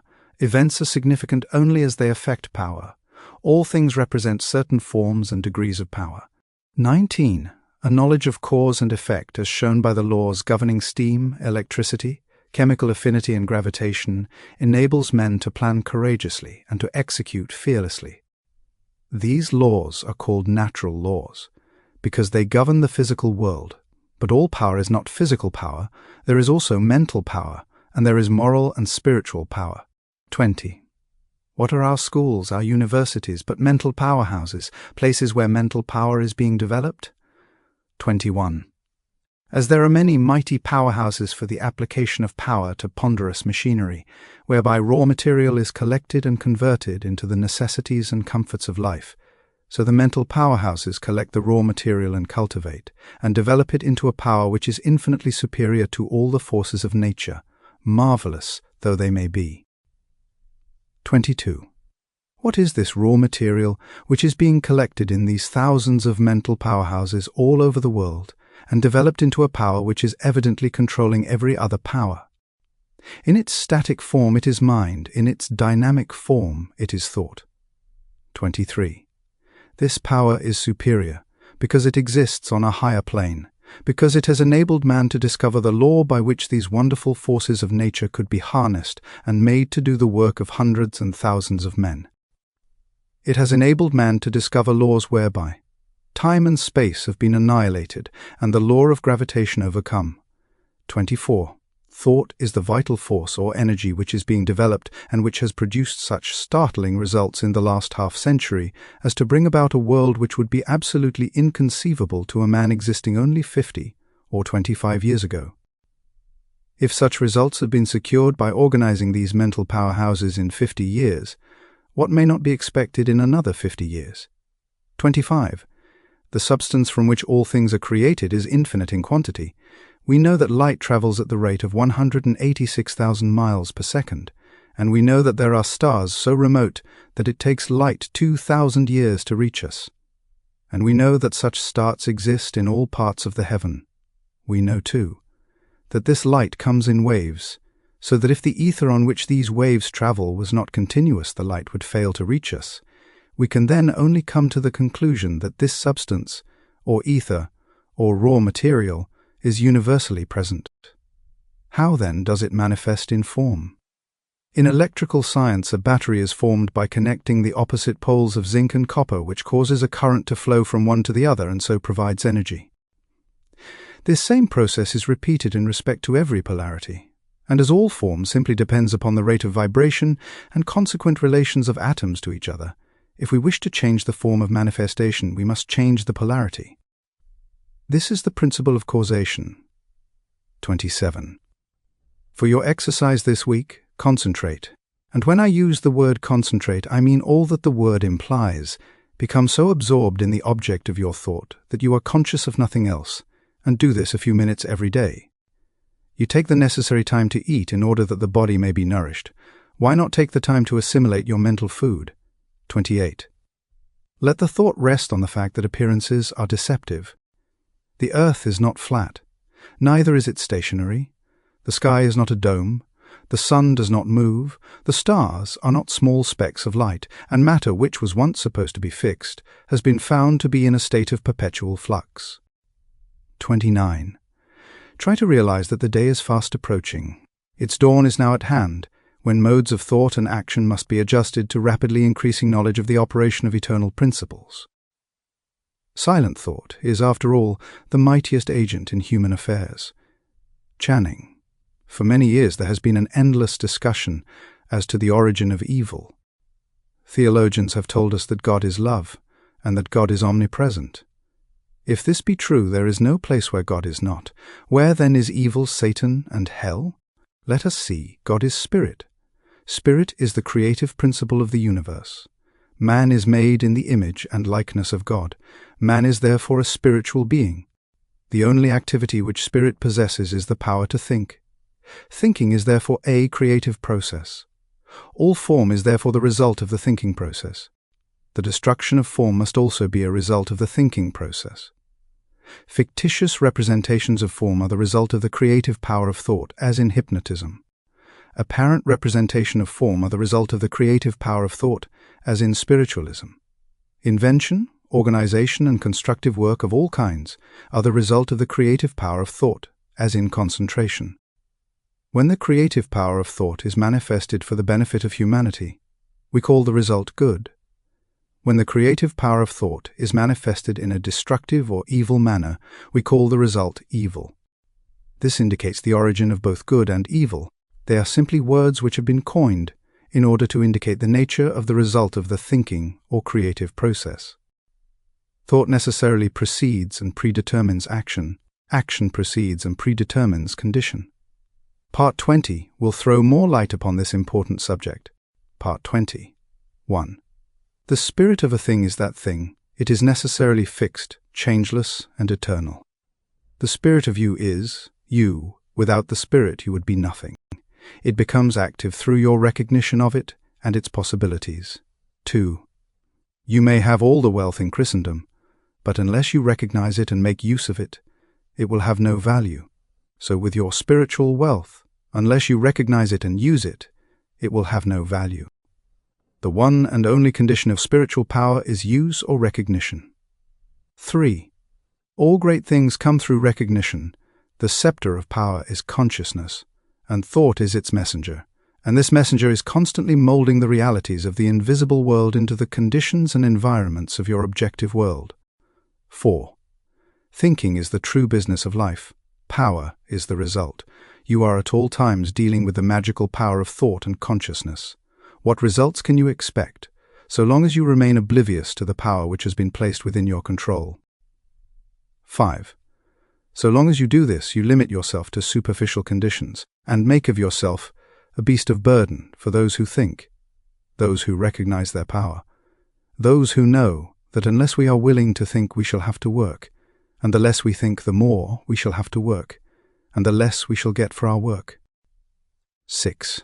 The secret of power is a perfect understanding of the principles, forces, methods, and combinations of mind, and a perfect understanding of our relationship to the universal mind. It is well to remember that this principle is unchangeable. If this were not so, it would not be reliable. All principles are changeless. 7. This stability is your opportunity. You are its active attribute, the channel for its activity. The universal can act only through the individual. 8. When you begin to perceive that the essence of the universal is within yourself, is you begin to do things, you begin to feel your power. It is the fuel which fires the imagination, which lights the torch of inspiration, which gives vitality to thought, which enables you to connect with all the invisible forces of the universe. It is this power which will enable you to plan fearlessly, to execute masterfully. 9. But perception will come only in the silence. This seems to be the condition required for all great purposes. You are a visualizing entity. Imagination is your workshop. It is here that your ideal is to be visualized. 10. As a perfect understanding of the nature of this power is a primary condition for its manifestation, visualize the entire method over and over again, so that you may use it whenever occasion requires.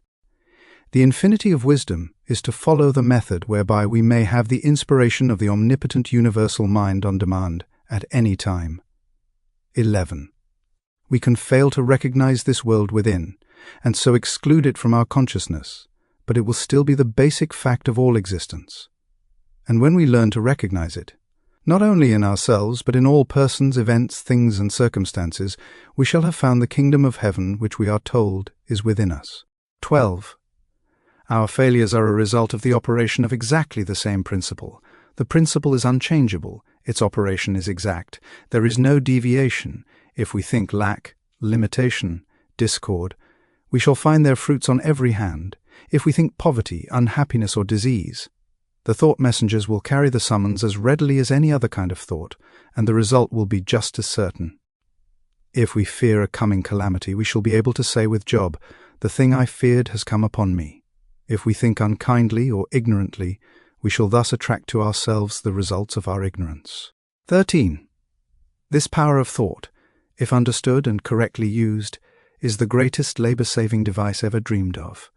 But if not understood or improperly used, the result will in all probability be disastrous, as we have already seen. By the help of this power you can confidently undertake things that are seemingly impossible, because this power is the secret of all inspiration, all genius. 14. To become inspired means to get out of the beaten path, out of the rut, because extraordinary results require extraordinary means. When we come into a recognition of the unity of all things, and that the source of all power is within, we tap the source of inspiration. 15. Inspiration is the art of imbibing, the art of self-realization, the art of adjusting the individual mind to that of the universal mind, the art of attaching the proper mechanism to the source of all power, the art of differentiating the formless into form, the art of becoming a channel for the flow of infinite wisdom, the art of visualizing perfection, the art of realizing the omnipresence of omnipotence. An understanding and appreciation of the fact that the infinite power is omnipresent and is therefore in the infinitely small as well as the infinitely large will enable us to absorb its essence.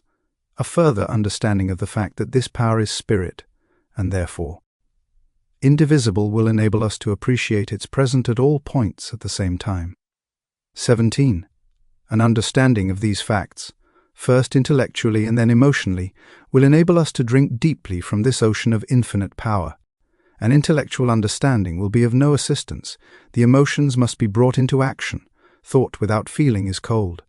The required combination is thought and feeling. 18. Inspiration is from within. The silence is necessary. The senses must be stilled, the muscles relaxed, repose cultivated. When you have thus come into possession of a sense of poise and power, you will be ready to receive the information or inspiration or wisdom which may be necessary for the development of your purpose. 19. Do not confuse these methods with those of the clairvoyant. They have nothing in common. Inspiration is the art of receiving and makes for all that is best in life. Your business in life is to understand and command these invisible forces, instead of letting them command and rule you. Power implies service. Inspiration implies power. To understand and apply the method of inspiration is to become a Superman. 20. We can live more abundantly every time we breathe, if we consciously breathe with that intention. The if is a very important condition in this case, as the intention governs the attention.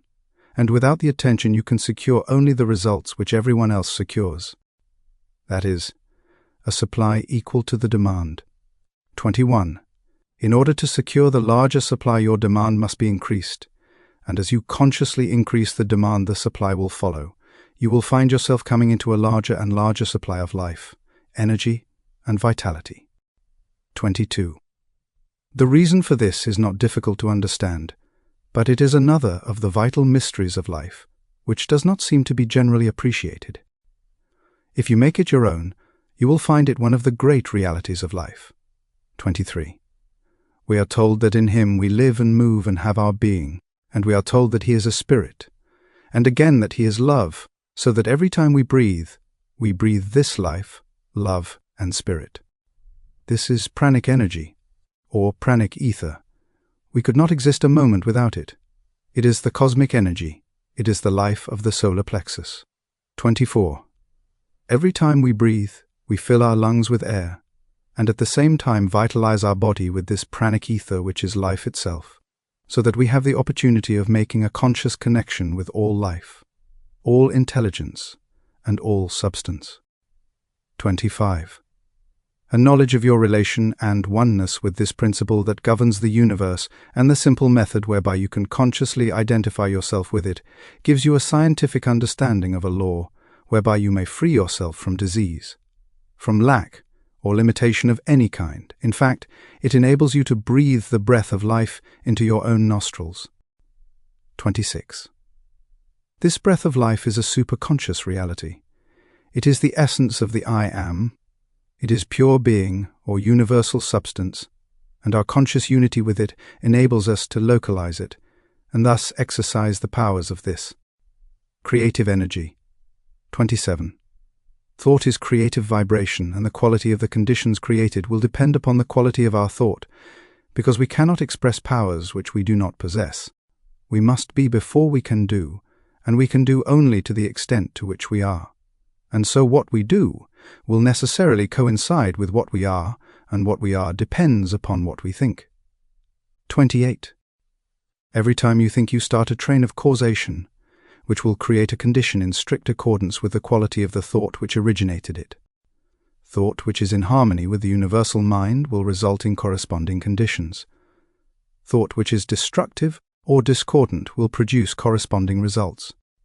You may use thought constructively or destructively, but the immutable law will not allow you to plant a thought of one kind and reap the fruit of another. You are free to use this marvelous creative power as you will, but you must take the consequences. 29. This is the danger from what is called will power. There are those who seem to think that by force of will they can coerce this law, that they can sow seed of one kind and by willpower make it bear fruit of another. But the fundamental principle of creative power is in the universal, and therefore the idea of forcing a compliance with our wishes by the power of the individual will is an inverted conception which may appear to succeed for a while, but is eventually doomed to failure, because it antagonizes the very power which it is seeking to use. 30. It is the individual attempting to coerce the universal, the finite in conflict with the infinite. Our permanent well-being will be best conserved by a conscious cooperation with the continuous forward movement of the great whole. 31. For your exercise this week, go into the silence and concentrate on the fact that in Him we live and move and have our being is literally and scientifically exact. That you are because He is. That if He is omnipresent, He must be in you. That if He is all in all, you must be in Him. That He is spirit and you are made in His image and likeness, and that the only difference between His spirit and your spirit is one of degree, that a part must be the same in kind and quality as the whole. When you can realize this clearly, you will have found the secret of the creative power of thought. You will have found the origin of both good and evil. You will have found the secret of the wonderful power of concentration. You will have found the key to the solution of every problem, whether physical, financial, or environmental. The power to think consecutively and deeply and clearly is an avowed and deadly enemy to mistakes and blunders, superstitions, unscientific theories, irrational beliefs, unbridled enthusiasm, fanaticism. Haddock, it is my privilege to enclose part 21. In paragraph 7, you will find that one of the secrets of success, one of the methods of organizing victory, one of the accomplishments of the mastermind is to think big thoughts. In paragraph 8, you will find that everything which we hold in our consciousness for any length of time becomes impressed upon our subconsciousness, and so becomes a pattern which the creative energy will wave into our life and environment. This is the secret of the wonderful power of prayer. We know that the universe is governed by law, that for every effect there must be a cause, and that the same cause, under the same conditions, will invariably produce the same effect. Consequently, if prayer has ever been answered, it will always be answered, if the proper conditions are complied with. This must necessarily be true, otherwise the universe would be a chaos instead of a cosmos.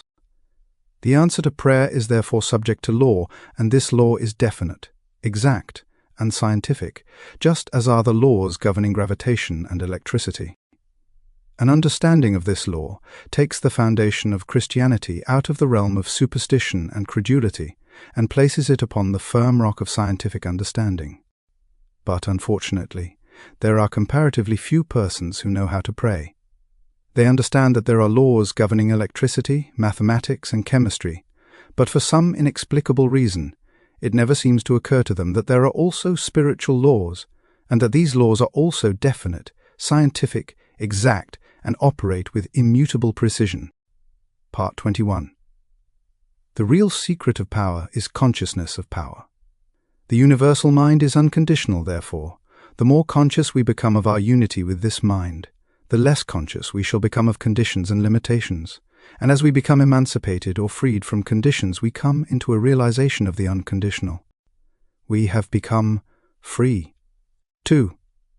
As soon as we become conscious of the inexhaustible power in the world within, we begin to draw on this power and apply and develop the greater possibilities which this discernment has realized, because whatever we become conscious of is invariably manifested in the objective world, is brought forth into tangible expression. 3. This is because the infinite mind, which is the source from which all things proceed, is one and indivisible, and each individual is a channel whereby this eternal energy is being manifested. Our ability to think is our ability to act upon this universal substance, and what we think is what is created or produced in the objective world. 4. The result of this discovery is nothing less than marvelous, and means that mind is extraordinary in quality, limitless in quantity, and contains possibilities without number. To become. Conscious of this power is to become a live wire. It has the same effect as placing an ordinary wire in contact with a wire that is charged. The universal is the live wire. It carries power sufficient to meet every situation which may arise in the life of every individual. When the individual mind touches the universal mind, it receives all the power it requires. This is the world within. All science recognizes the reality of this world, and all power is contingent upon our recognition of this world. 5. The ability to eliminate imperfect conditions depends upon mental action, and mental action depends upon consciousness of power. Therefore, the more conscious we become of our unity with the source of all power, the greater will be our power to control and master every condition. 6. Large ideas have a tendency to eliminate all smaller ideas, so that it is well to hold ideas large enough to counteract and destroy all small or undesirable tendencies. This will remove innumerable petty and annoying obstacles from your path. You also become conscious of a larger world of thought, thereby increasing your mental capacity as well as placing yourself in position to accomplish something of value. 7. This is one of the secrets of success, one of the methods of organizing victory, one of the accomplishments of the master mind. He thinks big thoughts. The creative energies of mind find no more difficulty in handling large situations than small ones. Mind is just as much present in the infinitely large as in the infinitely small. 8. When we realize these facts concerning mind, we understand how we may bring ourselves any condition by creating the corresponding conditions in our consciousness, because everything which is held for any length of time in the consciousness eventually becomes impressed upon the subconscious, and thus becomes a pattern which the creative energy will wave into the life and environment of the individual. 9. In this way, conditions are produced, and we find that our lives are simply the reflection of our predominant thoughts, our mental attitude. We see then that the science of correct thinking is the one science, that it includes all other sciences. 10. From this science we learn that every thought creates an impression on the brain, that these impressions create mental tendencies, and these tendencies create character, ability, and purpose, and that the combined action of character, ability, and purpose determines the experiences with which we shall meet in life. 11. These experiences come to us through the law of attraction. Through the action of this law we meet in the world without the experiences which correspond to our world within. 12. The predominant thought or the mental attitude is the magnet, and the law is that like attracts like. Consequently, the mental attitude will invariably attract such conditions as correspond to its nature. 13. This mental attitude is our personality and is composed of the thoughts which we have been creating in our own mind. Therefore, if we wish a change in conditions, all that is necessary is to change our thought. This will in turn change our mental attitude, which will in turn change our personality, which will in turn change the persons, things, and conditions, or the experiences with which we meet in life. 14. It is, however, no easy matter to change the mental attitude, but by persistent effort it may be accomplished. The mental attitude is patterned after the mental pictures which have been photographed on the brain. If you do not like the pictures, destroy the negatives and create new pictures. This is the art of visualization. 15. As soon as you have done this, you will begin to attract new things, and the new things will correspond to the new pictures. To do this, impress on the mind a perfect picture of the desire which you wish to have objectified and continue to hold the picture in mind until results are obtained. 16. If the desire is one which requires determination, ability, talent, courage, power, or any other spiritual power, these are necessary essentials for your picture. Build them in. They are the vital part of the picture. They are the feeling which combines with thought and creates the irresistible magnetic power which draws the things you require to you. They give your picture life, and life means growth. And as soon as it begins to grow, the result is practically assured. Do not hesitate to aspire to the highest possible attainments in anything you may undertake, for the mind forces are ever ready to lend themselves to a purposeful will in the effort to crystallize its highest aspirations into acts, accomplishments, and events. 18. An illustration of how these mind forces operate is suggested by the method in which all our habits are formed. We do a thing, then do it again and again and again, until it becomes easy and perhaps almost automatic. And the same rule applies in breaking any and all bad habits. We stop doing a thing, and then avoid it again, and again until we are entirely free from it. And if we do fail now and then, we should by no means lose hope, for the law is absolute and invincible and gives us credit for every effort and every success, even though our efforts and successes are perhaps intermittent. There is no limit to what this law can do for you. Dare to believe in your own idea. Remember that nature is plastic to the ideal. Think of the ideal as an already accomplished fact. 20. The real battle of life is one of ideas. It is being fought out by the few against the many.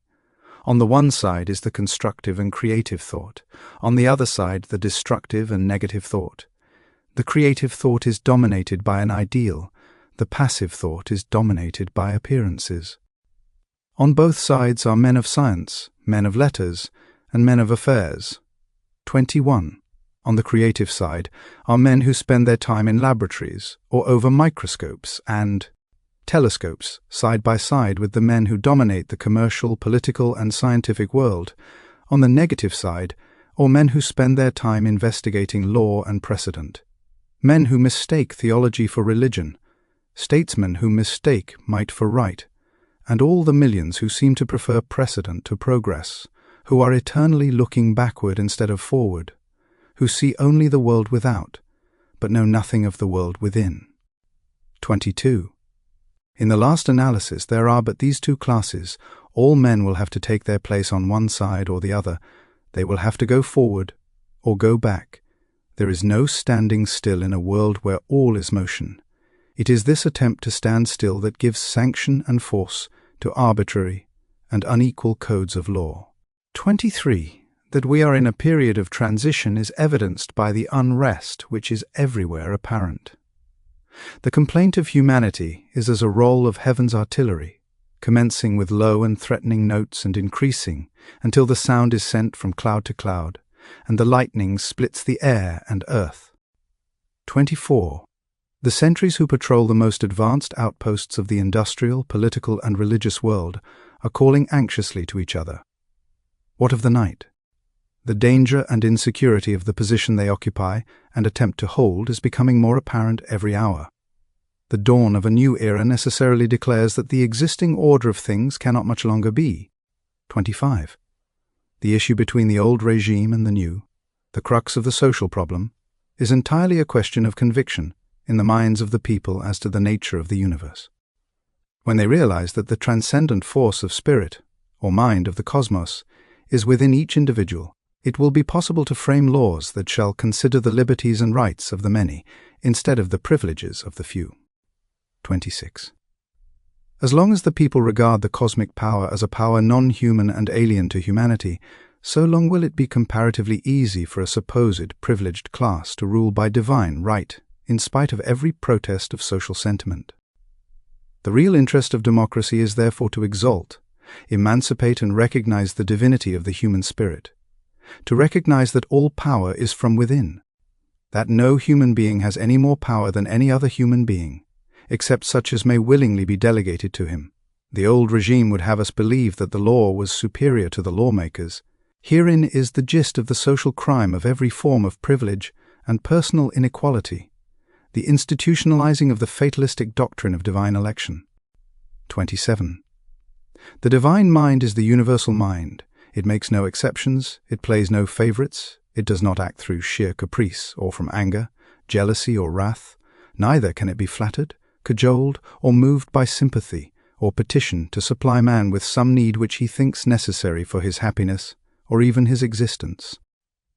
The divine mind makes no exceptions to favor any individual, But when the individual understands and realizes his unity with the universal principle, he will appear to be favored because he will have found the source of all health, all wealth, and all power. 28. For your exercise this week, concentrate on the truth. Try to realize that the truth shall make you free. That is, nothing can permanently stand in the way of your perfect success when you learn to apply the scientifically correct thought methods and principles. Realize that you are externalizing in your environment your inherent soul potencies. Realize that the silence offers an ever-available and almost unlimited opportunity for awakening the highest conception of truth. Try to comprehend that omnipotence itself is absolute silence. All else is change, activity, limitation. Silent thought concentration is therefore the true method of reaching, awakening, and then expressing the wonderful potential power of the world within. The possibilities of thought training are infinite, its consequence eternal, and yet few take the pains to direct their thinking into channels that will do them good, but instead leave all to chance. Marden. In part 22 you will find that thoughts are spiritual seeds, which, when planted in the subconscious mind, have a tendency to sprout and grow, but unfortunately the fruit is frequently not to our liking. The various forms of inflammation, paralysis, nervousness and diseased conditions generally are the manifestation of fear, worry, care, anxiety, jealousy, hatred and similar thought. The life processes are carried on by two distinct methods. First, the taking up and making use of nutritive material necessary for constructing cells. Second, breaking down and excreting the waste material. All life is based upon these constructive and destructive activities, and as food, water and air are the only requisites necessary for the construction of cells, it would seem that the problem of prolonging life indefinitely would not be a very difficult one. However strange it may seem, it is the second or destructive activity that is, with rare exception, the cause of all disease. The waste material accumulates and saturates the tissues, which causes autotoxication. This may be partial or general. In the first case, the disturbance will be local. In the second place, it will affect the whole system.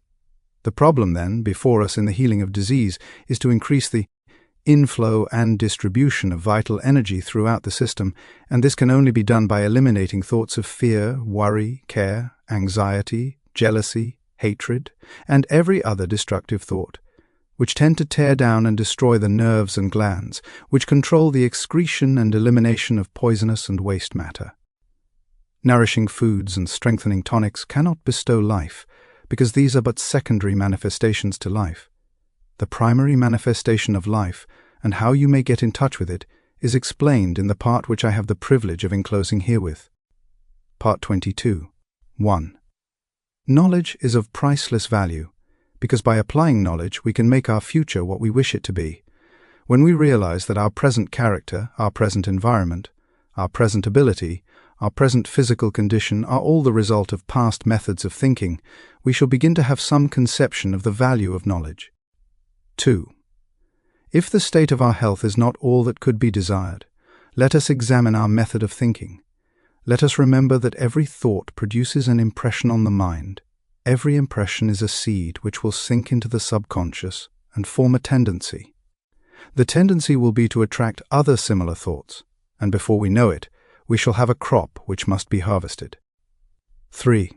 If these thoughts contain disease germs, the harvest will be sickness, decay, weakness, and failure. The question is, what are we thinking? What are we creating? What is the harvest to be? 4. If there is any physical condition which it is necessary to change, the law governing visualization will be found effective. Make a mental image of physical perfection. Hold it in the mind until it is absorbed by the consciousness. Many have eliminated chronic ailments in a few weeks by this method, and thousands have overcome and destroyed all manner of ordinary physical disturbances by this method in a few days, sometimes in a few minutes. 5. It is through the law of vibration that the mind exercises this control over the body. We know that every mental action is a vibration, and we know that all form is simply a mode of motion, a rate of vibration. Therefore, any given vibration immediately modifies every atom in the body. Every life cell is affected, and an entire chemical change is made in every group of life cells. 6. Everything in the universe is what it is by virtue of its rate of vibration. Change the rate of vibration, and you change the nature, quality, and form. The vast panorama of nature, both visible and invisible, is being constantly changed by simply changing the rate of vibration. And as thought is a vibration, we can also exercise this power. We can change the vibration and thus produce any condition which we desire to manifest in our bodies. 7. We are all using this power every minute. The trouble is, most of us are using it unconsciously, and thus producing undesirable results. The problem is to use it intelligently and produce only desirable results. This should not be difficult, because we all have had sufficient experience to know what produces pleasant vibration in the body, and we also know the causes which produce the unpleasant and disagreeable sensations. 8. All that is necessary is to consult our own experience. When our thought has been uplifted, progressive, constructive, courageous, noble, kind, or in any other way desirable, we have set in motion vibrations which brought about certain results. When our thought has been filled with envy, hatred, jealousy, criticism, or any of the other 1,001 forms of discord, certain vibrations were set in motion which brought about certain other results of a different nature. And each of these rates of vibration, if kept up, crystallized in form. In the first case, the result was mental, moral, and physical health, and in the second case, discord, inharmony, and disease. 9. We can understand, then, something of the power which the mind possesses over the body. 10. The objective mind has certain effects on the body which are readily recognized. Someone says something to you which strikes you as ludicrous, and you laugh, possibly until your whole body shakes, which shows that thought has control over the muscles of your body. Or someone says something which excites your sympathy, and your eyes fill with tears, which shows that thought controls the glands of your body. Or someone says something which makes you angry, and the blood mounts to your cheek, which shows that thought controls the circulation of your blood. But as these experiences are all the results of the action of your objective mind over the body, the results are of a temporary nature. They soon pass away and leave the situation as it was before. 11. Let us see how the action of the subconscious mind over the body differs. You receive a wound, thousands of cells being the work of healing at once. In a few days or a few weeks, the work is complete. You may even break a bone. No surgeon on earth can weld the parts together. He may set the bone for you, and the subjective mind will immediately begin the process of welding the parts together, and in a short time the bone is as solid as it ever was. You may swallow poison. The subjective mind will immediately discover the danger and make violent efforts to eliminate it.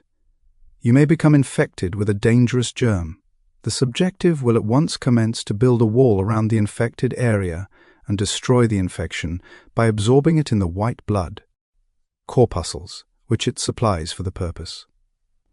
These processes of the subconscious mind usually proceed without our personal knowledge or direction, and so long as we do not interfere, the result is perfect. But, as these millions of repair cells are all intelligent and respond to our thought, they are often paralyzed and rendered impotent by our thoughts of fear, doubt, and anxiety. They are like an army of workmen, ready to start an important piece of work, but every time they get started on the undertaking, a strike is called, or plans changed, until they finally get discouraged and give up. 13. The way to health is founded on the law of vibration, which is the basis of all science, and this law is brought into operation by the mind, the world within. It is a matter of individual effort and practice. Our world of power is within. If we are wise, we shall not waste time and effort in trying to deal with effects as we find them in the world without, which is only an external, a reflection.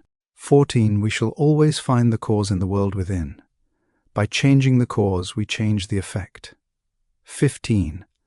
Every cell in your body is intelligent and will respond to your direction. The cells are all creators and will create the exact pattern which you give them. 16. Therefore, when perfect images are placed before the subjective, the creative energies will build a perfect body.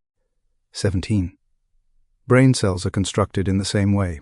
The quality of the brain is governed by the state of mind, or mental attitude, so that if undesirable mental attitudes are conveyed to the subjective, they will in turn be transferred to the body, We can therefore readily see that if we wish the body to manifest health, strength, and vitality, this must be the predominant thought. 18. We know then that every element of the human body is the result of a rate of vibration. 19. We know that mental action is a rate of vibration. 20. We know that a higher rate of vibration governs, modifies, controls, changes, or destroys a lower rate of vibration. 21. We know that the rate of vibration is governed by the character of brain cells, and finally, 22. We know how to create these brain cells, therefore. 23. We know how to make any physical change in the body we desire, and having secured a working knowledge of the power of mind to this extent, we have come to know that there is practically no limitation which can be placed upon our ability to place ourselves in harmony with natural law, which is omnipotent. 24. This influence or control over the body by mind is coming to be more and more generally understood, and many physicians are now giving the matter their earnest attention.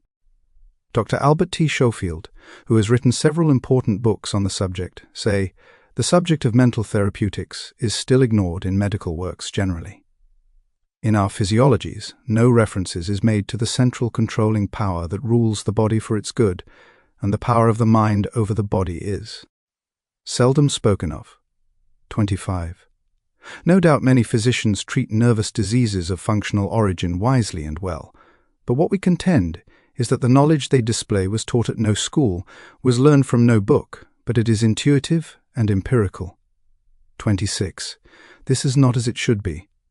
The power of mental therapeutics should be the subject of careful, special, and scientific teaching in every medical school. We might pursue the subject of maltreatment, or want of treatment, further in detail and describe the disastrous results of neglected cases, but the task is an invidious one. 27. There can be no doubt that few patients are aware how much they can do for themselves. What the patient can do for himself, the forces he can set in motion, are as yet unknown. We are inclined to believe that they are far greater than most imagine, and will undoubtedly be used more and more. Mental therapeutics may be directed by the patient himself to calming the mind in excitement, by arousing feelings of joy, hope, faith, and love, by suggesting motives for exertion, by regular mental work, by diverting the thoughts from the malady. 28. For your exercise this week, concentrate on Tennyson's beautiful lines, "Speak to him, thou, for he hears, and spirit with spirit can meet, closer is he than breathing, and nearer than hands and feet." Then try to realize that when you do speak to him, you are in touch with omnipotence. 29. This realization and recognition of this omnipresent power will quickly destroy any and every form of sickness or suffering and substitute harmony and perfection. Then remember, there are those who seem to think that sickness and suffering are sent by God. If so, every physician, every surgeon, and every Red Cross nurse is defying the will of God, and hospitals and sanitariums are places of rebellion instead of houses of mercy. Of course, this quickly reasons itself into an absurdity, but there are many who still cherish the idea. 30. Then let the thought rest on the fact that until recently, theology has been trying to teach an impossible creator, one who created beings capable of sinning and then allowed them to be eternally punished for such sins. Of course, the necessary outcome of such extraordinary ignorance was to create fear instead of love. And so, after 2,000 years of this kind of propaganda, theology is now busily engaged in apologizing for Christendom. 31. You will then more readily appreciate the ideal man, the man made in the image and likeness of God, and you will more readily appreciate the all-originating mind that forms, upholds, sustains, originates, and creates all there is. All are but parts of one stupendous whole, whose body nature is, and God the soul. Opportunity follows perception, action follows inspiration, growth follows knowledge, eminence flows progress. Always the spiritual first, then the transformation into the infinite and illimitable possibilities of achievement.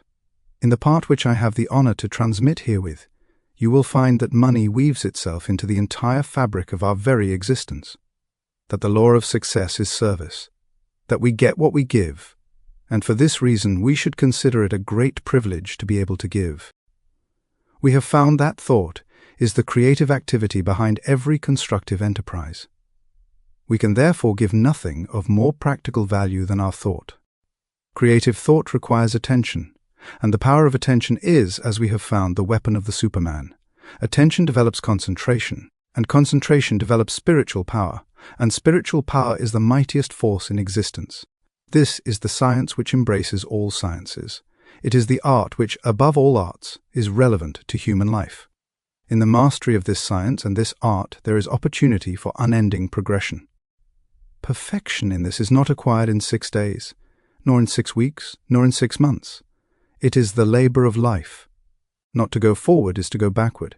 It is inevitable that the entertainment of positive, constructive, and unselfish thoughts should have a far-reaching effect for good. Compensation is the keynote of the universe.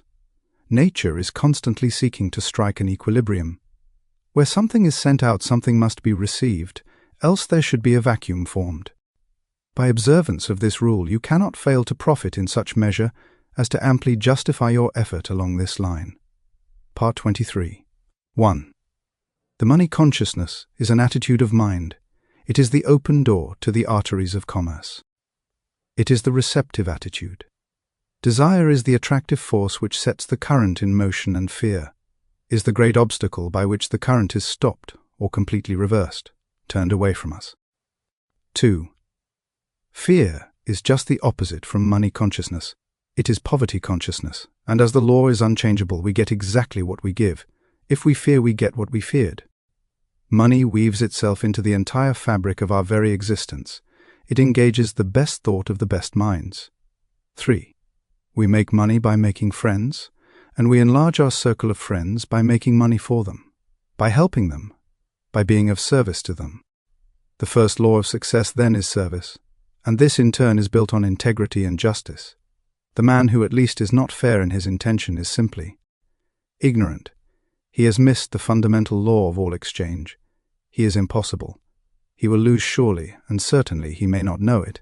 He may think he is winning, but he is doomed to certain defeat. He cannot cheat the infinite. The law of compensation will demand of him an eye for an eye, and a tooth for a tooth. 4. The forces of life are volatile. They are composed of our thoughts and ideals, and these in turn are molded into form. Our problem is to keep an open mind, to constantly reach out for the new, to recognize opportunity, to be interested in the race rather than the goal, for the pleasure is in the pursuit rather than the possession. 5. You can make a money magnet of yourself, but to do so, you must first consider how you can make money for other people.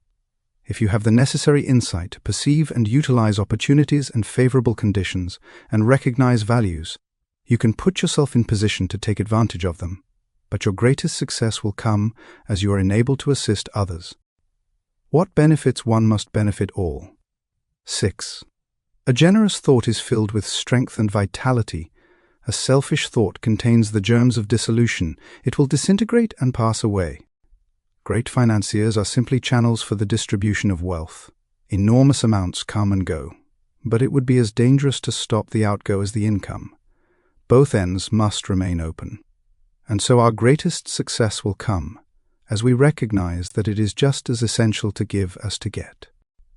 7. If we recognize the omnipotent power that is the source of all supply, we will adjust our consciousness to this supply in such a way that it will constantly attract all that is necessary to itself, and we shall find that the more we give, the more we get. Giving in this sense implies service. The banker gives his money, the merchant gives his goods, the author gives his thought, the workman gives his skill. All have something to give, but the more they can give, the more they get, and the more they get, the more they are enabled to give. 8. The financier gets much because he gives much, he thinks. He is seldom a man that lets anyone else do his thinking for him. He wants to know how results are to be secured. You must show him when you can do this, he will furnish the means by which hundreds or thousands may profit, and in proportion as they are successful will he be successful. Morgan, Rockefeller, Carnegie, and others did not get rich because they lost money for other people. On the contrary, it is because they made money for other people that they became the wealthiest men in the wealthiest country on the globe. 9. The average person is entirely innocent of any deep thinking. He accepts the ideas of others and repeats them, in very much the same way as a parrot.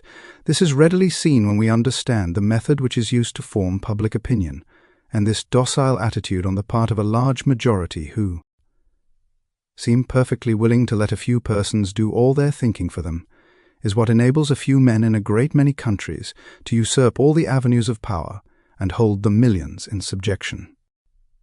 Creative thinking requires attention. 10. The power of attention is called concentration. This power is directed by the will. For this reason, we must refuse to concentrate or think of anything except the things we desire. Many are constantly concentrating upon sorrow, loss, and discord of every kind. As thought is creative, it necessarily follows that this concentration inevitable leads to more loss, more sorrow, and more discord. How could it be otherwise? On the other hand, when we meet with success, gain, or any other desirable condition, we naturally concentrate upon the effects of these things and thereby create more, and so it follows that much leads to more. 11. How an understanding of this principle can be utilized in the business world is well told by an associate of mine. 12. Spirit, whatever else it may or may not be, must be considered as the essence of consciousness, the substance of mind, the reality underlying thought. And as all ideas are phases of the activity of consciousness, mind or thought, it follows that in spirit, and in it alone, is to be found the ultimate fact, the real thing or idea. 13. This being admitted, does it not seem reasonable to hold that a true understanding of spirit and its laws of manifestation would be about the most practical thing that a practical person can hope to find? Does it not seem certain that if the practical men of the world could but realize this fact, they would fall all over themselves in getting to the place in which they might obtain such knowledge of spiritual things and laws? These men are not fools. They need only to grasp this fundamental fact in order to move in the direction of that which is the essence of all achievement. 14. Let me give you a concrete example. I know a man in Chicago whom I had always considered to be quite materialistic.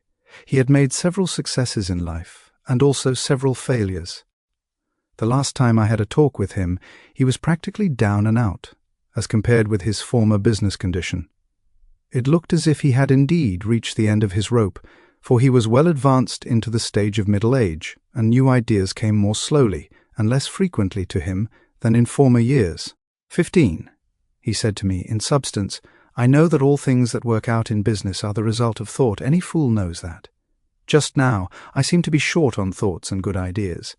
But if this all-mind teaching is correct, it should be possible for the individual to attain a direct connection with infinite mind, and in infinite mind, there must be the possibility of all kinds of good ideas which a man of my courage and experience could put to practical use in the business world and make a big success thereof. It looks good to me, and I am going to look into it. 16. This was several years ago. The other day I heard of this man again. Talking to a friend, I said, "What has come of our old friend X? Has he ever gotten on his feet again?" The friend looked at me in amazement. "Why?" said he. "Don't you know about X's great success? He is the big man He is the man who supplied the big idea for that concern. Why? He is about $500,000 to the good and is moving rapidly toward the million mark, all in the space of 18 months. I had not connected this man with the enterprise mentioned, although I knew of the wonderful success of the company in question.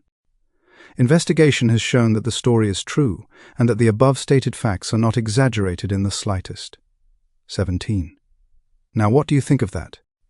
To me, it means that this man actually made the direct connection with infinite mind, spirit, and having found it, he set it to work for him. He used it in his business. 18. Does this sound sacrilegious or blasphemous? I hope not. I do not mean it to be so. Take away the implication of personality, or magnified human nature, from the conception of the infinite, and you have left the conception of an infinite presence power, the quintessence of which is consciousness, in fact, at the last spirit. As this man also at the last must be considered as a manifestation of spirit, there is nothing sacrilegious in the idea that he, being spirit, should so harmonize himself with his origin and source that he would be able to manifest at least a minor degree of its power. All of us do this, more or less, when we use our minds in the direction of creative thought. This man did more. He went about it in an intensely practical manner. 19. I have not consulted him about his method of procedure, though I intend doing so at the first opportunity. But he not only drew upon the infinite supply for the ideas which he needed, but that he also used the creative power of thought in building up for himself an idealistic pattern of that which he hoped to manifest in material form, adding thereto, changing, improving its detail from time to time, proceeding from the general outline to the finished detail. I judge this to be the facts of the case, not alone from my recollection of the conversation a few years ago, but also because I have found the same thing to be true in the cases of other prominent men who have made similar manifestation of creative thought. 20. Those who may shrink from this idea of employing the infinite power to aid one in his work in the material world should remember that if the infinite objected in the least to such a procedure, the thing could never happen. The infinite is quite able to take care of itself. 21. Spirituality is quite practical, very practical, intensely practical. It teaches that spirit is the real thing, the whole thing, and that matter is but plastic stuff, which spirit is able to create, mold, manipulate, and fashion to its will. Spirituality is the most practical thing in the world, the only really and absolutely practical thing that there is. 22. This week concentrate on the fact that man is not a body with a spirit, but a spirit with a body, and that it is for this reason that his desires are incapable of any permanent satisfaction in anything not spiritual. Money is therefore of no value except to bring about the conditions which we desire, and these conditions are necessarily harmonious. Harmonious conditions necessitate sufficient supply, so that if there appears to be any lack, we should realize that the idea or soul of money is service. And as this thought takes form, channels of supply will be opened, and you will have the satisfaction of knowing that spiritual methods are entirely practical. We have discovered that premeditated, orderly thinking for a purpose matures that purpose into fixed form, so that we may be absolutely sure of the result of our dynamic experiment. Francis Larimer Warner. Enclosed you will find Part 24, your final lesson of this course. If you have practiced each of the exercises a few minutes every day, as suggested, you will have found that you can get out of life exactly what you wish by first putting into life that which you wish, and you will probably agree with the student who said, "The thought is almost overwhelming, so vast, so available, so definite, so reasonable and so usable." The fruit of this knowledge is, as it were, a gift of the gods. It is the truth that makes men free, not only free from every lack and limitation, but free from sorrow, worry, and care. And is it not wonderful to realize that this law is no respecter of persons, that it makes no difference what your habit of thought may be, the way has been prepared. If you are inclined to be religious, the greatest religious teacher the world has ever known made the way so plain that all may follow. If your mental bias is toward physical science, the law will operate with mathematical certainty. If you are inclined to be philosophical, Plato or Emerson may be your teacher, but in either case, you may reach degrees of power to which it is impossible to assign any limit. An understanding of this principle, I believe, is the secret for which the ancient alchemists vainly sought, because it explains how gold in the mind may be transmuted into gold in the heart and in the hand. Part 24. 1. When the scientists first put the sun in the center of the solar system and sent the Earth spinning around it, there was immense surprise and consternation. The whole idea was self-evidently false. Nothing was more certain than the movement of the sun across the sky, and anyone could see it descend behind the western hills and sink into the sea. Scholars raged, and scientists rejected the idea as absurd, yet the evidence has finally carried conviction in the minds of all. 2. We speak of a bell as a sounding body, yet we know that all the bell can do is to produce vibrations in the air. When these vibrations come at the rate of 16 per second, they cause a sound to be heard in the mind. It is also possible for the mind to hear vibrations up to the rate of 38,000 vibrations per second. When the number increases beyond this, all is silence again, so that we know that the sound is not in the bell, it is in our own mind. 3. We speak and even think of the sun as giving light, yet we know it is simply giving forth energy which produces vibrations in the ether at the rate of 400 trillion a second, causing what are termed light waves, so that we know that we call light is simply a form of energy, and that the only light there is the sensation caused in the mind by the motion of the waves. When the number increases, the light changes in color, each change in color being caused by shorter and more rapid vibrations, so that although we speak of the rose as being red, the grass as being green, or the sky as being blue, we know that the colors exist only in our minds, and are the sensations experienced by us as the result of the vibrations of light waves. When the vibrations are reduced below 400 trillion a second, they no longer affect us as light, but we experience the sensation of heat. It is evident, therefore, that we cannot depend upon the evidence of the senses for our information concerning the realities of things. If we did, we should believe that the sun moved, that the world was flat instead of round, that the stars were bits of light instead of vast suns. 4.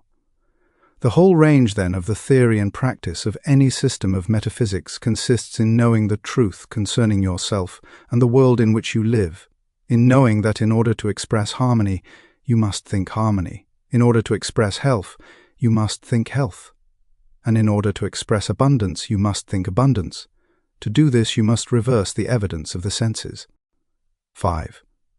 When you come to know that every form of disease, sickness, lack and limitation are simply the result of wrong thinking, you will have come to know the truth which shall make you free. You will see how mountains may be removed. If these mountains consist only of doubt, fear, distrust or other forms of discouragement, they are none the less real, and they need not only to be removed but to be cast into the sea. Your real work consists in convincing yourself of the truth of these statements. When you have succeeded in doing this, you will have no difficulty in thinking the truth, and as has been shown, the truth contains a vital principle and will manifest itself. 7. Those who heal diseases by mental methods have come to know this truth. They demonstrate it in their lives and the lives of others daily. They know that life, health and abundance are omnipresent, filling all space, and they know that those who allow disease or lack of any kind to manifest have as yet not come into an understanding of this great law. 8. As all conditions are thought creations and therefore entirely mental, disease and lack are simply mental conditions in which the person fails to perceive the truth. As soon as the error is removed, the condition is removed. 9. The method for removing this error is to go into the silence and know the truth.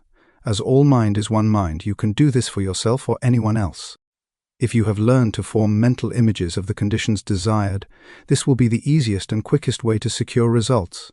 If not, results can be accomplished by argument, by the process of convincing yourself absolutely of the truth of your statement. 10. Remember, and this is one of the most difficult as well as most wonderful statements to grasp, remember that no matter what the difficulty is, no matter where it is, no matter who is affected, you have no patient but yourself. You have nothing to do but to convince yourself of the truth which you desire to see manifested. 11. This is an exact scientific statement in accordance with every system of metaphysics in existence, and no permanent results are ever secured in any other way. 12. Every form of concentration, forming mental images, argument and auto-suggestion are all simply methods by which you are enabled to realize the truth. 13. If you desire to help someone, to destroy some form of lack, limitation or error, the correct method is not to think of the person whom you wish to help. The intention to help them is entirely sufficient, as this puts you in mental touch with the person. Then drive out of your own mind any belief of lack, limitation, disease, danger, difficulty or whatever the trouble might be. As soon as you have succeeded in doing this, the result will have been accomplished, and the person will be free. 14. But remember that thought is creative, and consequently every time you allow your thought to rest on any inharmonious condition, you must realize that such conditions are apparent only. They have no reality. That spirit is the only reality, and it can never be less than perfect. 15. All thought is a form of energy, a rate of vibration, But a thought of the truth is the highest rate of vibration known and consequently destroys every form of error in exactly the same way that light destroys darkness. No form of error can exist when the truth appears, so that your entire mental work consists in coming into an understanding of the truth. This will enable you to overcome every form of lack, limitation, or disease of any kind. 16. We can get no understanding of the truth from the world without. The world without is relative only. Truth is absolute.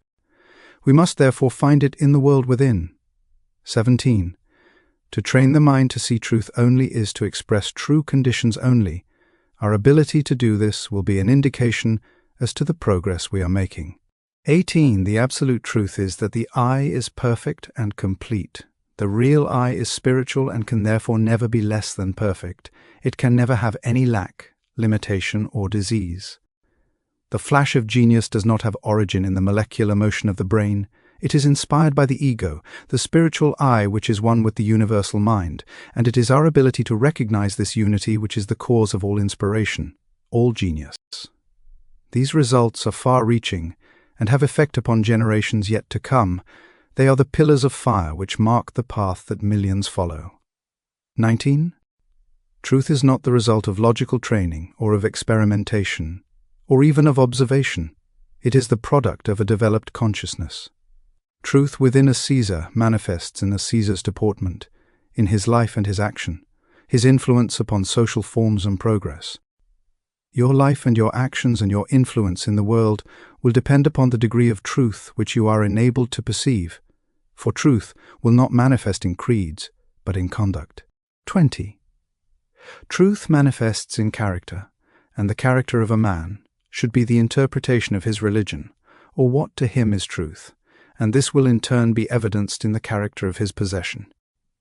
If a man complains of the drift of his fortune, he is just as unjust to himself as if he should deny rational truth, though it stand patent and irrefutable. 21. Our environment and the innumerable circumstances and accidents of our lives already exist in the subconscious personality, which attracts to itself the mental and physical material which is congenial to its nature. Thus, our future being determined from our present, and if there should be apparent injustice in any feature or phase of our personal life, we must look within for the cause, try to discover the mental fact which is responsible for the outward manifestation. It is this truth which makes you free, and it is the conscious knowledge of this truth which will enable you to overcome every difficulty. 23. The conditions with which you meet in the world without are invariably the result of the conditions obtaining in the world within. Therefore, it follows with scientific accuracy that by holding the perfect ideal in mind, you can bring about ideal conditions in your environment. 24. If you see only the incomplete, the imperfect, the relative, the limited, these conditions will manifest in your life. But if you train your mind to see and realize the spiritual ego, the I, which is forever perfect and complete, harmonious, wholesome, and healthful conditions only will be manifested. 25. As thought is creative, and the truth is the highest and most perfect thought which anyone can think, it is self-evident that to think the truth is to create that which is true, and it is again evident that when truth comes into being, that which is false must cease to be. 26. The universal mind is the totality of all mind which is in existence. Spirit is mind, because spirit is intelligent. The words are, therefore, synonymous. 27. With which you have to contend is to realize that mind is not individual. It is omnipresent. It exists everywhere. In other words, there is no place where it is not. It is therefore universal. 28. Men have heretofore generally used the word God to indicate this universal creative principle, but the word God does not convey the right meaning. Most people understand this word to mean something outside of themselves, while exactly the contrary is the fact. It is our very life. Without it we would be dead. We would cease to exist. The minute the spirit leaves the body, we are as nothing. Therefore spirit is really all there is of us. 29. Now the only activity which the spirit possesses is the power to think. Therefore thought must be creative, because spirit is creative. This creative power is impersonal, and your ability to think is your ability to control it and make use of it for the benefit of yourself and others. 30. When the truth of this statement is realized, understood, and appreciated, you will have come into possession of the master key. But remember that only those who are wise enough to understand, broad enough to weigh the evidence, firm enough to follow their own judgment, and strong enough to make the sacrifice exacted may enter and partake. 31. This week, try to realize that this is truly a wonderful world in which we live, that you are a wonderful being, that many are awakening to a knowledge of the truth, and as fast as they awake and come into a knowledge of the things which have been prepared for them, they too realize that eye hath not seen, nor ear heard, neither hath it entered into the heart of man the splendors which exist for those who find themselves in the promised land. They have crossed the river of judgment, and have arrived at the point of discrimination between the true and the false, and have found that all they ever willed or dreamed was but a faint concept of the dazzling reality. Though an inheritance of acres may be bequeathed, an inheritance of knowledge and wisdom cannot. The wealthy man may pay others for doing his work for him, but it is impossible to get his thinking done for him by another, or to purchase any kind of self-culture. S. Smiles.